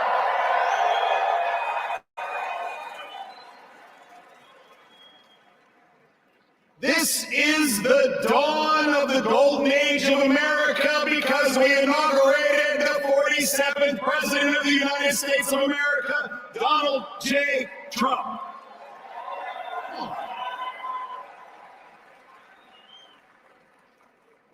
What a day to be in Washington, D.C. You know, I live right across the river in Virginia.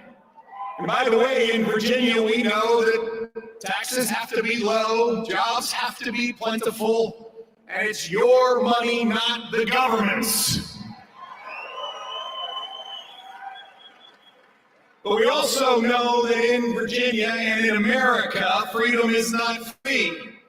We know that our military heroes and their families sacrifice everything. We know that law enforcement stands in the breach. We must back the blue, and I want everybody here to give a rounding applause for the 25,000 military and police officers keeping us all safe today in Washington, D.C.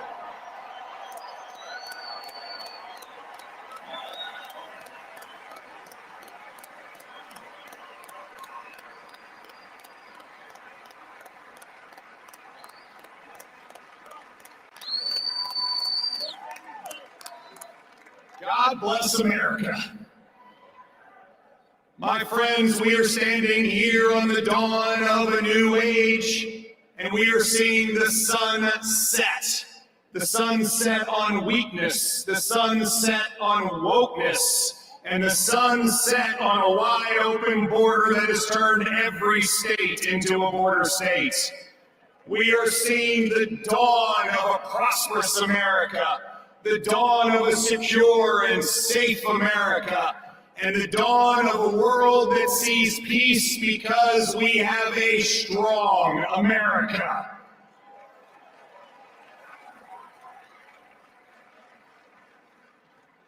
Our new president, Donald J. Trump, has never, ever lost faith in America. They tried to take him down legally.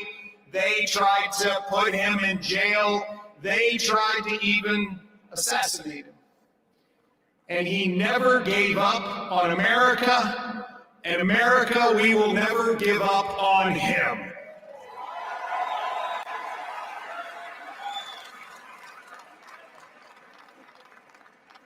And as we stand here on this dawn of the next golden age in America, we all have a responsibility.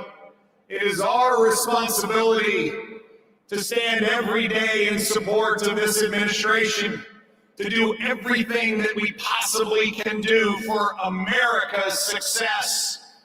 President Trump deeply believes this, and both he and J.D. Vance have already gone to work. He is signing executive orders. He is closing the border. He is bringing down inflation. He is stepping into the breach. Ladies and gentlemen, it is time for America to be prosperous again. It is time for America to be safe again. It is time for America to be strong again. And it is time for America to be great again.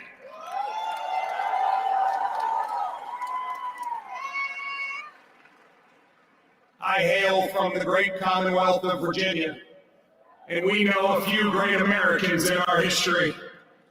From George Washington to Thomas Jefferson, to James Madison, to Patrick Henry, who echoed, "Give me liberty," or "Give me death." My friends, those words that Thomas Jefferson penned, which are the greatest words, at least in this hemisphere, ever written, that we hold these truths to be self-evident, that all men are created equal and we are endowed by our Creator with certain unalienable rights, and among them are life, liberty, and the pursuit of happiness. Well, ladies and gentlemen, we stand here on the dawn of a new age where life, liberty, and the pursuit of happiness are available to every American. And we must stand together as we collectively say, God bless America, and God bless Donald J. Trump and J.D. Vance. Thank you all very much. God bless you.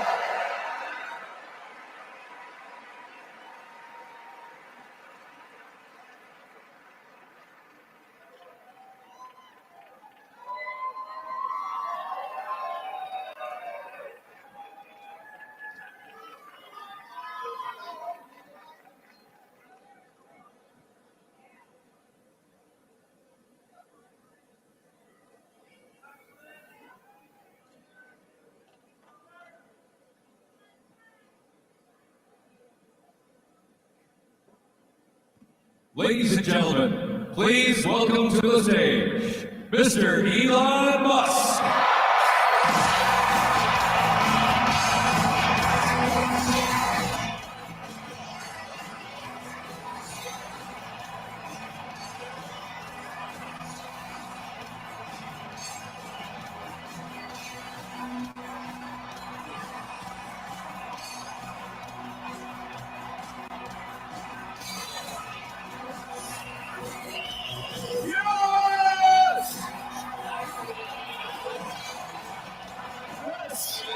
This is what victory feels like. Yeah! And this was no ordinary victory. This was a fork in the road of human civilization. Okay. There are elections that come and go. Some elections are, important, some are not. But this one this one really matters. And I just want to say thank you for making it happen. Thank you.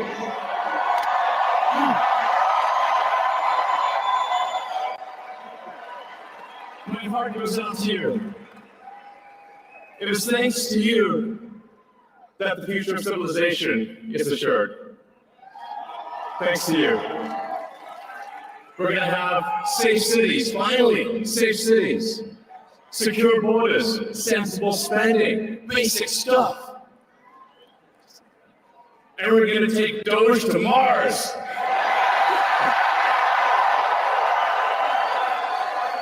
I mean, can you imagine how awesome it will be to have American astronauts plant the flag on another planet for the first time?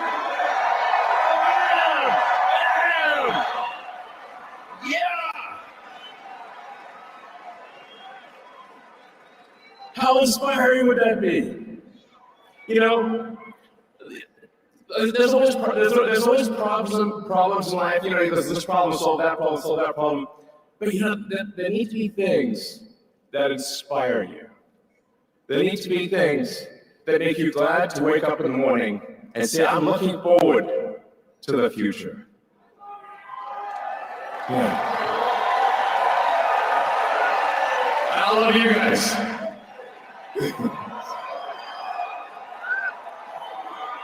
So.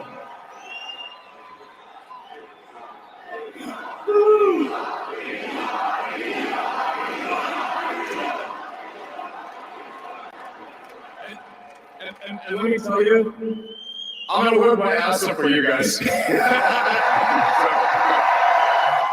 really will.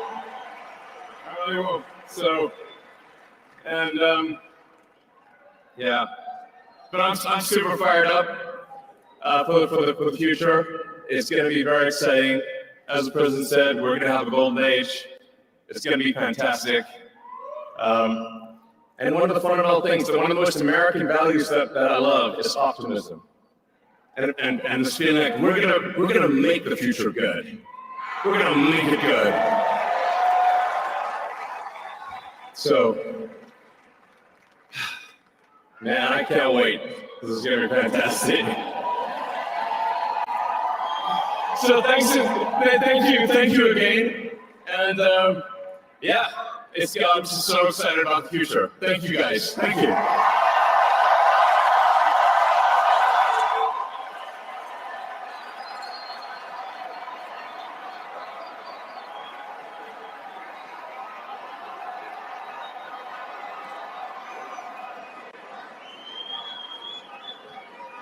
Ladies and gentlemen, please welcome to the stage, Patel.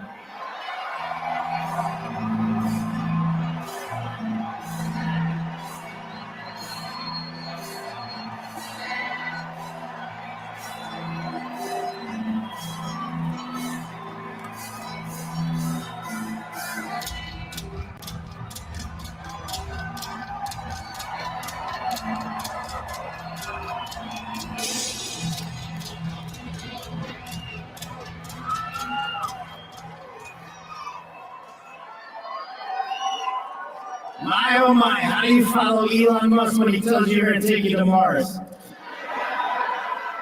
I'll tell you how. He and I share something deeply. We love the American dream. And we have been given a gift by God today to usher in a new dynasty because we just inaugurated Donald J. Trump as our 47th president. And we just inaugurated J.D. Vance as our Vice President of the United States. And we did that because the American dream is alive and well, because you chose that our dream can be the dream for our children and the dream for our world. And we are at a crossroads here in America, but our future is bright because you had the courage to stand for your convictions. So I'm humbled here to talk to you about why I love the American dream. My story is pretty simple, it's unique, and some of you share in it. My parents were born and raised in East Africa. My father in the 1970s fled a genocidal dictatorship in Uganda, where he saw 300,000 of his countrymen murdered, where he saw what lawlessness would do if it was allowed to break through the system of constitutional justice. He fled, like so many others. He married my mother. They moved here. They waited in line. They stood in line because the American dream was worth standing in line for.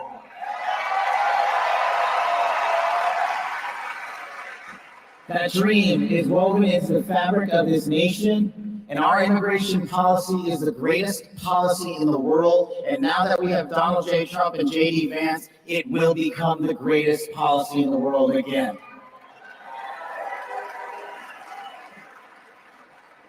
But dreams and hopes aren't enough, my friends. We gotta get to work. And we gotta accept the realities that too many of you know from your communities. President Trump launched in his first term priorities of national security, law enforcement, economy, and global diplomacy. But now we have to retread some of that. And I'd just like to go over a few of the things that our community has been living under these last few years. In the last calendar year alone, we had 100,000 drug overdoses. In the last calendar year alone, we had over 100,000 rapes. In the last calendar year alone, we had 17,000 homicides. That is unacceptable in 2025 in the United States of America. That is why we need constitutional law and order. When I read the statistic that for the age group of 18 to 45, the #1 cause of death is CCP fentanyl. We are not prioritized to go after the threats that face this country, and most of all, that face our future generations. But thank God, we will be starting right now.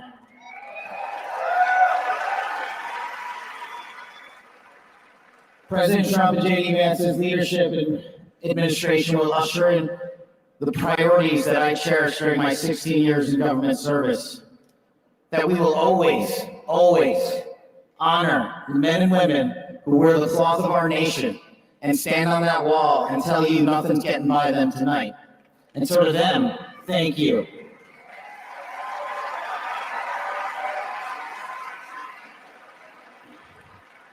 To our teachers and our frontline workers and our first responders, y'all choose to show up every single day for our children, for our communities, and we will now show up for you. Thank you for keeping us safe.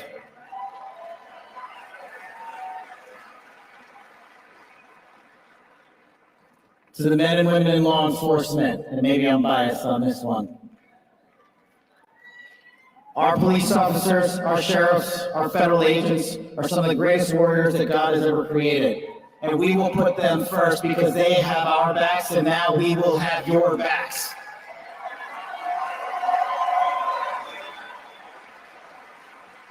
I am standing here because of the American dream. I am not standing here because of the color of my skin. I'm standing here because I earned my right on this stage, and you earned your right to be here with me.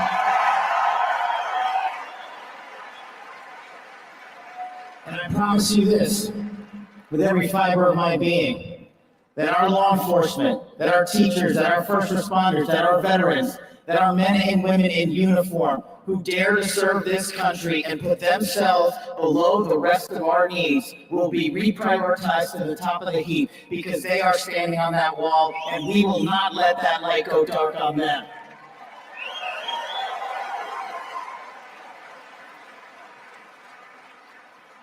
Whether as a national security prosecutor, a public defender, President Trump's deputy director of national intelligence, his chief of staff at the Department of Defense, or so many other roles that I was humbled and privileged to serve when I swore up to that Constitution, which I hope to do so again one day soon.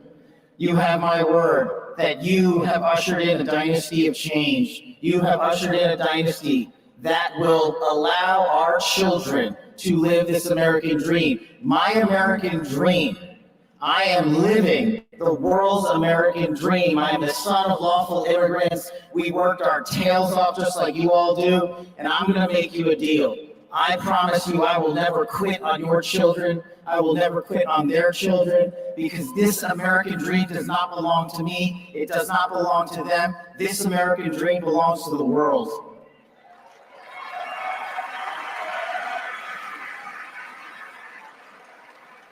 So in closing, I just want to tell you this.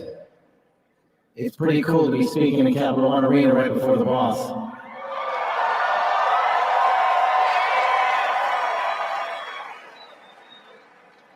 You have inspired me beyond words. Your love, your devotion, your commitment to our country, everywhere I go, shows us that we are not only the beacon of hope, but we are the land of constitutional justice. We are the land under Donald J. Trump and J.D. Vance, where we are going to end the two-tier system of justice. We are going to remove the weaponization of the intelligence community for political purposes. And we are going to put the men and women of America first.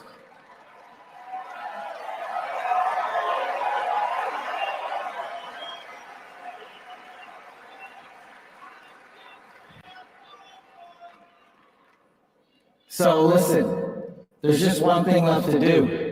We all got work to do. We've got the greatest president, the greatest vice president in the history of the world. And so I just need y'all to do a little bit more.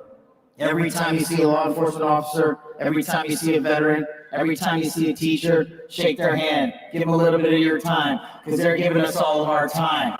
And don't forget to enjoy the ride, ladies and gentlemen. God bless America. God bless the United States of America. God bless every one of you. I'm living the American dream. My name is Patel, and I ain't going anywhere. Let's go to work.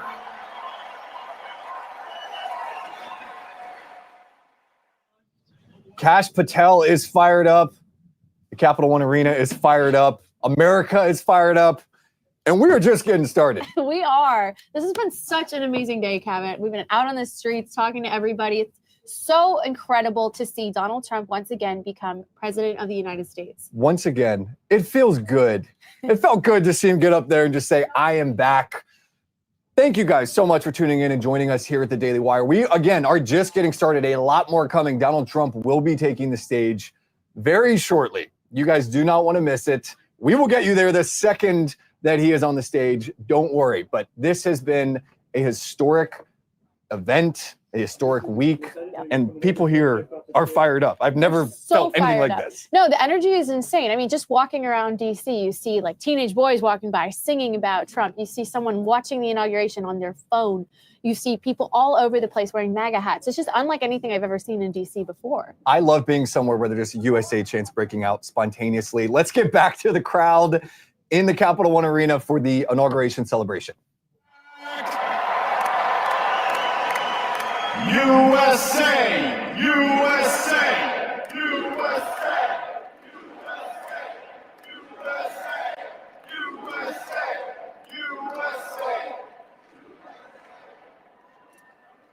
The 45th and the 47th President of the United States of America will be here shortly. He's down at the Capitol. He'll be in a little while. He'll be here. They asked me to come out and say a few words and say hello to you great American patriots that came from all over the country. Thank you for being here today.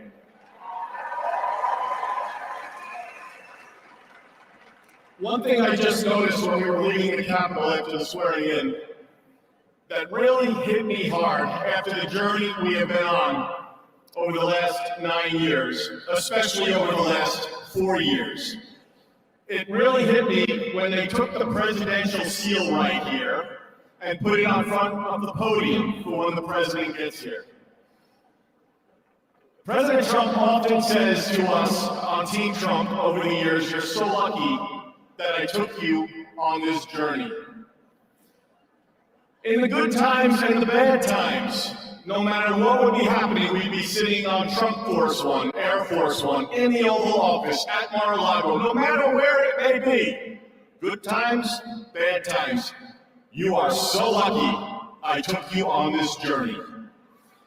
And you know what, Mr. President?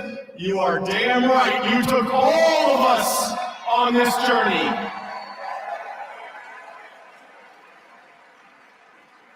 There's been a lot of stops along the way from 2016 when we started back in 2015 with a small campaign team flying around the country, doing rallies, small team, 6, 7, maybe 8 people.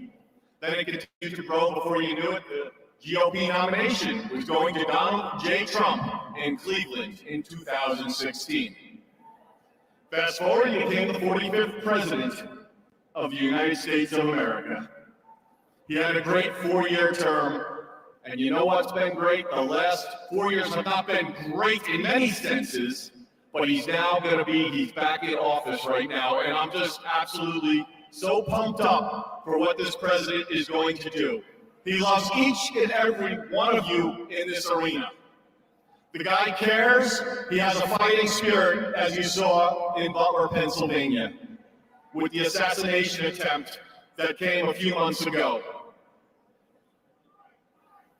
You could say that again. Fight, fight, fight.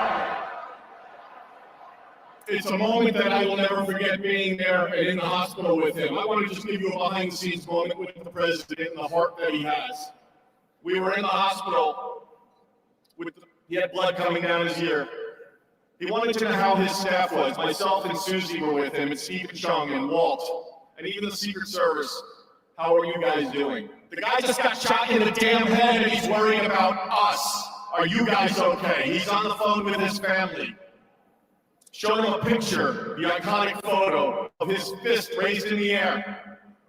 Told him it was from Doug Mills from the New York Times, a great photographer. He looked at the picture, he's staring at the picture, one of the most historical photos of all time. There'll never be anything like it. He said, call Doug and see if he's doing okay. That's the attitude he had in that hospital.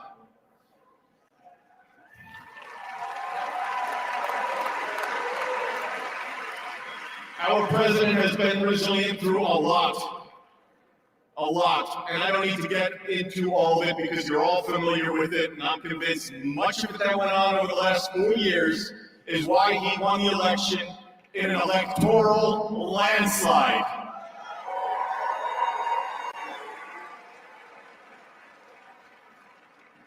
In Butler, Pennsylvania, when he got up and he raised that fist and he shouted, "Fight." He will do that for every one of you. For the United States of America, he will always put America first, without question. He loves what he does. He's got a great administration and a great team behind him. What a journey. McDonald's, drive-through window. Garbage trucks showing up at a rally, and him on the plane putting on his orange vest. Sorry, you're gonna take that off? I'm going to the rally in my orange vest. The guy is 1 in a trillion. There will never be anybody like this man again. Enjoy this moment. Enjoy this movement. And together, we will continue to fight, put America first, and make America great again. God bless everybody here. We love you. Thank you.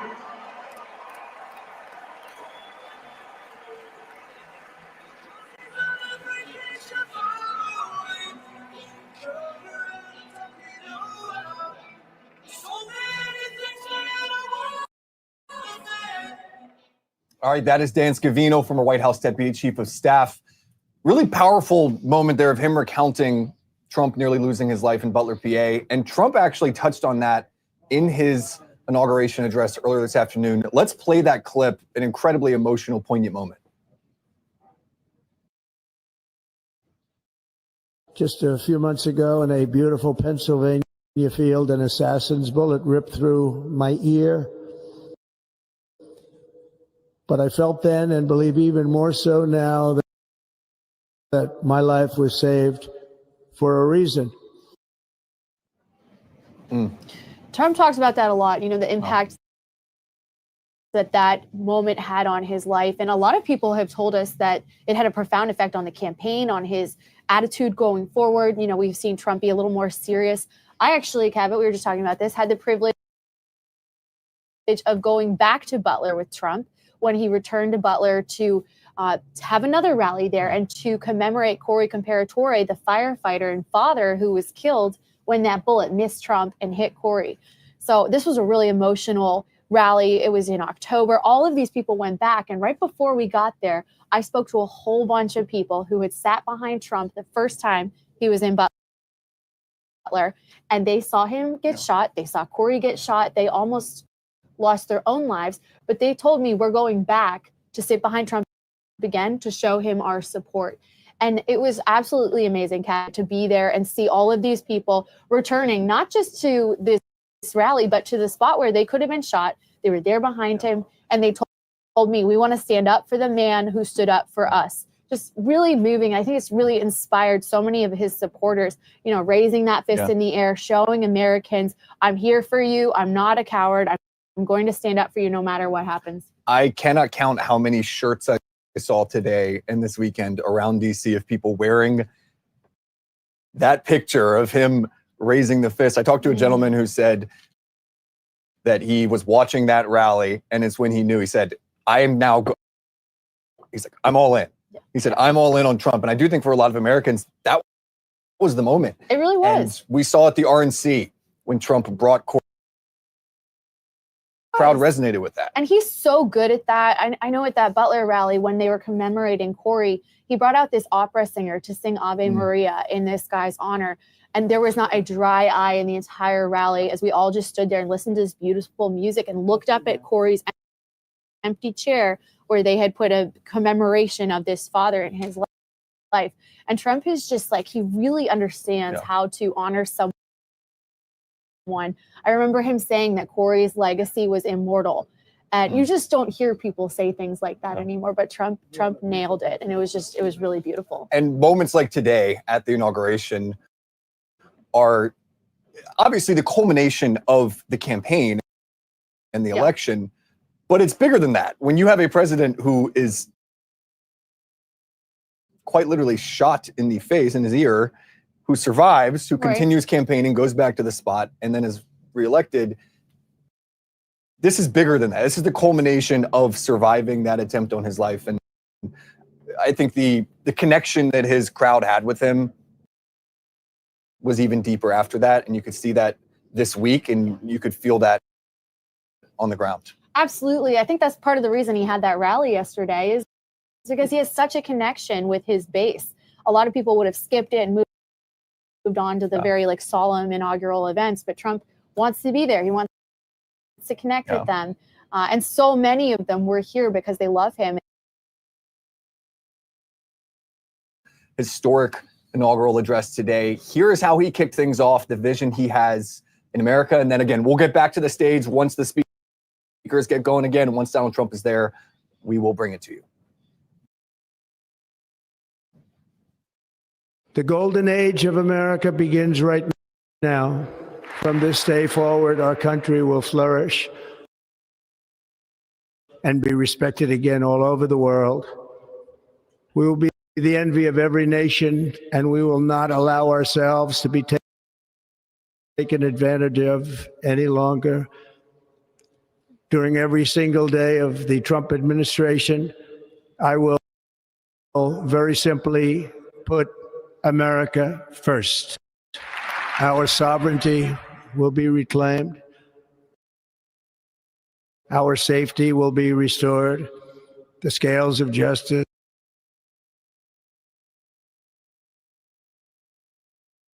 to create a nation that is proud, prosperous, and free.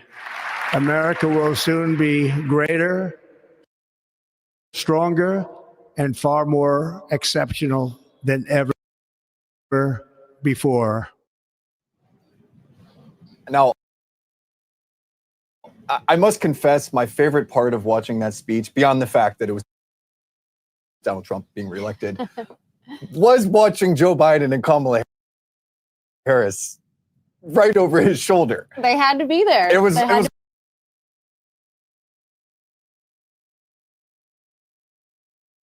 over. Democrats are out of power, saying we had the most historic victory in history.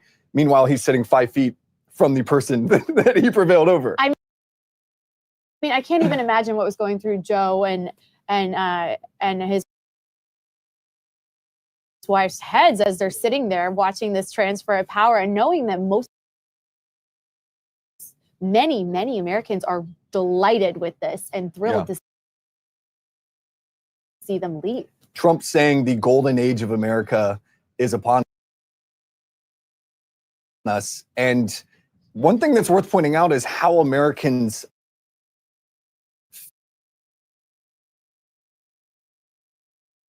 compared to 2016. There was a poll that came out this week from CBS, and it's worth reiterating. 60% of Americans say they are optimistic about the next 4 years under Donald Trump. So that rhetoric of this is a golden age of America. We are about to accomplish all of the things that optimistic about the next 4 years under Trump. That is a sea change. That is young people realizing, hey, the last 4 years hasn't gone so great for us. And we have not seen that level of optimism from young people in modern history for a Republican. No. And I mean, this is the age group, the generation that we were told would absolutely go for Democrats. We were told they were very liberal. Yeah. We were told that all these girls cared only about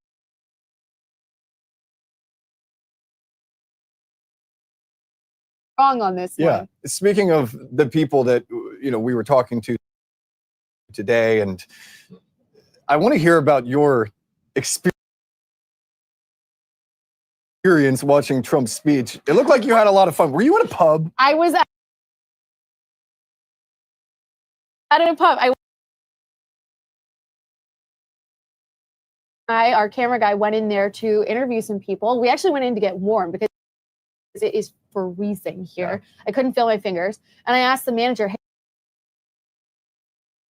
do you mind if we interview some people? And they were like, great, you want a drink? And so we go in. Did you get one? No, I didn't. I'm not drinking on the job. But we go in, I start interviewing people. And this was the coolest thing ever because the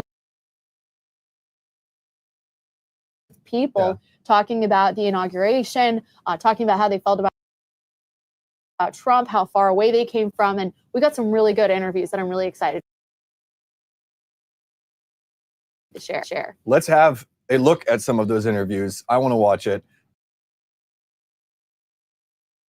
I want to see if you're being honest about not having a beer while you're in there. Let's play some of that footage. Where are you from? We're from Connecticut. I'm from Ohio. Charlotte, Pennsylvania. Came down from the Bronx, New York. So here we are. Fort Myers, Florida. Wow, how long did it take you to get here?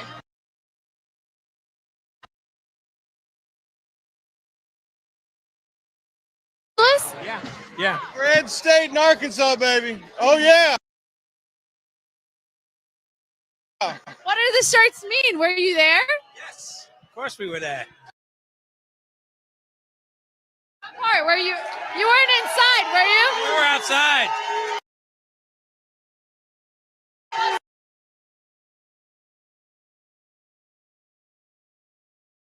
The Democratic Party, but he is for us. He absolutely loves Americans. He's going to make the country great again. He's from Queens. We're from the Bronx. That's number one. We've seen him our whole lives since, I seen him in the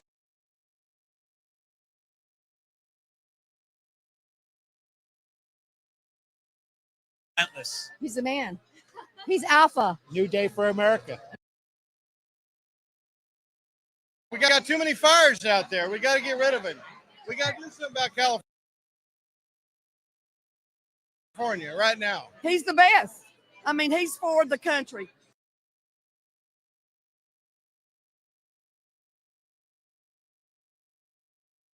To get this country back the way it's supposed to be. I got to see my cousin JD get inaugurated into vice president. Is he really your cousin? Distant, but yes.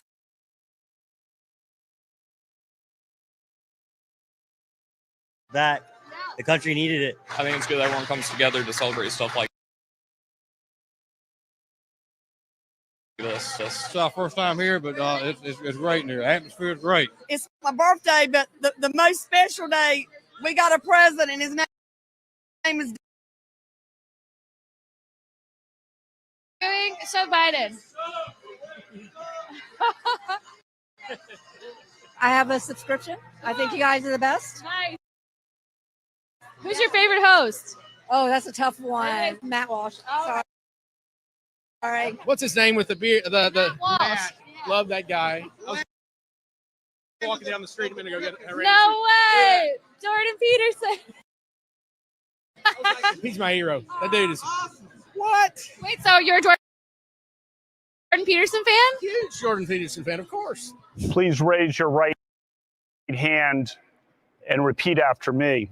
So help me.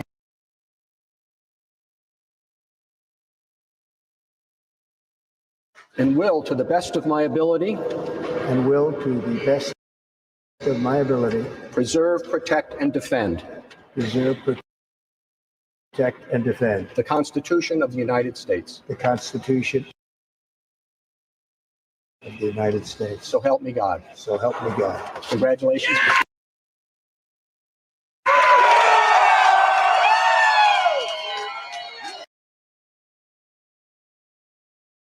I want to go to some debates and just sit in that pub. It's our new strategy. That is We got to awesome. do this. Okay, now your turn. I want to hear about who you were talking to and where you were. Yeah, so I was in a hotel ballroom, or in a hotel lobby, actually. Okay. I wandered in to get some coffee, warm up a little bit in between hits on the show. And there was this impromptu watch party that happened. There were 300 people crammed into this Westin lobby, Oh my and gosh. there were TVs everywhere. The volume was all the way up. People were screaming. There were bottles of champagne that people were buying, and they Love were it. pouring them out, and people were just giving free bottles of champagne So to fun. everyone. Again, I did not have any either. So we're I both, don't know. We're going to have to check that one too. yeah, we're both doing great on that. Ceremony inside at the Capitol. That is why we're in the Verizon, or in the Capitol One Arena right now, because they moved the parade essentially into the arena. So only 25,000 people were able to get into that. There were 100,000 people outside. I was there all afternoon. A lot of people was thinking, I knew I was going to be out on the ground covering it, and I was kind of like, all right, it's going to be cold. We'll see how it goes. I thought a lot of people would stay home, but you're totally right. Everybody still came. And I think I mentioned this earlier, but I thought there would be a little more bad attitude about this. The whole mall behind us was supposed to be full of people celebrating Trump's inauguration.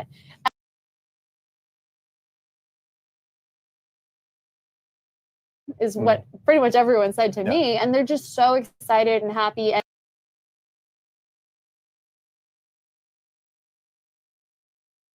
and they're sightseeing and monumenting and having the time of their lives, which I wasn't expecting at all. Yeah, I came here in 2017 for the inauguration, and saying this isn't what we expected, but that's okay. Yeah. We're still going to find a way to celebrate. We're still going to find a way to party. And the entire city right now, it's this fun atmosphere where everyone is popping into these sort of impromptu pop-up watch parties. Right. Everywhere you go. Oh, it's like a bar. It's Kelly's Irish Times. It's the Dubliner. It's filled with MAGA hat wearing people, and they're all having fun and hanging out with each other. And that has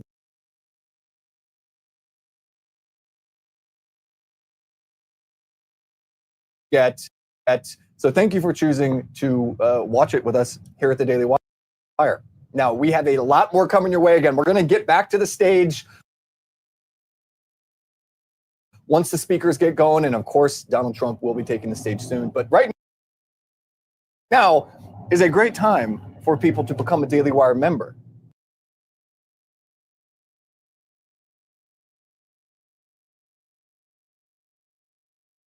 Subscribe, become a member today. Join the party. What better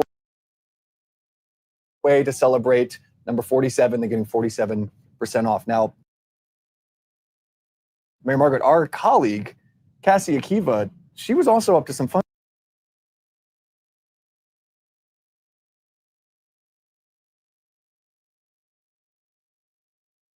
Burnings of things. So let's go to Cassie and see what she found out.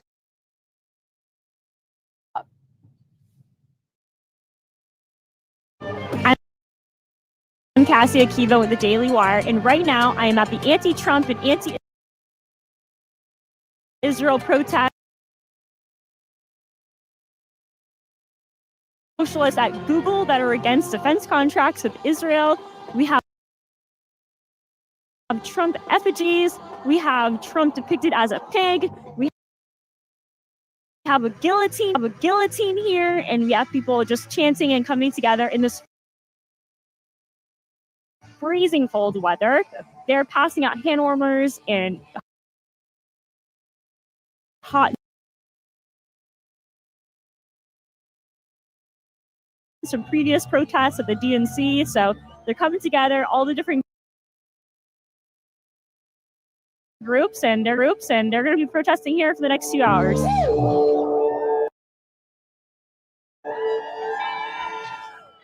I'll ask you about listening.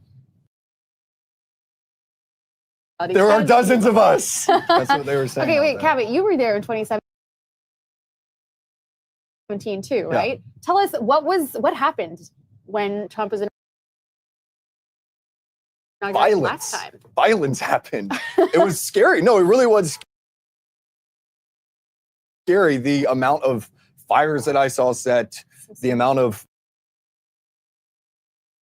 windows that were shattered and torn up, and now, I think business owners, really ready for that in 2016 and 2017 at the inauguration there. And so I saw all sorts of Antifa riots and far left protests, people burning and flipping over cars and breaking glass. It was very scary to be a part of.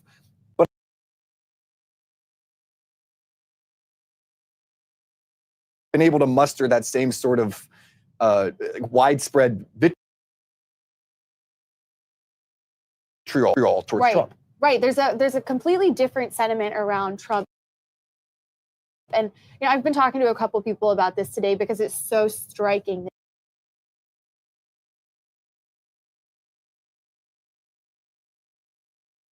They've got a whole contingent of NFL players and sports athletes, musicians. We had Carrie Underwood singing at the inauguration today. Oscar de la Renta, the designer of Milan,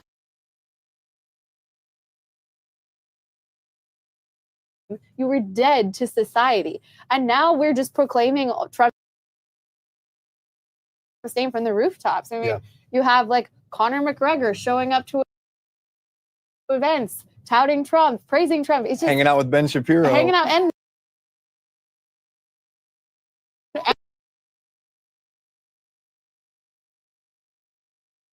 some of the more protest footage, some of the riot footage, if we'll call it that.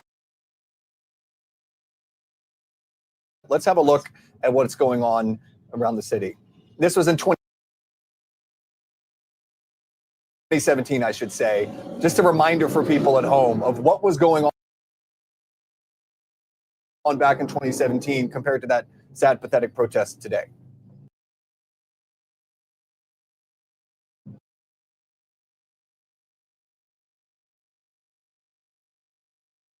Set on fire. It was absolute chaos. And again, I think people were calling people. Because he covered them. It's just a wildly different contrast to today, where everyone's reporting on what they will, but I haven't seen. I think I saw maybe like one very frail-looking Antifa member at the People's March a couple. Put it very well when he said Trump is normal, and for some people that would be like, okay, that's sort of patronizing. But that is the left's.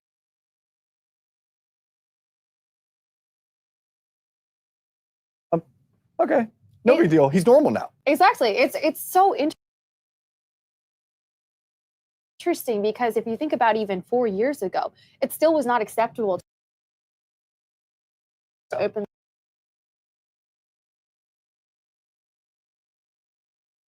And it did not work with voters, but Democrat politicians still tried it. And one of the most infuriating moments today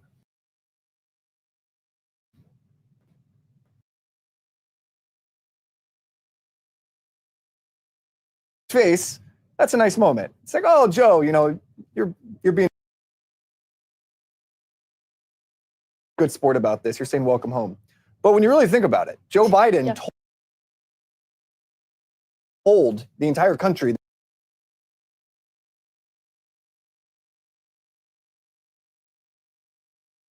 Yep. Yep. I think, I was with a coworker when we were watching that happen, and she was furious. Husband with contempt. They painted them as fascists. They said they wanted them in jail. Melania turned up her nose at them, and I thought,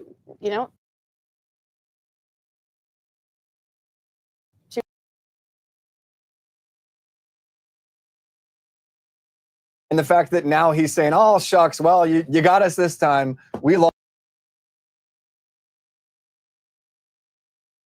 Come on in, Hitler. Literally. It shows that they knew all along this was a lie.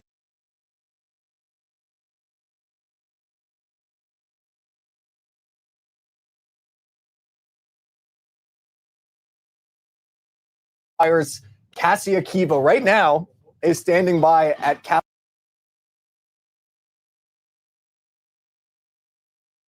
And I believe a guy, what's his name? Elon Musk. Elon Musk, he was there. Cash Patel. It has been wild, and last night was wild as well. At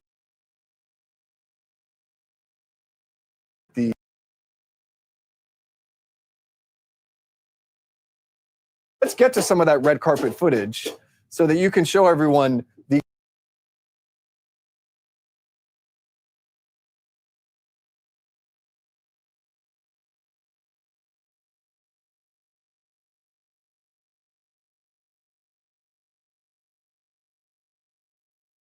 some of these bad actors in the Biden administration that might hang on.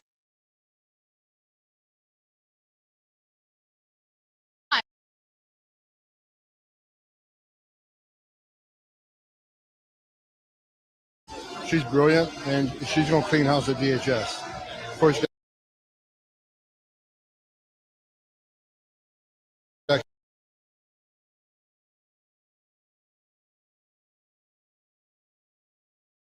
Homan, the Duke of Deportations. Cabot's nickname.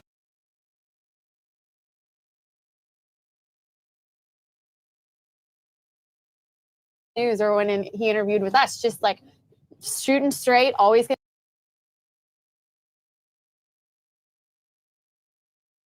to give you the same answers. I tried to get him to tell us about some of these executive orders, and he just kind of looked.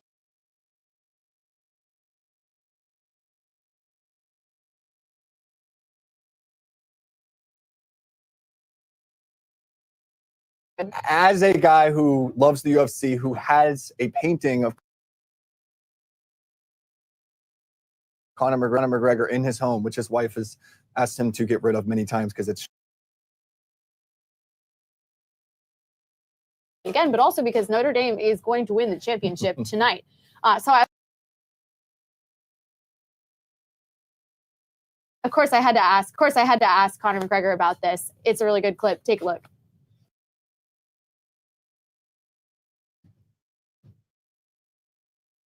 Oh, amazing to be here. I'm very excited.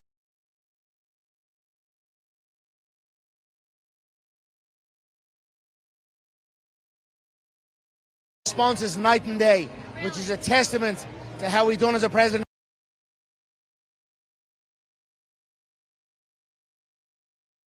In his life.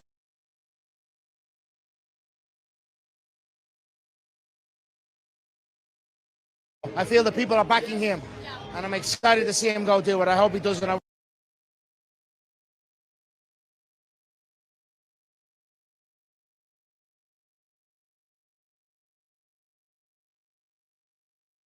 Dame all day.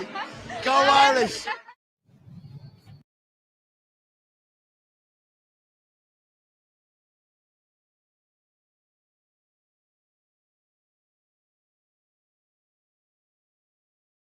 where there have already been a number of big name speakers, but still to come, the man himself, the 45th and now 47th President Donald Trump. We'll get you there this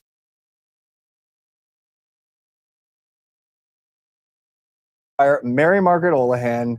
Let's just give it up. Let's all clap. Thank I'm you, clapping. I'm Cabot. sure. Thank I'm you, clapping. I'm Cabot. sure all of you at home are clapping. Mary Margaret, congratulations. Thank you so much. I'm so excited. So excited. This is a huge opportunity for me. I think it's a huge opportunity for Daily Wire, and it's just really important. We want to be in the briefing room. We want to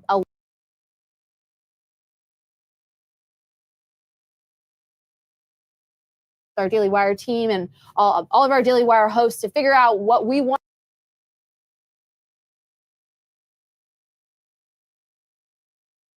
to be hearing, what we want to be asking and learning from this administration.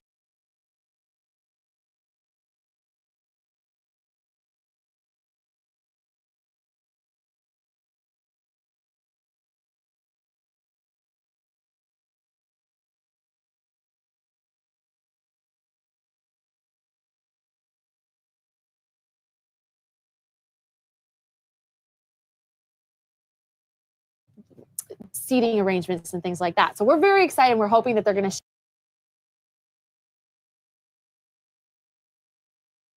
many times the Daily Wire how the Biden administration really targeted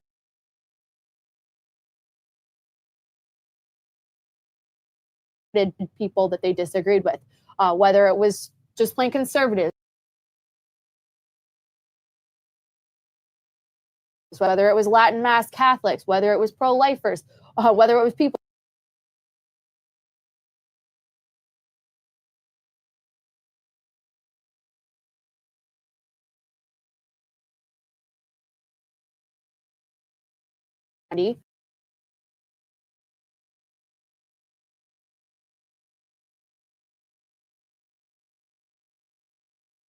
because they inflicted a lot of harm on a lot of pro-lifers, a lot of conservatives.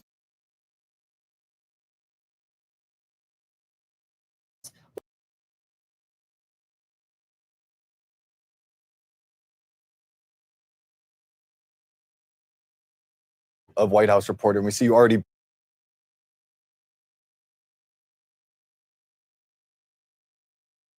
One thing I did hear a lot from our audience today was saying, hey, we won.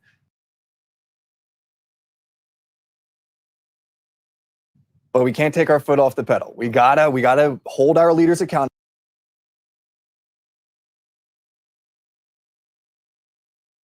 Right now, we talked to people today. I talked to Matt Walsh about this last night on the red carpet.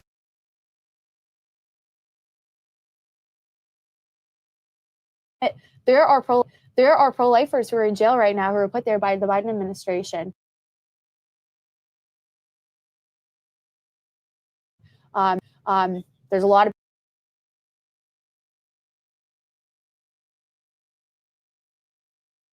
I would like to hear more about because we've heard a lot about how he's getting the J6ers out.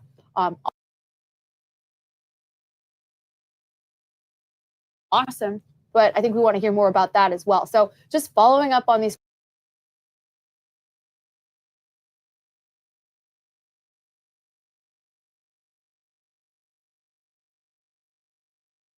First story you broke, people can go read that on the Daily Wire right now. Absolutely. About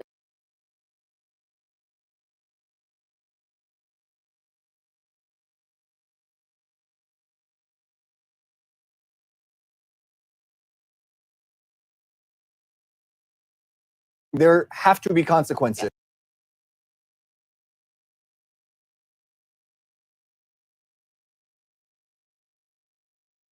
Never again will the immense power of the state be weaponized.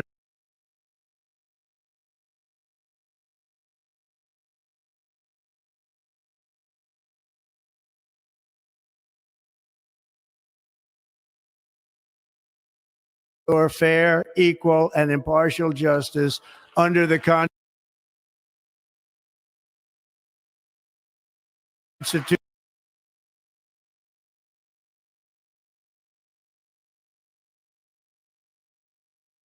Private life.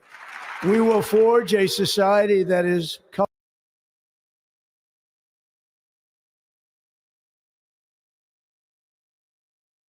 colorblind and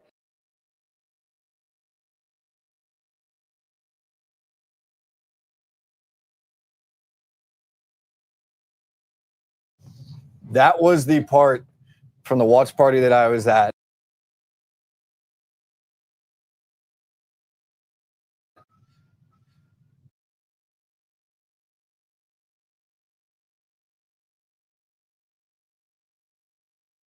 By it. Obviously, there are only two genders, but the way that this is reached,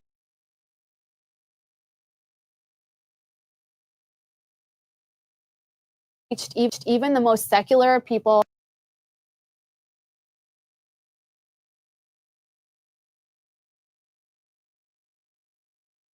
she would support taxpayer-funded gender transition surgeries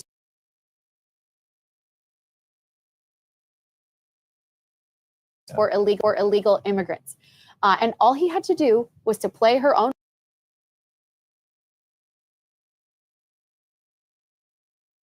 One was so radicalized by this gender ideology. They pushed too far.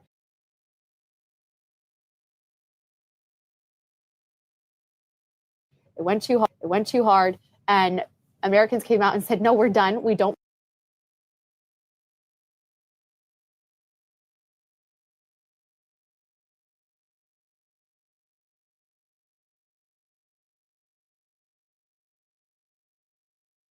The gender ideology and to return our country to normalcy.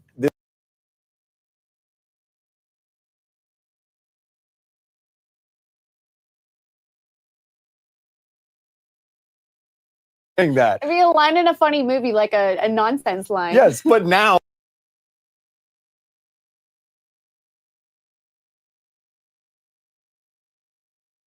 you actually have to say that. Right. You have to come out and say, okay, we're going to go back.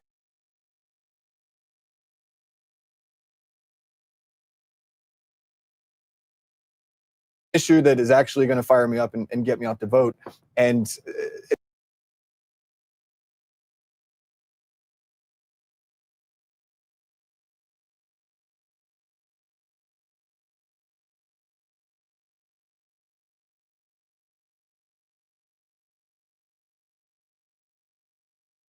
the Women's March, they've renamed it. You're not inclusive enough, Kevin.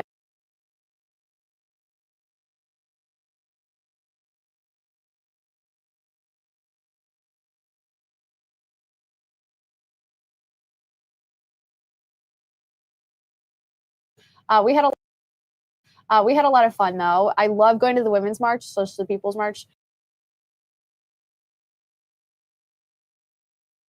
because all you have to do.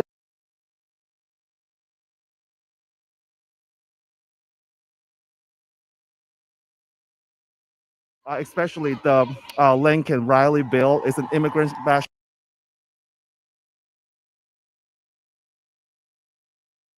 bill that has to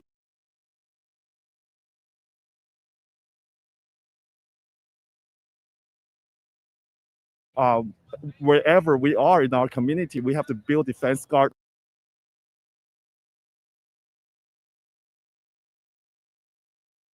against ICE raids and deportations. Do you know who Laken Riley is?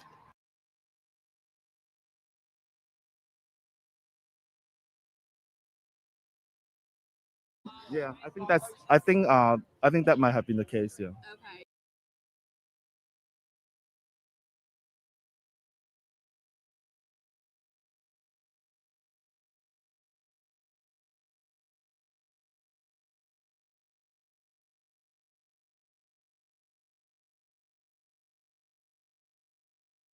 Everywhere in the world and in any community.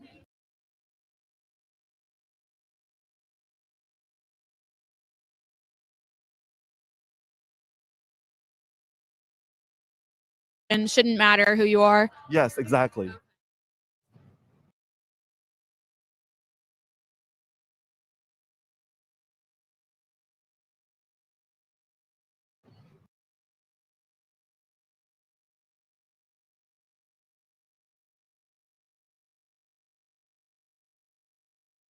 Of course, we know Laken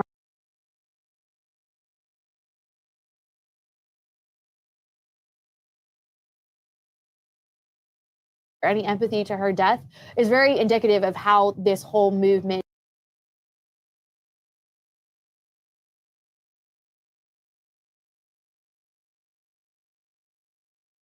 How do you feel about Trump being inaugurated this weekend?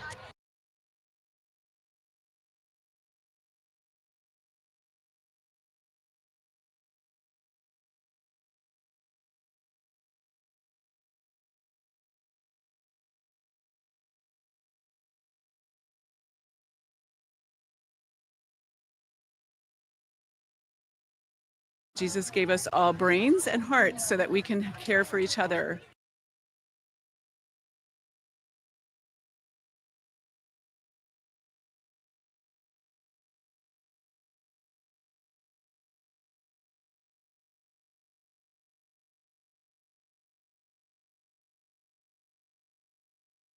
Woman and a person in this.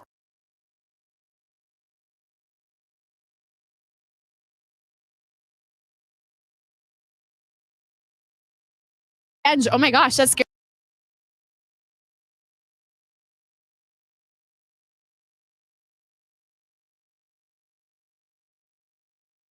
Just want that.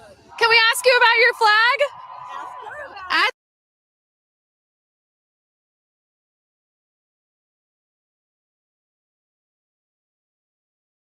Trump, and what are you worried about for this next administration?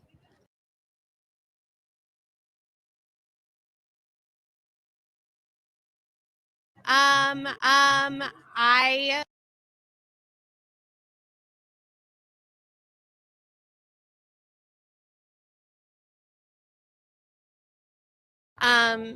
and yeah, so I'm just scared in general.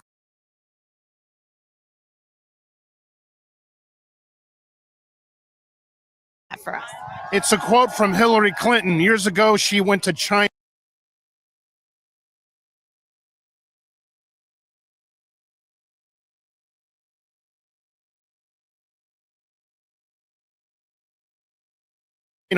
And they allowed her to speak publicly, and that's what she ended.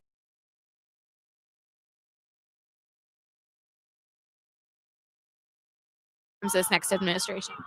For me, I think it's everything all at once.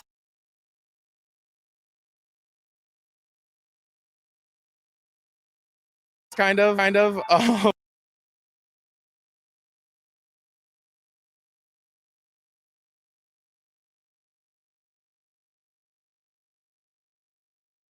In time. It's ridiculous. So yeah, I'm here for my daughter.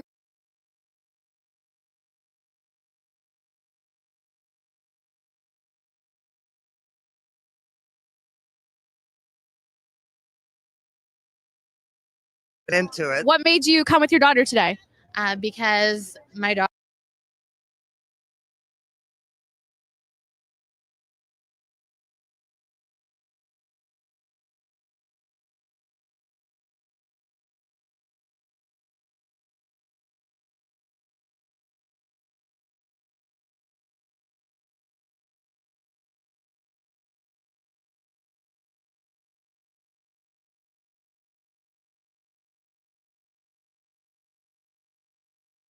becomes pregnant as the result, she should be allowed to terminate that.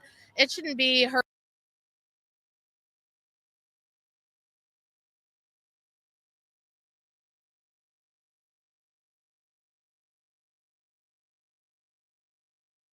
As opposed to the massive sprawling march there was in 2017, which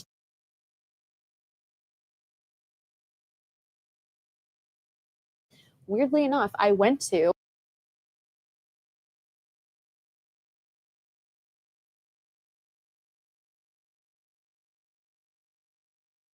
Thought it was, and I was very disappointed. Very disappointed.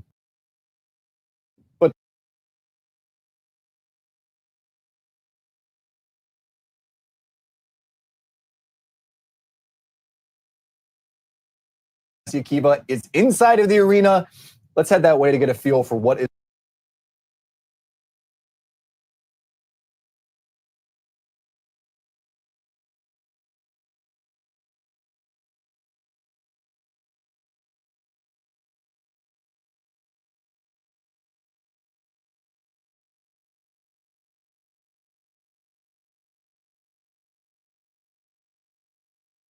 will come here onto the stage, and he's expected to announce more.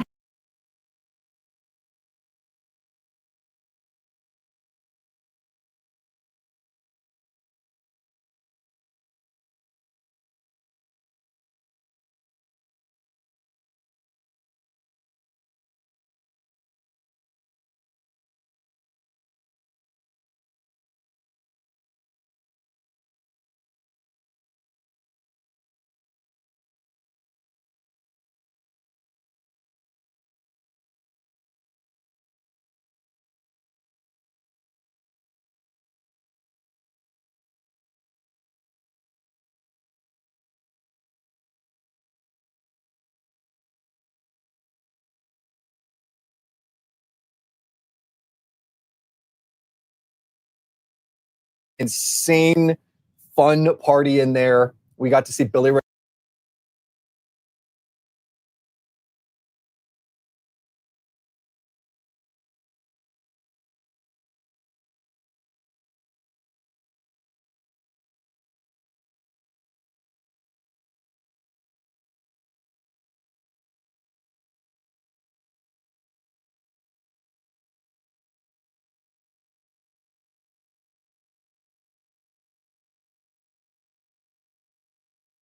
These next few days.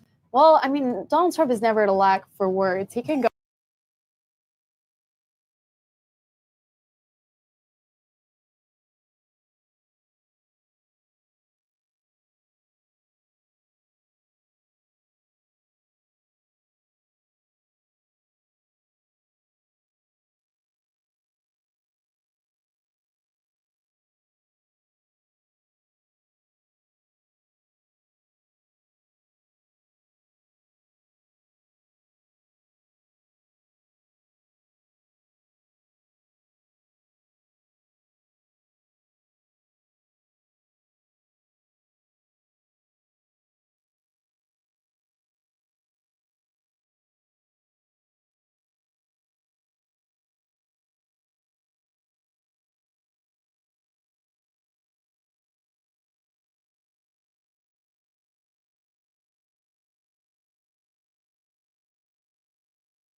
Deathly serious about the stakes here. Now that he has won, he's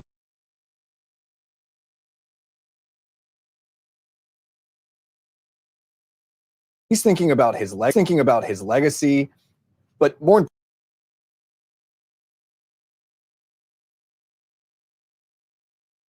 of orders, we're going to get to see him sign a number of campaign.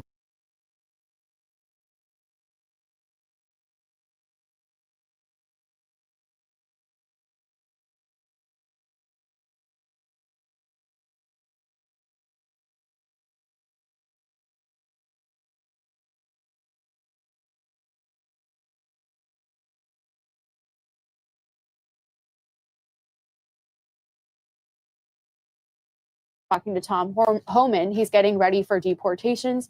Across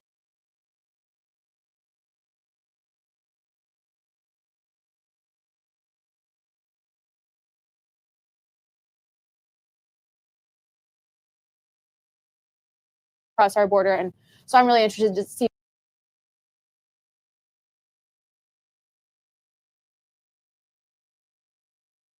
promise to keep men out of women's spaces, women's bathrooms, women's lobbies.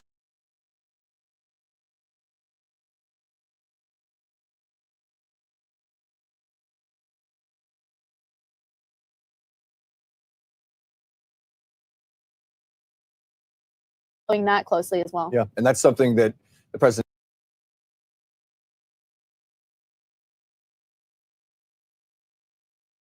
Unifier, those are two things that he stressed this afternoon in his inauguration.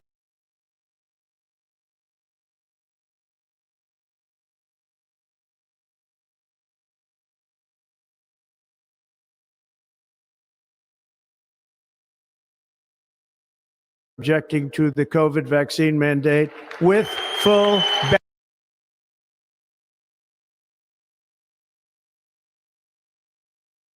back pay.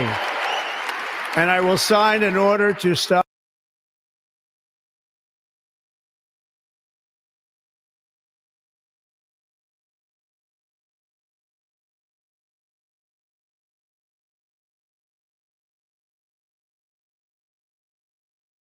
World has ever seen.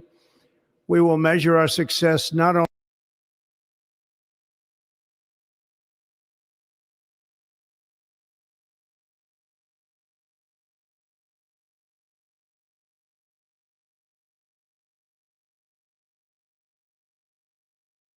of a peacemaker and unifier. That's what I want to be, a peace.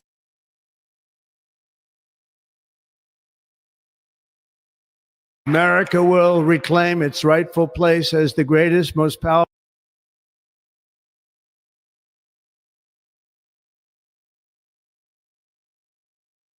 Most respected.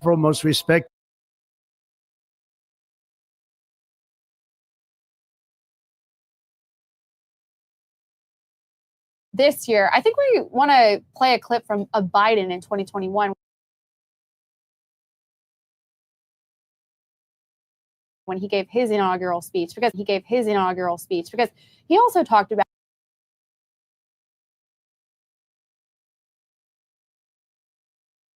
Listen to one another again. Hear one another again. Hear one another. See one another.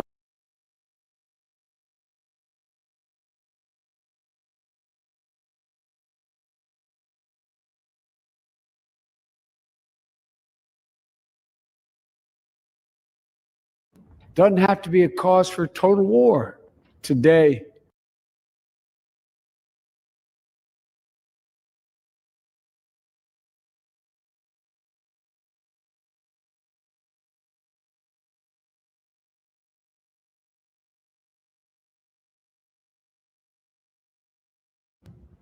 Rural versus urban, or rural versus urban.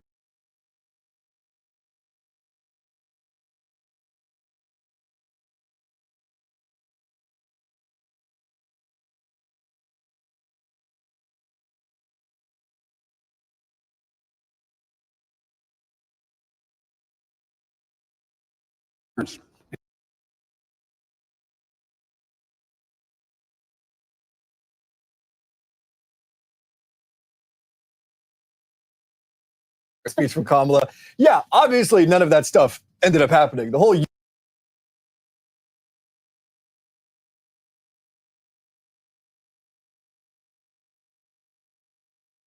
unity thing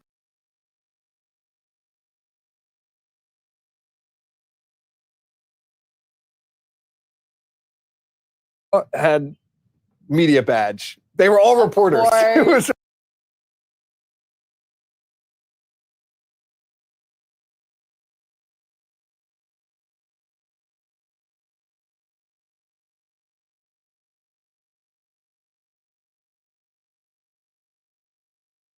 to my favorite place in the world, Old Town Alexandria, because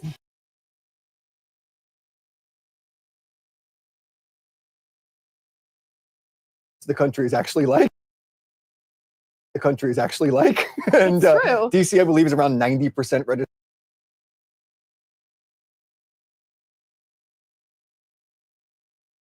registered Democrat. So now they're getting to realize that they're Democrat. So now they're getting to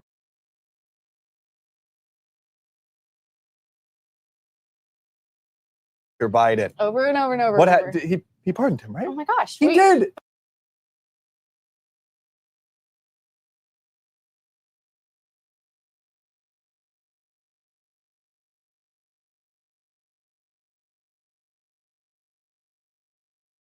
In them.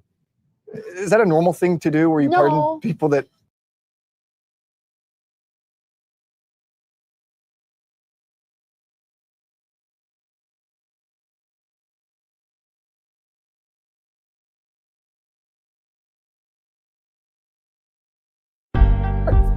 current president? It's just a unique situation. So Joe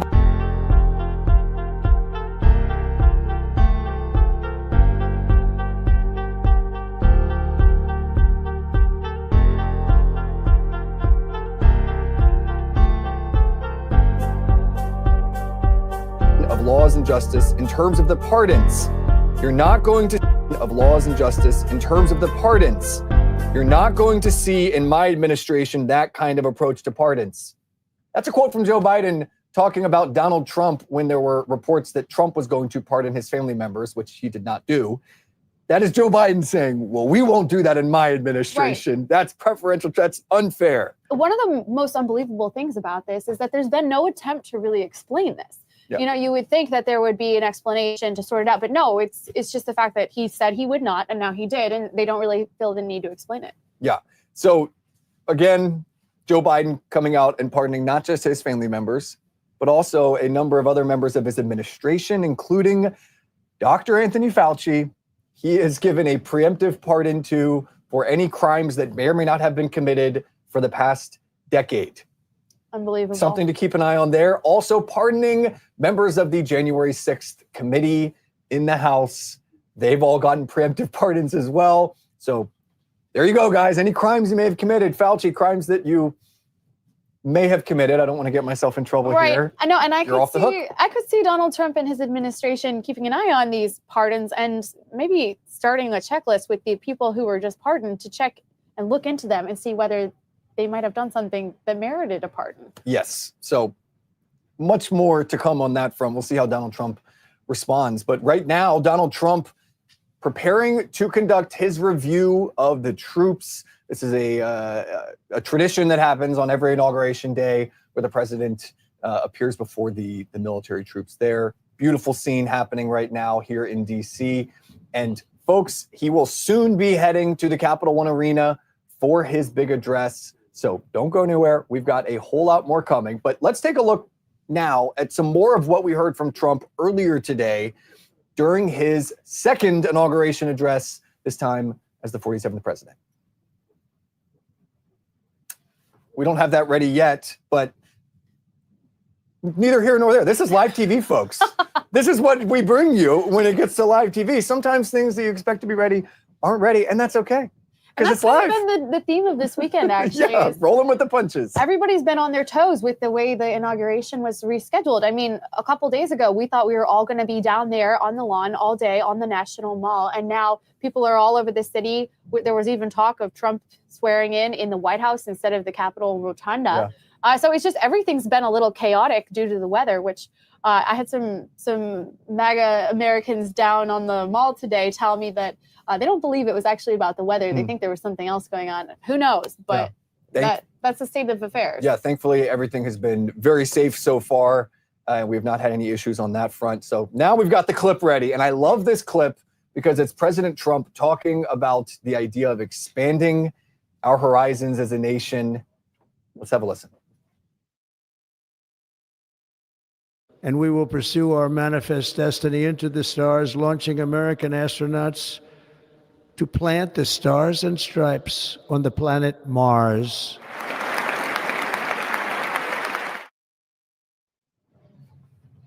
I love it. Now, part of this mission to expand America is not just, going out into the stars, going out to Mars, which I'm sure a lot of people are very excited by. It's also going to the star known as Greenland. Mary Margaret, how do you feel about our new Arctic brethren that might be joining the Union? It's very interesting. I mean, Don Jr. was up there visiting it with Charlie Kirk and some other of our MAGA stars. And they scoped out the territory. They talked to a lot of Greenlanders, and they're excited. I can't tell how serious all this is. It seems quite serious. Yeah. We've seen President Trump talk about how this is not just something that would be fun. This is something that would provide strategic advantages to the United States from a military standpoint. It's up there in the Arctic Circle, so it's, you can fly right over top of the globe to Russia. So there's also economic advantages to having all those rare earth minerals. And it's not the first time this has been done before. We talked about this on Morning Wire. Back after World War II, Harry Truman tried to purchase Greenland for $100 million from Denmark. They turned him down. Andrew Johnson also had the same idea back in the 1870s. And that is your history lesson here at the Daily Wire. So Donald Trump going for that. But let's get now to Elon Musk, who might be the one that actually takes us to Mars, as Donald Trump was alluding to. Let's see what he had to say earlier today at Capital One.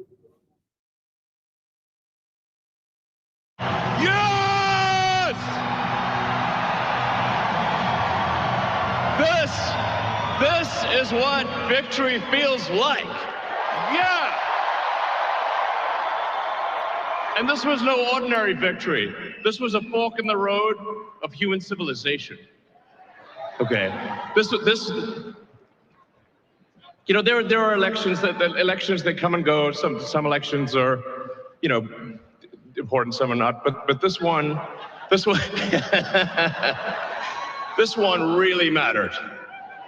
And I just want to say thank you for making it happen. Thank you.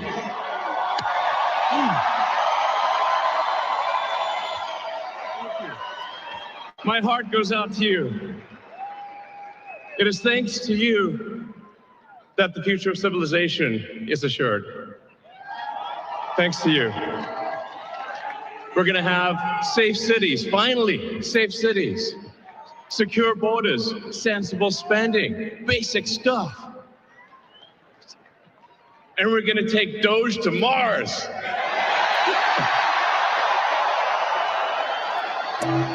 I mean, can you imagine how awesome it will be to have American astronauts plant the flag on another planet for the first time?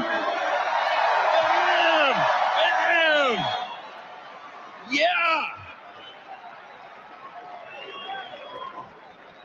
How inspiring would that be? You know, there's always problems in life. You know, there's this problem, solve that problem. But you know, there need to be things that inspire you.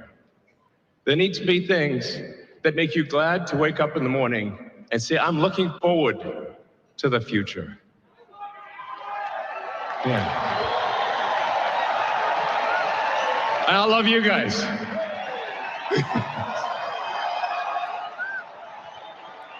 So,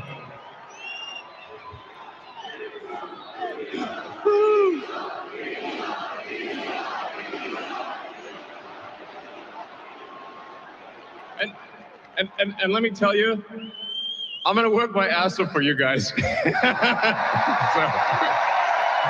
I really will. So, and yeah, but I'm super fired up. For the future. It's going to be very exciting. As the president said, we're going to have a golden age. It's going to be fantastic. And one of the fundamental things, one of the most American values that I love is optimism. And this feeling like we're gonna make the future good. We're gonna make it good. So, man, I can't wait. This is gonna be fantastic. So thank you again, and yeah, I'm just so excited about the future. Thank you guys. Thank you.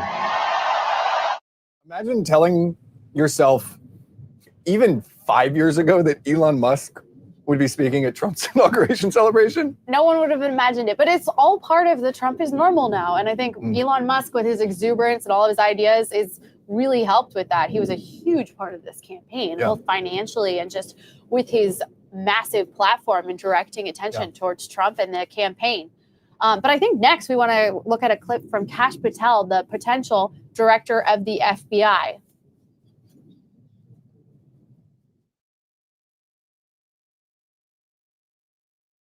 I am not standing here because of the color of my skin. I'm standing here because I earned my right on this stage, and you earned your right to be here with me.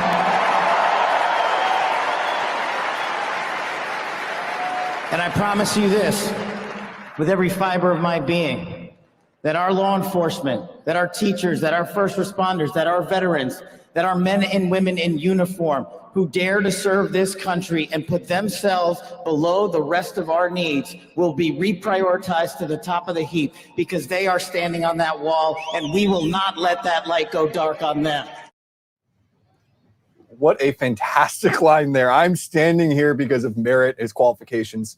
Wonderful stuff there. Thank you guys so much again for sticking with us all day long here as the festivities continue on. We're still waiting for Donald Trump to take the stage, but in just a few moments, he will be appearing for the review of troops in the Capitol. Let's get to there right now so we can see as Trump prepares to walk out.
Present.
Commanders, take charge of your units.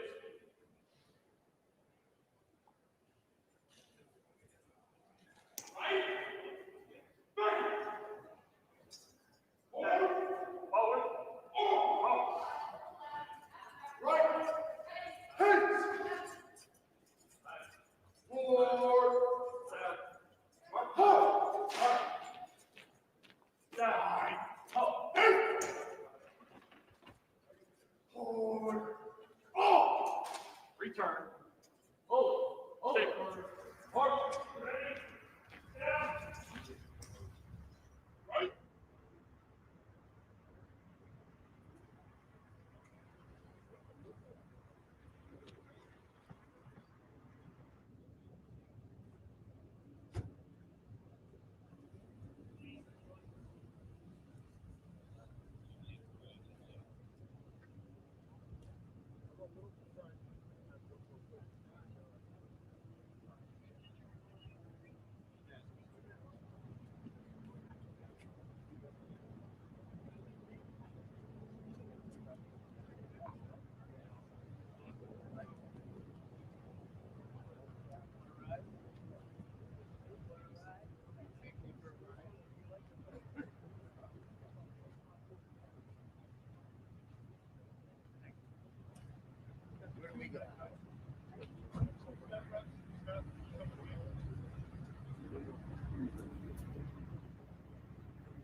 All right, Donald Trump departing the Capitol and now driving right behind us. Here he comes down the road behind us in his motorcade. He will be making his way to the Capital One Arena. Again, instead of a parade, they're having an indoor parade. All of the festivities moving to the arena. And I count 1, 2, 3, 4, 5, 6, 7, 8, 9, 10, at least a Oh dozen my motorcycles. We see the beast there, Mary Margaret. This is so exciting. This is a cool moment right They're here. coming right behind us. I don't know if you guys can see them yet, taking up the entire roadway all the way down Capitol Hill. Do we wave? I think it might be We time for us to wave. wave. We wave. I think I'm going to start waving. Hello, President Trump. Hello. Oh my gosh. 47. There he goes. There he goes. He waved back at me. He didn't really wave back at me, but I'm going to imagine that he did. So they're heading right down the hill past the U.S. Capitol, all the way down the National Mall, and then Capital One Arena is in Chinatown, so they'll be heading right across No, it's not the city. Chinatown. Trump is in office now. It is Oh. Chinatown. I'm sorry. I'm better than that. It's I should all not right. have done that. Cabot is the king of dad jokes, but we still appreciate it. We I'm like just them. We like very them. excited. Very cool moment here.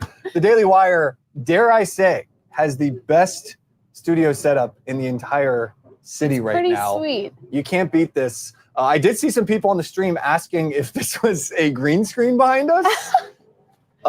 You are right. This is a green screen. We are not really in DC. We're actually back in Nashville. We're pretending to be cold right now. No, that really is the Capitol right there. Donald Trump driving by, getting ready to head to Capital One Arena again. You will hear from him momentarily. Don't go anywhere. And he just finished up the review of troops. I think it's such a poignant moment to see the very clear love and admiration he has for the troops. And you get an idea of that by how he has spent his time this week. Of course, he's gone to some parties. He's celebrated as he should. He deserves it. But when he got to DC yesterday morning, one of the first things he did was go to the Tomb of the Unknown Soldier at Arlington National Cemetery. Let's have a look at that video.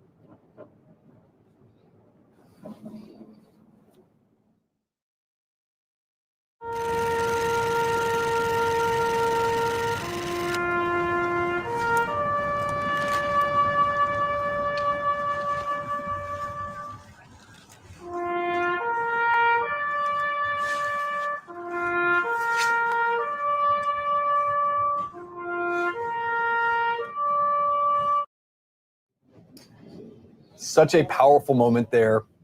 Fun fact, Mary Margaret, when I first moved to DC, I actually lived in a townhouse that bordered Arlington National Cemetery. No way. The backyard was right up against it. And I could hear taps being played at night when it was a clear night and we had our windows open. I could hear taps being played at the Tomb of the Unknown. And then in the morning, they would play Revelry on the base there, the Marine base. And so I could hear the trumpets. It's a really beautiful place. Beautiful place. Really if, beautiful. if you get a chance to come to DC, you got to go there. And also on that topic of Trump and his respect for our troops, at his victory rally last night, the front few rows were reserved. And when I got to the arena, I was there before the general admission came in, and I saw all these reserved seats. And I thought, who are these for? Okay, it's got to be for senators. Yep. It's got to be for foreign You would think. dignitaries, maybe some Hollywood celebrities. No, I got closer, and every single placard said Medal of Honor recipient so-and-so, Gold Star family member so-and-so. That is who was in the front three rows at his rally last night. That's amazing. Yeah, Trump has such a respect for our military members and for their families and the deceased military members who we've lost in serving our country. I always notice the way he conducts himself at ceremonies like the one he was at the Tomb of the Unknown Soldier. Just dignity, seriousness, really helping us understand the gravity of the situation. I think of this story that Sarah Huckabee Sanders told once about her and Trump going on Christmas Eve to see the troops in, I want to say, Afghanistan, talking about how special that was to the troops and how seriously Trump took that visit himself. That's what I always think of when I think of Trump and his attitude towards the military. And I think of his desire to rid the military of the woke ideology that has taken place throughout the Biden administration.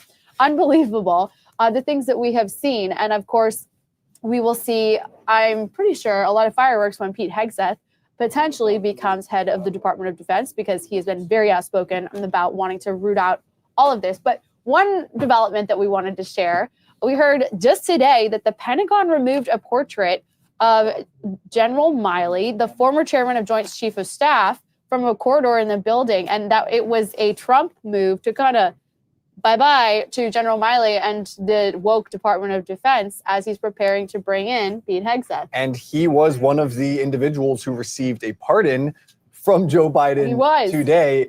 along with Anthony Fauci, members of the J6 committee. Let's read that tweet from President Biden today. This last minute, you call it a midnight accord, whatever you want, this last minute pardon from Joe Biden, quite literally last minute, within an hour of leaving office. He said, "Our nation relies on dedicated, selfless public servants every day. They are the lifeblood of our democracy. Yet alarmingly, public servants have been subjected to ongoing threats and intimidation for faithfully discharging their duties. In certain cases, some have even been threatened with criminal prosecutions, including General Mark A. Milley, Dr. Anthony Fauci, and the members and staff of the Select Committee to investigate the January 6th attack on the United States Capitol. These public servants have served our nation with honor and distinction and do not deserve to be the targets of unjustified and politically motivated prosecutions." So it's kind of ironic hearing President Biden say they do not deserve to be the targets of unjustified, politically motivated prosecutions. If Joe Biden was still had the mental faculties to understand what irony was, I think he might be able to understand that there is a dark irony in that sentence saying no one deserves to have politically motivated prosecutions against them. It's unbelievable. I mean, after the last 4 years, I mean, just the Mar-a-Lago raid alone should prevent any type of rhetoric like that from taking place. But I don't think that's the only hypocrisy that we'll see, or we have seen recently when it comes to Democrats and do as I say, not as I do. We saw last week, I believe, in the Pete Hegseth hearings on Capitol Hill, all these Democrats attacking Pete for his past affairs with women, which he's talked about, and so he regrets, and he's a Christian man now, and he's moving forward with that lifestyle with his wife. Let's have a view of that clip because it's pretty interesting. I have read multiple reports of your regularly being drunk at work, including by people who worked with you at Fox News. Do you know that being drunk at work is prohibited for service members under the UCMJ? Senator, those Yes are or no? multiple false anonymous reports peddled by NBC Do you News know that that run directly drinking on the job contradictory to is the dozens of men and women at not Fox News contemplated Channel on it? who I work with I'm who not came hearing on the the answer to my record question. and said they've In your never opening seen statement, that. Mr. Hegseth, you commit to holding leaders accountable at all levels. That includes you, of course. And frankly, as Secretary, you will be on the job 24/7. Will you resign as Secretary of Defense if you drink on the job, which is a 24/7 position? I've made this commitment on behalf of Will the you men and women I'm resign as serving. Secretary of Defense I've if made this you commitment drink on the behalf job? of the men and women I'm serving I'm not because it's the hearing- most important deployment I'm not of my hearing an life. answer to my question, so I'm going to move on. Incredible stuff there. Yeah, Pete Hegseth had to put up with a lot during that hearing.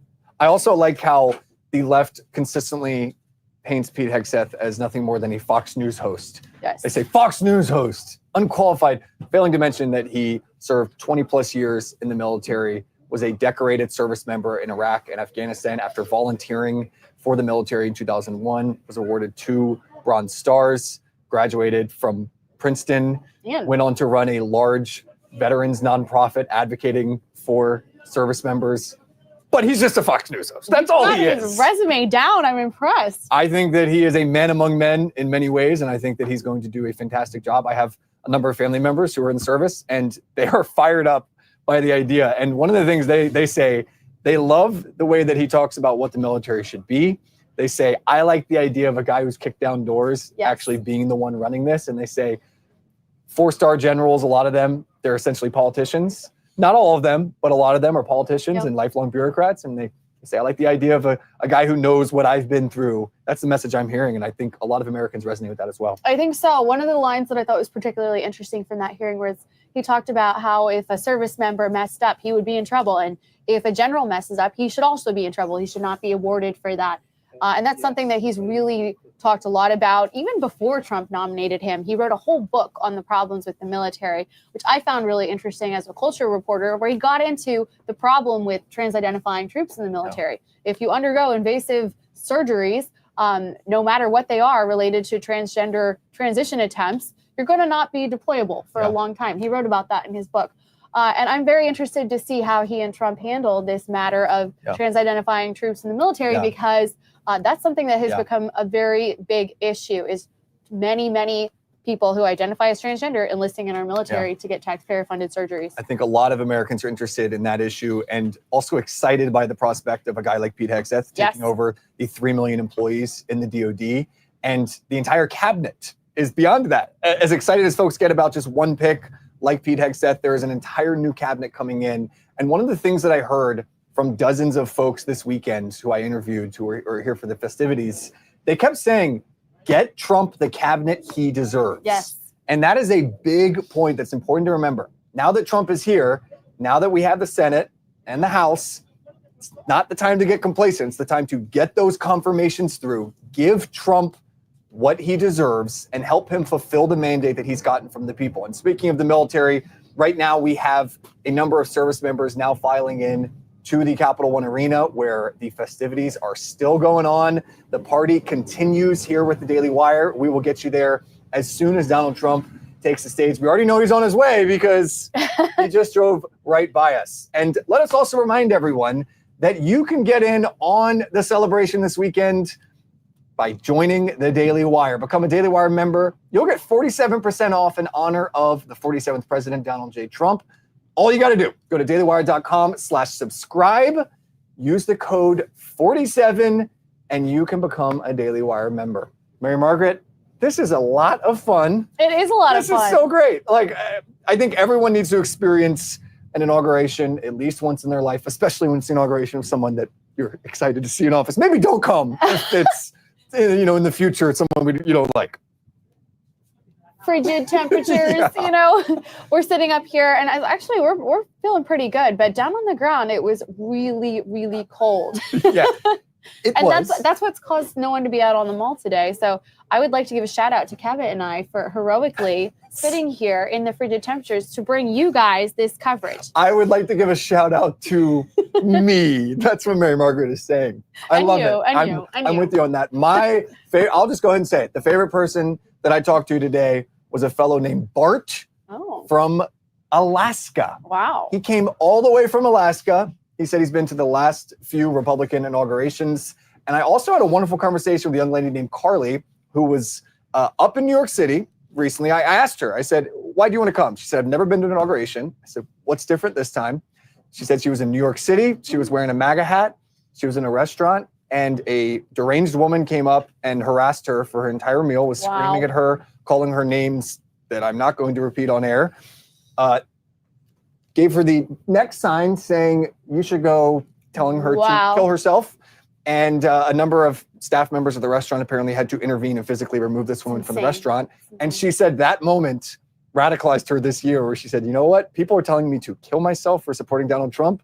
I'm going to become an even bigger Trump supporter. Good for her. And she said that did not deter her. And conversations like that were so encouraging today. Yeah, no, I had a couple like that as well. I mean, nothing that extreme, but I talked to so many different couples who came here together, husbands and wives, to be here to support Donald Trump from very far away. I talked to people from Oregon, from Florida, from Texas, all over the country. And like we were saying earlier, undeterred by the fact that they weren't going to be able to be outside.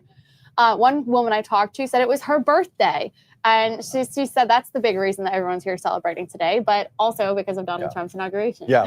And the other cool part of being here is getting to hear not just from Donald Trump, who will take the stage here any minute now, but also from just a who's who of MAGA leaders. And one of the gentlemen we heard earlier from is a man who played a huge part in Donald Trump's victory. That is Charlie Kirk, president and founder of Turning Point USA, Turning Point Action. Let's hear what he had to say on stage at the Capital One Arena.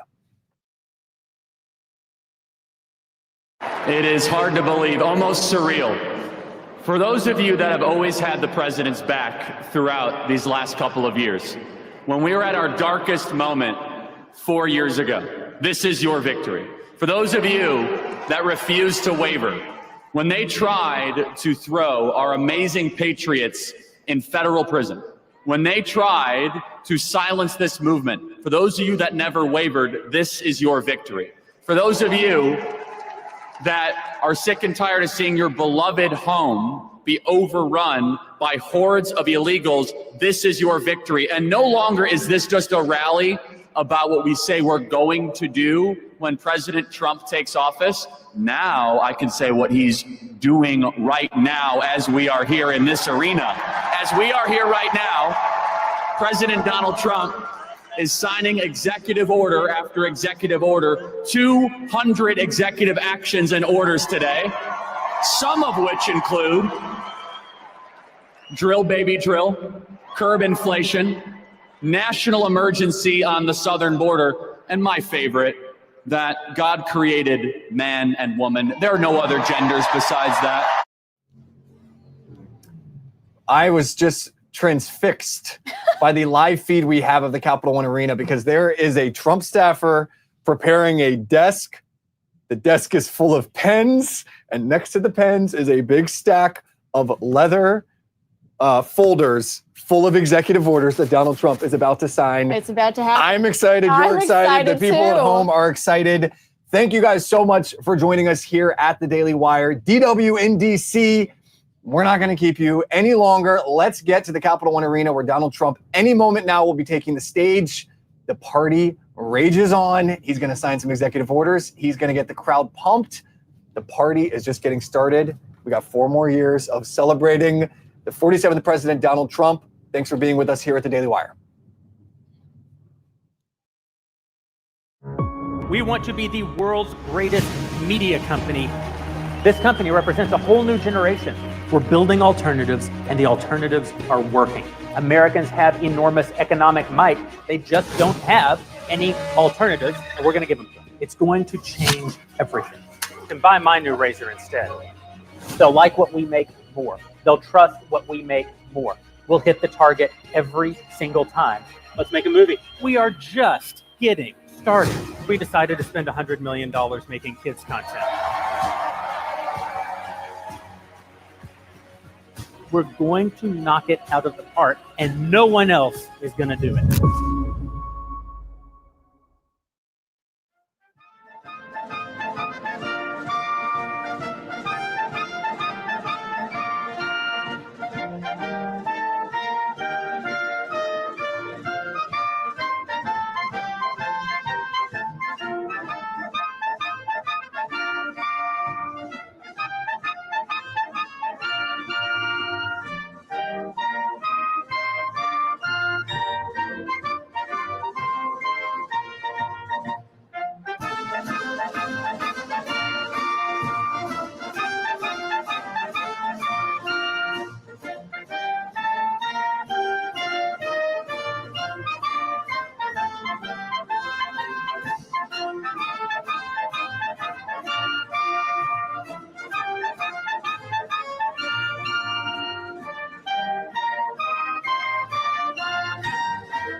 God bless America. God bless America.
Ladies and gentlemen, welcome to the 2025 Presidential Inaugural Parade.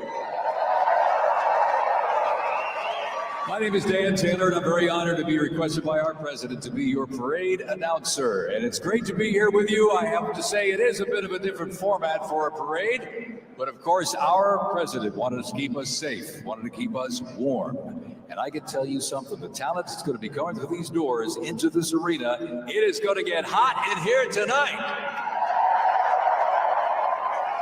So thank you for joining us as we celebrate this historic occasion. On behalf of the Trump-Vance Presidential Inaugural Committee, the ceremony is about to begin. We're going to get things underway, so if you're with family and friends, been talking in the halls or whatever, get down to your seats, grab a snack. We're going to get the show on the road.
Please welcome the 47th President of the United States of America. Listen to the attack.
Ladies and gentlemen, we now present a selection of participants for the 2025 Presidential Inaugural Parade.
Ladies and gentlemen, the heroes of Butler County are here.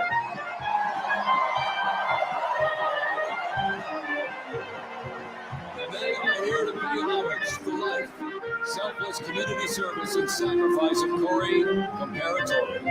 Mr. Comparatori, a 10-year U.S. Army Reserve veteran and past fire chief to the Buffalo Township Volunteer Fire Company, who died during the assassination attempt on the life of President Trump in Butler, Pennsylvania, July 13th, 2024.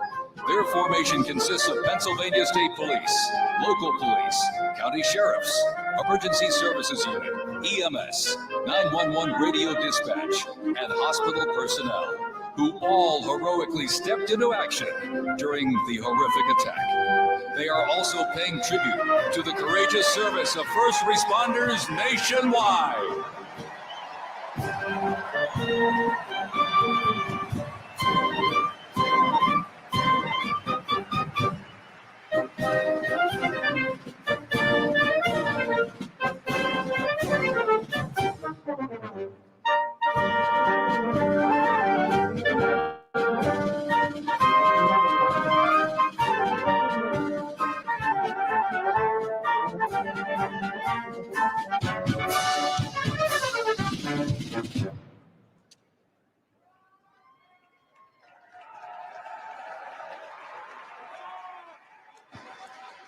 Ladies and gentlemen, at this very special event, let us now take a moment of silence in honor of Corey Comparatori.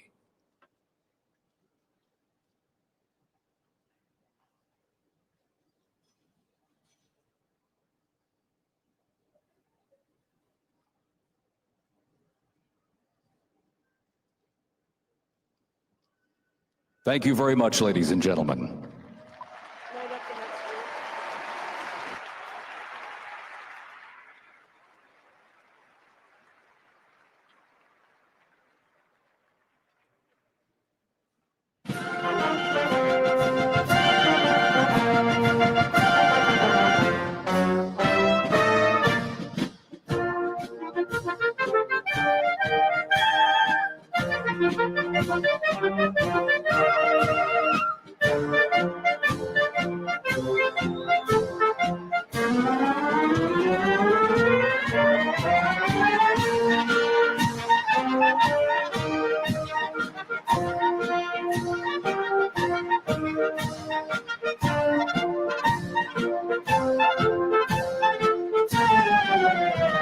Present to you the New York Military Academy from Cornwall-on-Hudson, New York. New York Military Academy stands out due to its unique connection to the president himself.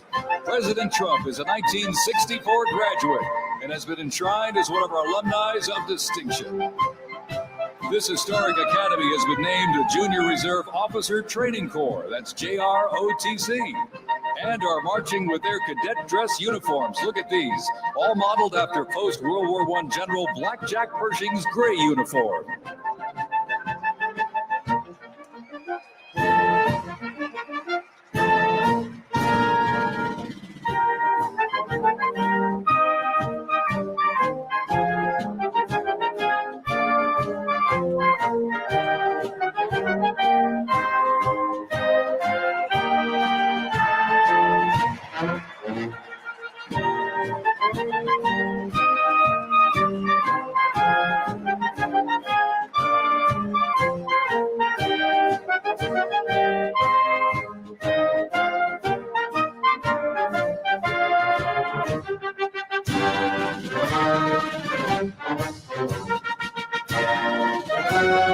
Introducing the Palm Beach Police and Fire Honor Guard unit, representing the town of Palm Beach, Florida. This group consists of police officers and firefighters from the town of Palm Beach, home to some of the most prestigious people in the world, including President Donald J. Trump.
NYPD Society pipes and drums from New York City. Internationally in Ireland, Canada, Australia, Germany, and Switzerland. And as of this past December, the band has had the distinct honor to perform at the 75th commemoration of the attack on Pearl Harbor in Oahu, Hawaii. The band has also played for hospitalized children, military veterans, as well as the 1980 and 2005 presidential inaugural parades. And His Holiness Pope John Paul II. The NYPD Emerald Society Pipes and Drums formed way back in 1960. And you know, they are the oldest, largest police pipe band in the United States that comprised of all active and retired police officers of various ranks and assignments. Listen to those bagpipes. Let's hear it for it, folks.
And look at this, here's one that hits close to home for our Vice President. We now welcome the Middletown High School Marching Band and cheerleaders.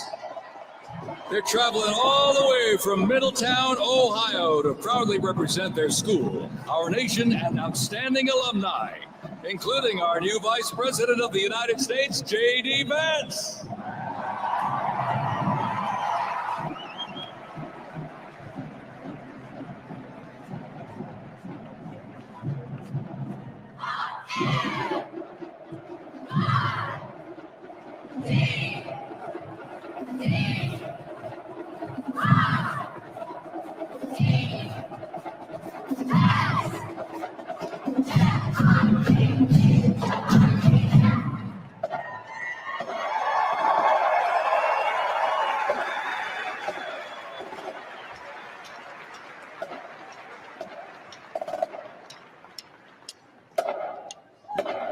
band has performed in countless parades, community and sporting events, as well as competitions. They have also always qualified for the Ohio Music Educators Association state finals for 23 years straight. How about that? And have earned the highest rating in 18 of those appearances. Woo! And today they performed America's Sweet Land of Liberty.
While they cheer here in the arena, let's cheer for him again, folks, from our VP hometown, Middletown High School Marching Band.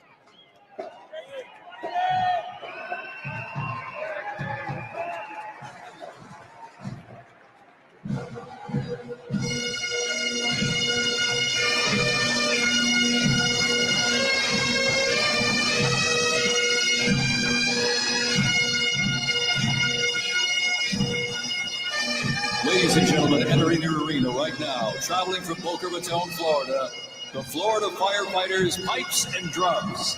And they are well seasoned when it comes to civic events. They've played and participated in parades, memorials, and other ceremonial events across both the United States and Europe. Today, they are wearing their most notable uniforms. What a great photo opportunity. Consisting of the Glengarry headgear and kilts. And they are proud to honor their fallen brothers and sisters each and every day.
as the Florida fighter fighters, pipes and drums leave the arena, we keep the rhythm and the drums going.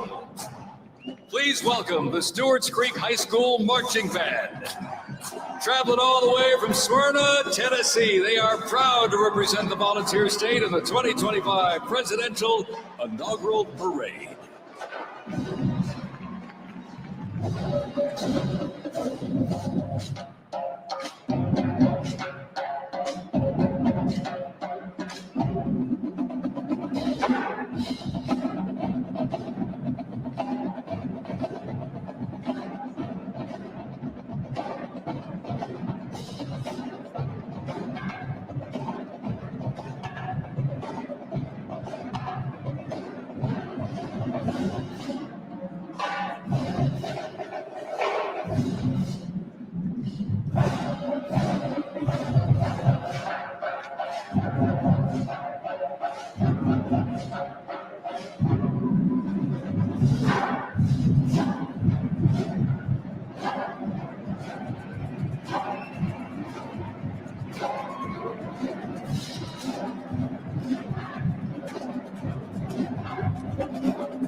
And as the beat of the drums continues, established in 2013, that band has rapidly become one of Tennessee's premier high school music programs.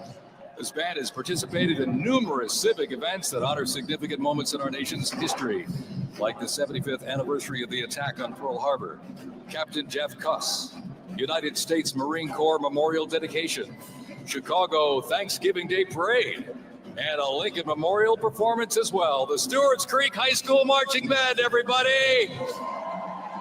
Make them feel welcome here in D.C.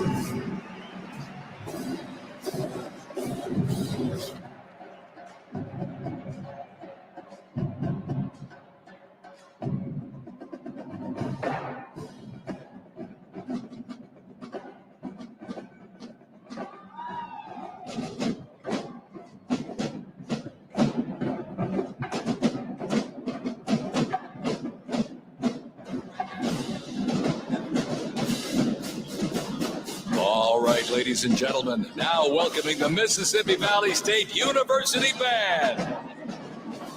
They're traveling all the way from Itabita, Mississippi. Look at this, gang. This is the Mean Green Marching Machine. They are proud to represent historically black colleges and universities at the 60th Presidential Inauguration.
If you were counting, close to 300 from the Mississippi Valley State University Band.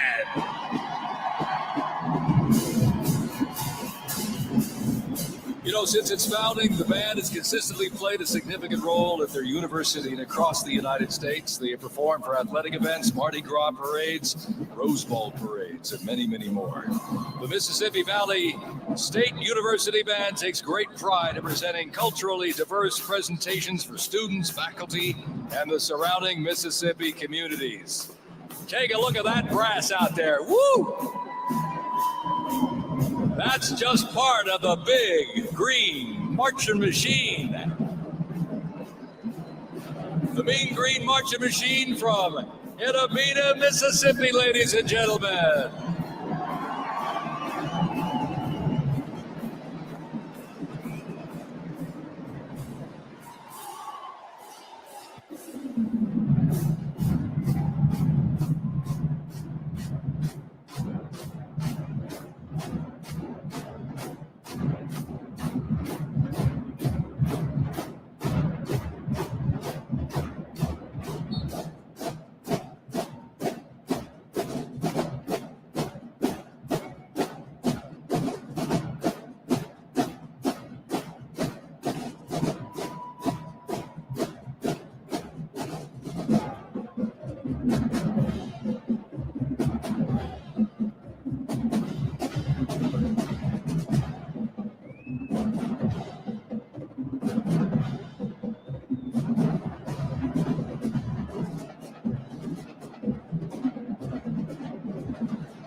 Ladies and gentlemen, please welcome our new special envoy to the Middle East, Steve Witkoff.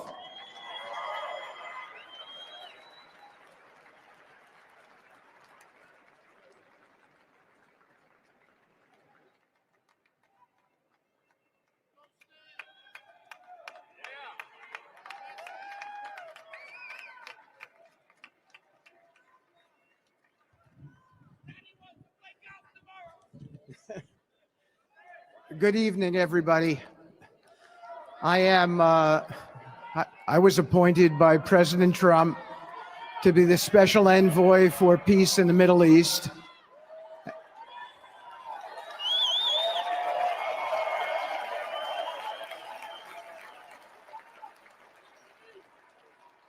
And I'd like to describe to you some of the things we're doing and how it informs on President Trump's policies. First of all, it is an honor to stand before you today as I reflect on the enormity of the role that President Trump has tasked me with. I am constantly reminded of the privilege it is to serve under the leadership of my boss, President Donald J. Trump.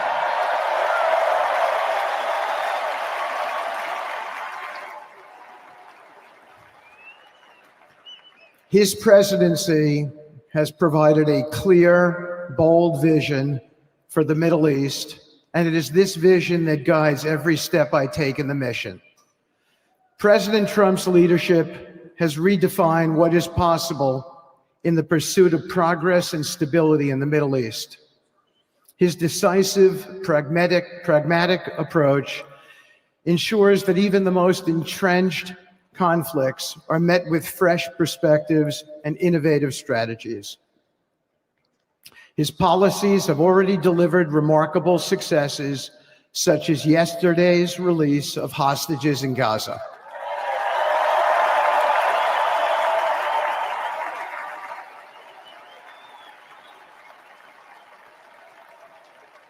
Thank you.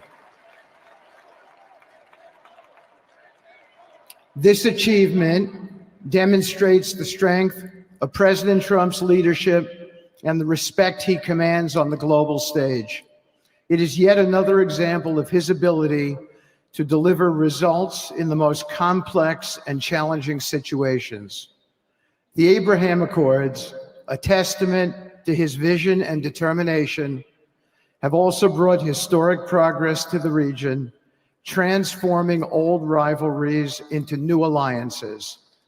These agreements are not merely symbolic. They represent a practical roadmap for peace, economic cooperation, and mutual respect across nations. My role, as President Trump has tasked me, is straightforward yet profoundly challenging: to turn his vision into actionable outcomes. He sets the agenda, he lays the framework, and he inspires people like me into bold action. My responsibility is to implement his vision, engaging with leaders across the region to find pathways towards sustainable peace and stability.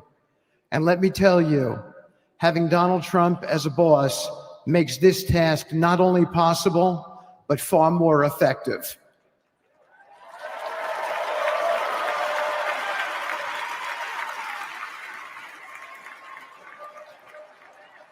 President Trump's reputation as a leader who delivers results resonates far beyond Washington.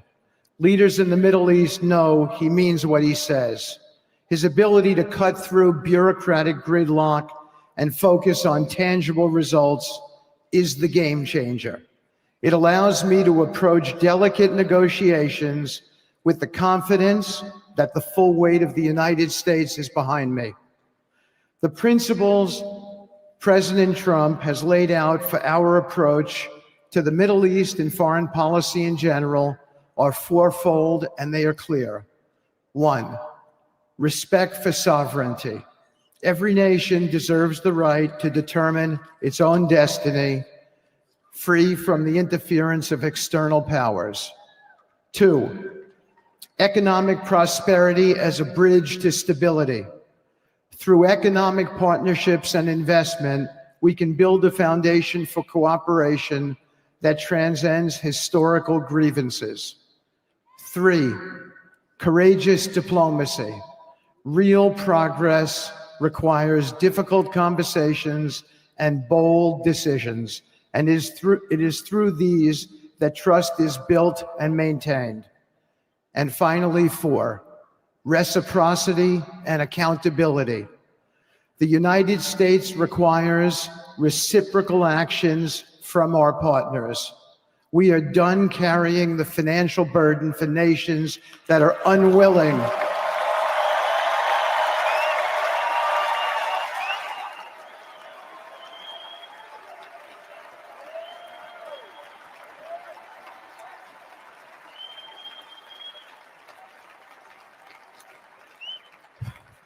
We are done carrying the financial burden for nations that are unwilling to fund their own progress. The days of blank checks are over.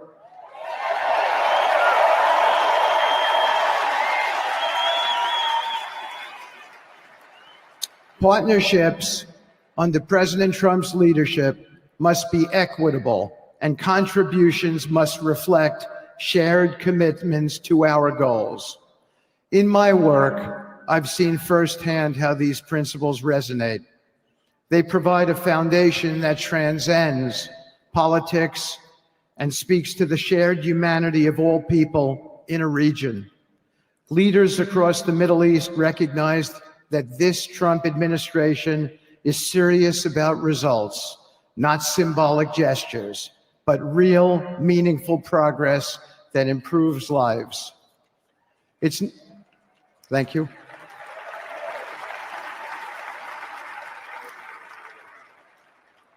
It's not always easy. There are moments of deep challenge and frustration. Decades of mistrust cannot be undone overnight. Yet I take comfort in knowing that I am not in this alone. President Trump's clarity of vision ensures that I never have to question what success looks like. His leadership provides the confidence and direction necessary to navigate these complexities. As we move forward, my commitment is to continue the work of advancing President Trump's vision for the Middle East, whether through expanding the Abraham Peace Accords, fostering economic development, or facilitating dialogue between long-standing adversaries. My focus remains on actionable results. Let me close by saying this: a stable and prosperous Middle East is not an unattainable dream. It is a goal within our reach, made possible by strong leadership and unwavering commitment. Under President Trump's guidance, we are proving that the impossible can become reality. Thank you, but I have one more thing to say. We have some special people for me to introduce you to tonight. President Trump has been talking to them as well. They are the families of hostages from Israel who have been in Gaza for the last year and a half. There are many of them here today. Several of the families have lost children and loved ones, and they're here because they're part of an effort to retrieve their bodies so they can be buried in a proper way. Several have children who are still in captivity. There is an American family here whose loved one is scheduled to come out in 14 days, and they're going to be meeting the president tonight. So let's give them all some love and a big hand. Come on up.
And now I get to introduce my dear friend and the President of the United States, Donald J. Trump.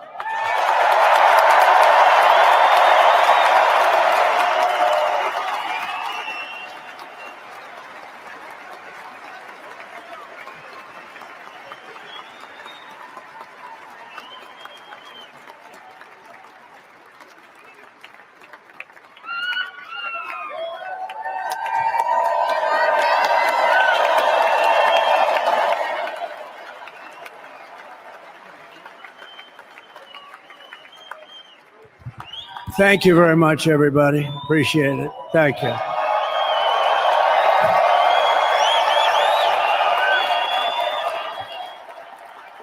So now the work begins. We won, but now the work begins. We have to bring them home. And you know, tonight I'm going to be signing on the J6 hostages, pardons to get them out. And as soon as I leave, I'm going to the Oval Office and we'll be signing pardons for a lot of people, a lot of people. And thank you to Steve Witkoff. He's a great guy. He's a friend of mine. He's been a very successful man. He's a great negotiator. He's a wonderful guy. People love him. And he's got a tremendous power of persuasion. And that's what we need. We don't need stiffs. We don't need stiffs. We got a lot of stiffs. You just had a whole load of them. And to the former hostages with us today, welcome. Welcome home. Some of the folks are former hostages, not a good situation. The three young ladies that came home yesterday, you saw that. More coming home every day now. They're coming home. But they were hurt. They were hurt. They were hurt. One had her head blown off, fingers on her hand, and her hand indeed was blown off. She was trying to defend herself from a bullet being fired. Do you believe this? A bullet knocked off her hand. I don't know. You look at it, it's a disgrace. We never stopped praying for you, and we're so glad that you're reunited with your friends and families, and God bless you all. And some of them are just saying, no, my son is gone, but please just bring home his body. Right, Steve?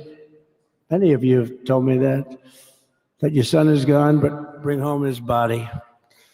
It should have never happened. 3 years, it's ridiculous. Should have never happened. Wouldn't have happened. I also want to express my tremendous gratitude to the hundreds of thousands of proud American patriots who came from all across the country to join us in this celebration. It's a celebration of a big win.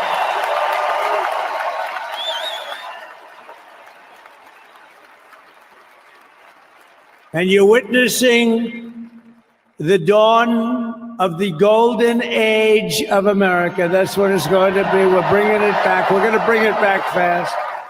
We're going to bring it back fast. Let us also thank the incredible service members, National Guardsmen, Police, Secret Service, and law enforcement personnel who are keeping us all safe, even though they are great people. New York's finest. I grew up with New York's finest, and we got to give them their authority back. You won't have any crime. There'll be no crime. You give them little authority back. The whole way they run things in this country now, it's disgraceful. But it's going to change rapidly. We're going to make our cities safe again, too. Even though we're indoors, we've had a magnificent inaugural parade. And let's give a big round of applause. They were great. To all of the incredible performers and hardworking men and women who made it possible. Those people, really talented, amazing people. I also want to thank my wonderful family for being here, especially my beautiful wife, our First Lady, Melania.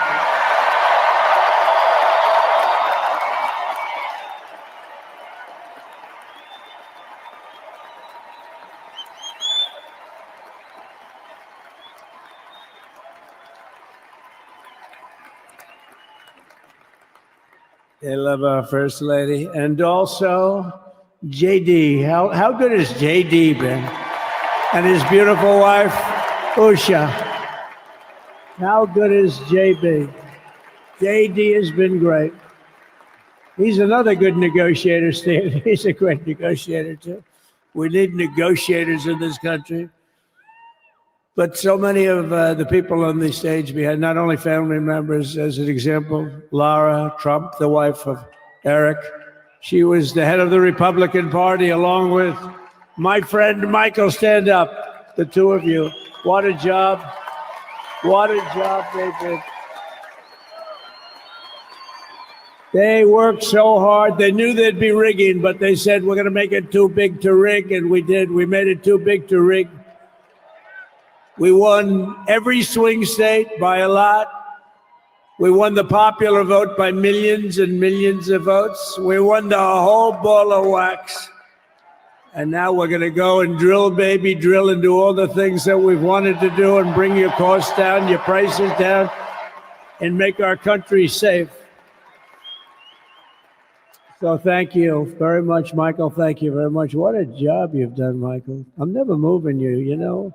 He was thinking about getting a nice job in the administration. I said, no, I'm leaving you right where you are. You've done a very good job. We're not moving you, Michael. I'm sorry. Anyway, thank you very much. Appreciate it. Appreciate it very much. Right here with us also in the arena, I'm about to sign some very important executive orders of our new administration. Hey, Don, will you stand up, please? Don is another one. How about Don? This guy.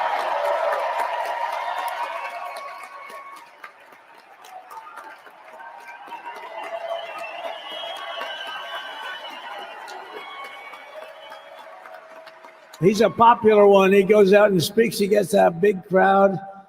He's a little on the rough side sometimes, but that's what you want. He's done a fantastic job, and he loves our country. Thanks, Don. Great job. You've done a great job. And Ivanka.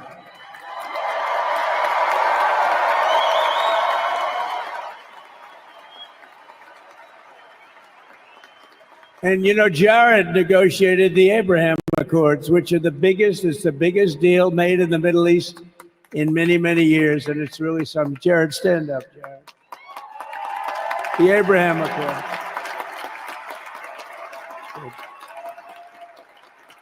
And Tiffany's going to have a little baby. And Michael.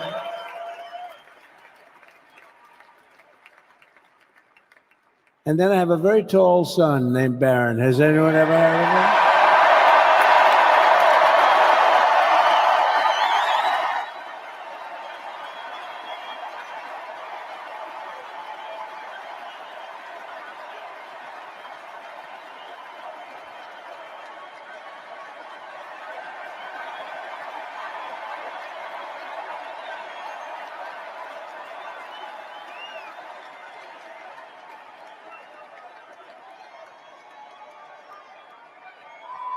Thank you.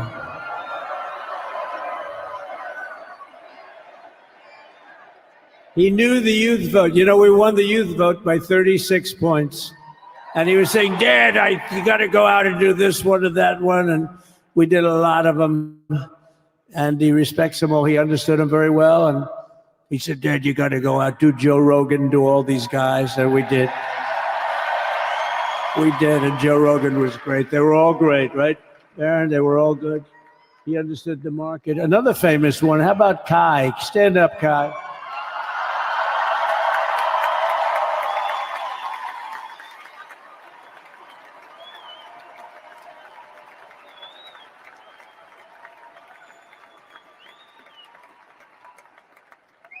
Is that Byron Donalds back there? Stand up, Byron. Stand up. What a future this one has. What a future. That's great, Byron. Thank you very much. And how about Lutnick, Secretary of Commerce? He's going to take in more money than any country has ever even thought about. He's going to take in some money.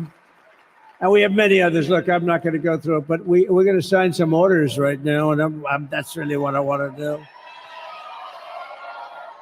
So we're going to sign executive orders. First, I'll revoke nearly 80 destructive and radical executive actions of the previous administration, one of the worst administrations in history. Maybe not one of them, the worst. Anybody that would allow millions of people to pour through our borders from jails, prisons, mental institutions, insane asylums, gang members to be taken off the streets of Venezuela and deposited in our country, and many, not just Venezuela. You know, crime in Venezuela is down 74% because they took their criminals and gave them to us through an open border policy of the previous administration. All over the world, they're emptying their prisons into our country. They're emptying their mental institutions into our country. It stops as of 1 o'clock this afternoon. Okay, it stops.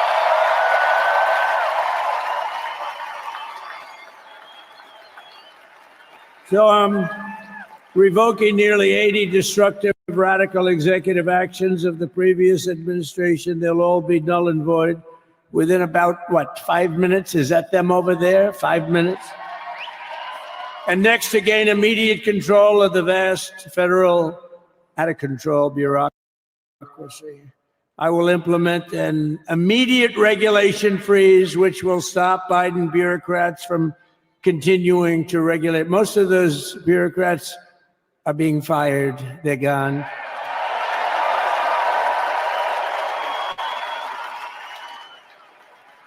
Should be all of them, but some sneak through, but we have to live with a couple, I guess. I'll also issue a temporary hiring freeze to ensure that we're only hiring competent people who are faithful to the American public. And we will pause the hiring of any new IRS agents. We will also require that federal workers must return to the office in person. And we're going to take the 88,000 people that they hired to go after you with guns. By the way, they're allowed to use guns and harass you like they were so many other people. Remember this. Okay, remember?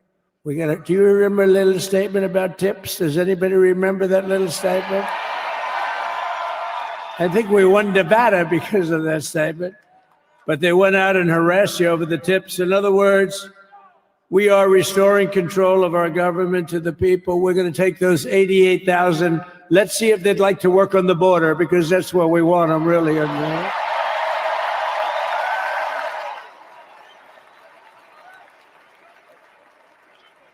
So we're going to have no tax on tips, right? No tax on tips.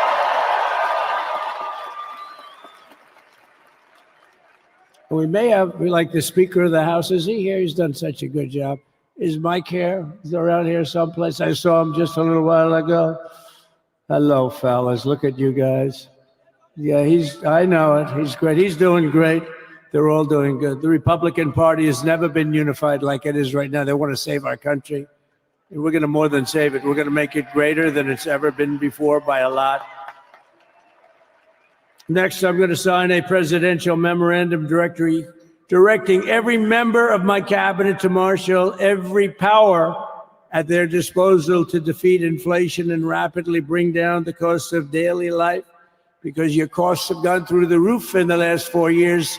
Perhaps you didn't notice. Does anyone notice their costs are like double, triple, quadruple? You can't buy bacon. Apples have doubled in price. You want an apple, anybody? Pay twice what you did 2 years ago. We'll put more money in your pocket, and we'll bring back the American dream, and to reduce energy costs and liberate our economy. So we have more oil and gas than any country in the world, and we're going to use it. We're not going to do the wind thing. Wind, big ugly windmills, they ruin your neighborhood, they ruin you. If you have a house that's near a windmill, guess what? Your house is worth less than half. And did you see up in New England with the whales? You see what's happening? So they had 2 whales killed in about 14 years. Last year and the year before, total, they had 28. So if you're into whales, you don't want windmills either. And they're the most expensive form of energy that you can have by far. And they're all made in China, by the way. Practically all of them. And they kill your birds and they ruin your beautiful landscapes. But other than that, I think they're quite good, right? Now, remember when we used to joke and kid when we were kidding, but we don't kid anymore. They want to watch the debates on television. They want to watch your favorite president on television. But the wind isn't blowing, so we can't watch television that night, Gladys. Remember? Gladys, I'm sorry, the wind is just not blowing. We're not watching Trump tonight. But I'm immediately withdrawing from the unfair, one-sided Paris Climate Accord ripoff.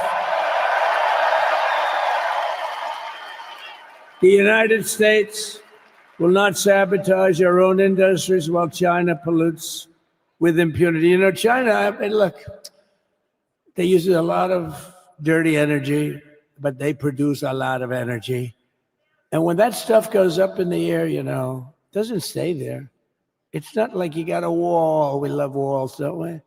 Not like you have a wall around and it doesn't. It floats into the United States of America after 3.5 to 5.5 days. It floats across the oceans and it comes right over your neighborhood and it falls into your neighborhood. So they all say, we have to fight for cleaner air, but the other dirty air is dropping all over us. So what the hell are they talking about? Unless everybody does it, it just doesn't work. You know, we had the cleanest air and the cleanest water that this country's ever had under the Trump administration. And we didn't do anything to stop jobs and stop production. Believe me, you're going to see a lot of companies come pouring back because tariffs. I always say tariffs is the most beautiful word to me in the dictionary. Then I was reprimanded by the fake news. They said, what about love, religion, and God? I said, I agree. Let's put God number one. Let's put religion number two. Love, I don't know. We got to put that number three, I guess, right? And then it's tariff. Because tariffs are going to make us rich as hell. It's going to bring our country's businesses back that left us. And I'll also sign an executive order to immediately end federal government censorship of the American people. In America, we believe in free speech, and we're bringing it back starting today to stop the weaponization. Oh, do I know about that? These creeps. Deranged Jack Smith. You ever hear of him? Deranged. He's a deranged prosecutor. He's sick. They suck him on me. He's now been reduced to getting on an airplane, going back to The Hague or wherever the hell he came from. We got to get rid of that guy. Hey, was he one of the many people that got a pardon today? Did they pardon Jack Smith? You know, did you know that Biden, while I was making my speech, pardoned his whole family?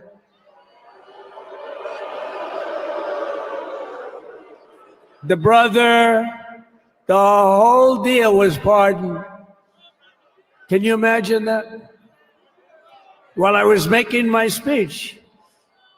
Did everybody hear my speech? Did you like my speech?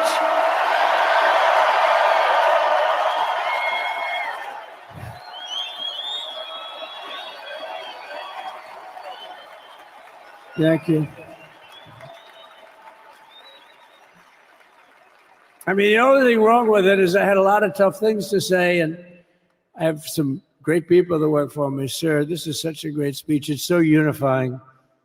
Don't talk about Biden with his pardons of his family. We want a unified country. They said, don't talk about the J6 hostages that you're going to be releasing today. Sir, don't put that in your speech, please. I said, but I want to put it in my speech. I said, sir, it won't be unified like it is. It's so beautiful the way it is. And it is getting great reviews. You know, if I put things like that in, I'll get terrible reviews. One little paragraph that's a little bit wrong, the fake news goes crazy, right? So I said, all right, I won't put it in my speech, but you know what? I'm speaking in front of a hell of a lot of people at a place called Capital One Arena, and I'll talk about it there. So we're going to be going over the beautiful Oval Office, one of the great offices in history. Even if it wasn't beautiful, it's the Oval Office, but it is beautiful. And we love the Oval Office. It all starts with the wars start and end there. Everything starts and ends at the Oval Office. We love it. But we're going to go to the Oval Office. We're going to sign. We're going to release our great hostages that didn't do, for the most part, they didn't do stuff wrong. You take a look at what went on, and look what happens in other parts of the country. In Portland, where they kill people, they destroy the city. Nothing happens to them. In Seattle, where they took over a big chunk of the city, nothing happened. Minneapolis, where they burned down the city, nothing happened. Essentially, nothing happened. All they want to do is go after the J6 hostages.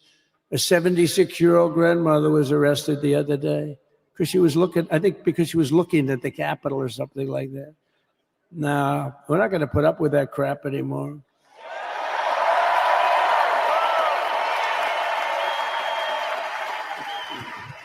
and to stop the weaponization of law enforcement. I've been investigated more than any human being in the world. I believe I have the all-time record. Every day a subpoena. Every single day would get subpoenas. I was more than any person. Alphonse Capone, remember I used to talk about it? You know, Alphonse Capone, Scarface, he was a pretty rough guy. He was investigated about 1/100th what Trump was investigated. My father's looking down at me, my mother, how the hell did this happen? You know what it is? They investigated their political opponent, the opponent of Biden, and then ultimately Kamala. Has anyone ever heard of Kamala?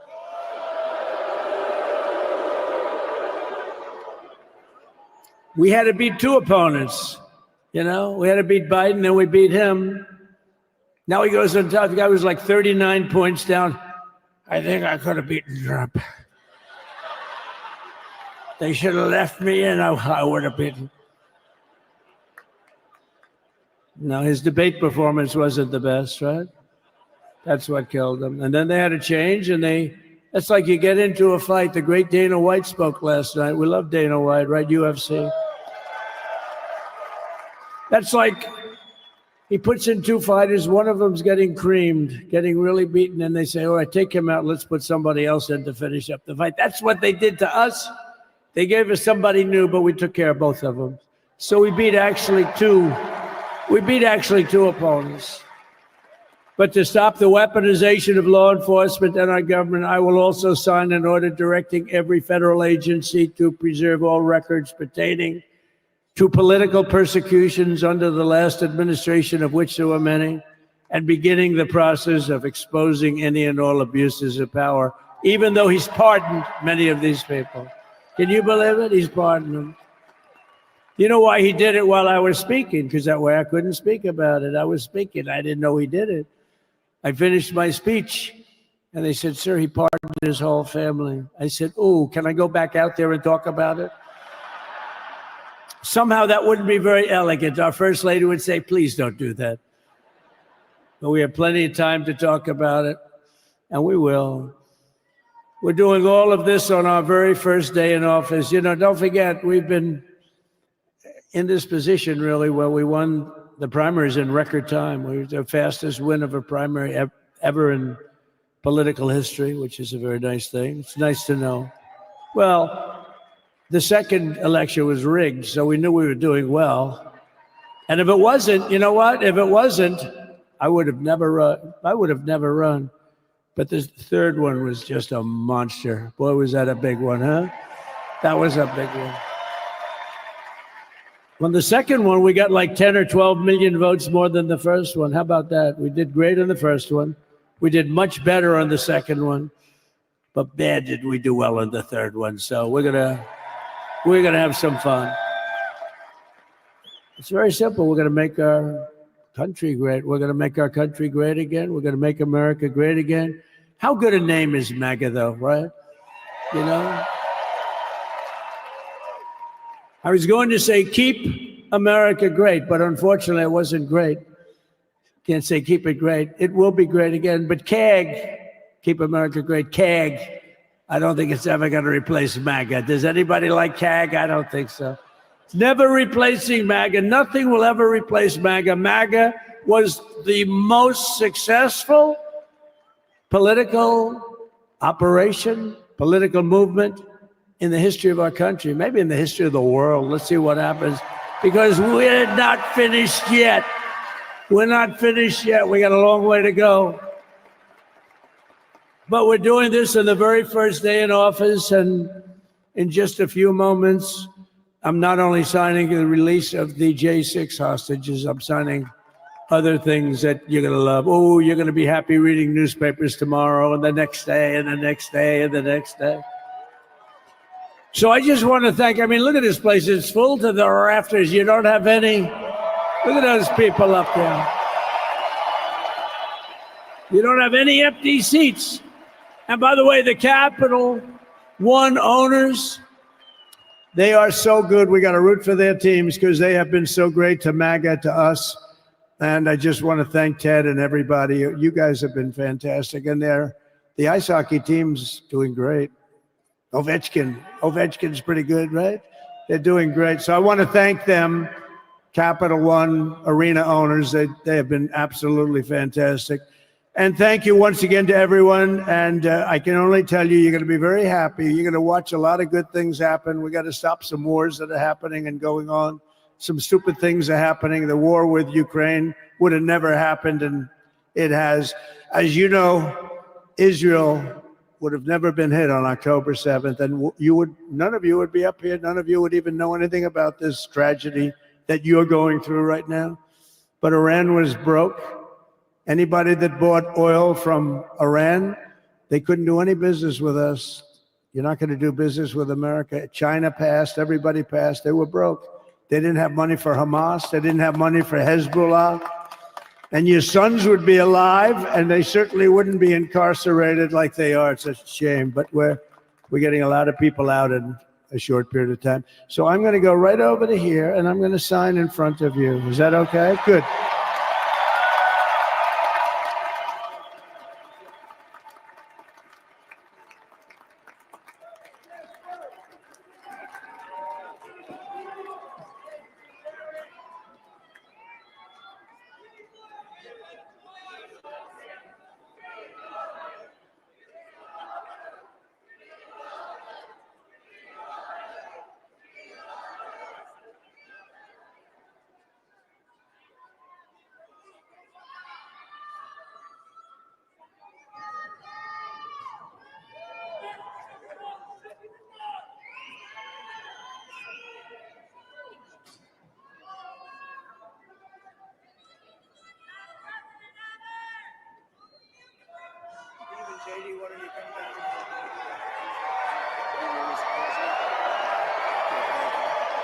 Do you have that other one to sign?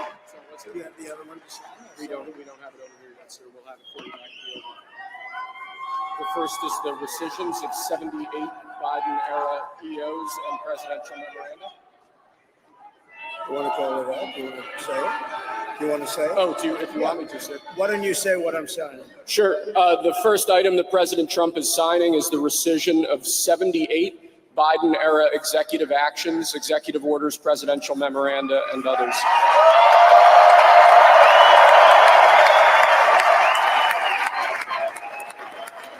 Thank you, sir.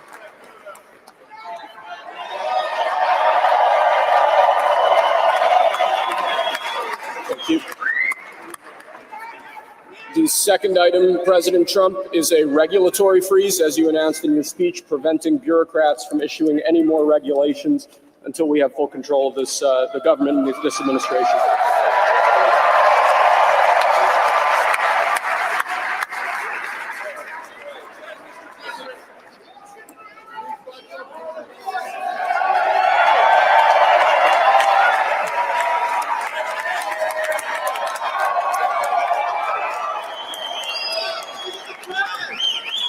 Thank you, sir. Sir, can I have a pen? The next item, sir, is a freeze on all federal hiring, excepting the military and a number of other excluded categories, again, until full control of the government is achieved and we understand the objectives of government going forward.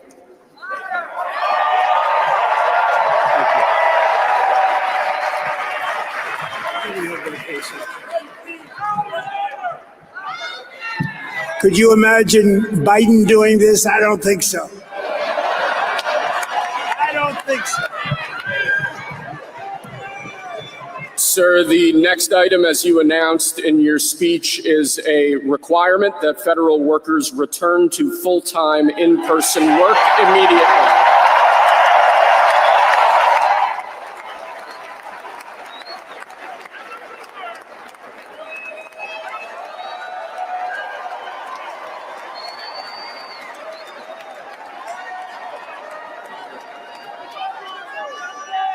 Thank you, sir. Next, we have a directive to every department and agency in the federal government to address the cost of living crisis that has cost Americans so dearly.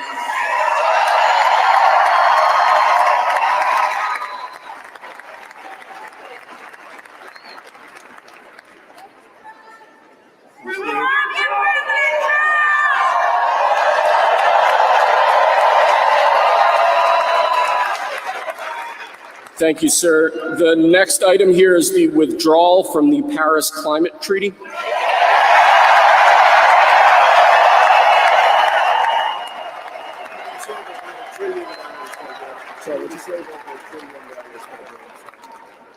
Yes, sir.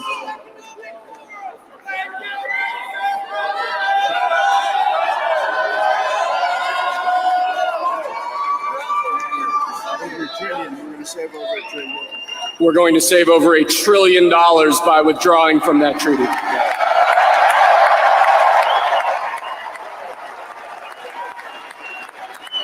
And the next item, sir, is a letter that will be transmitted to the United Nations explaining that we are withdrawing from the Paris Climate Treaty.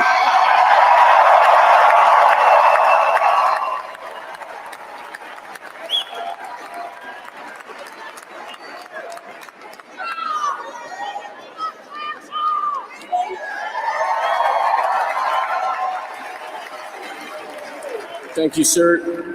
This next item is a directive to the federal government ordering the restoration of freedom of speech and preventing government censorship of free speech going forward.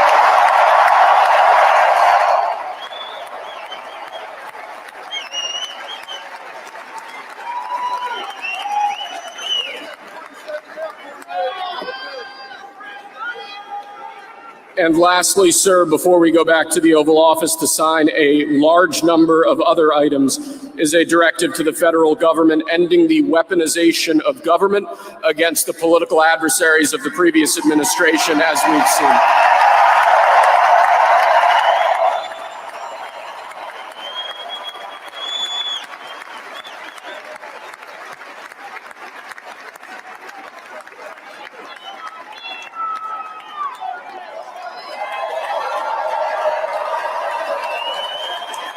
Thank you very much, sir. Appreciate it.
Pick yourself off the ground. I said, young man, cause you're in a new town. There's no need to be unhappy.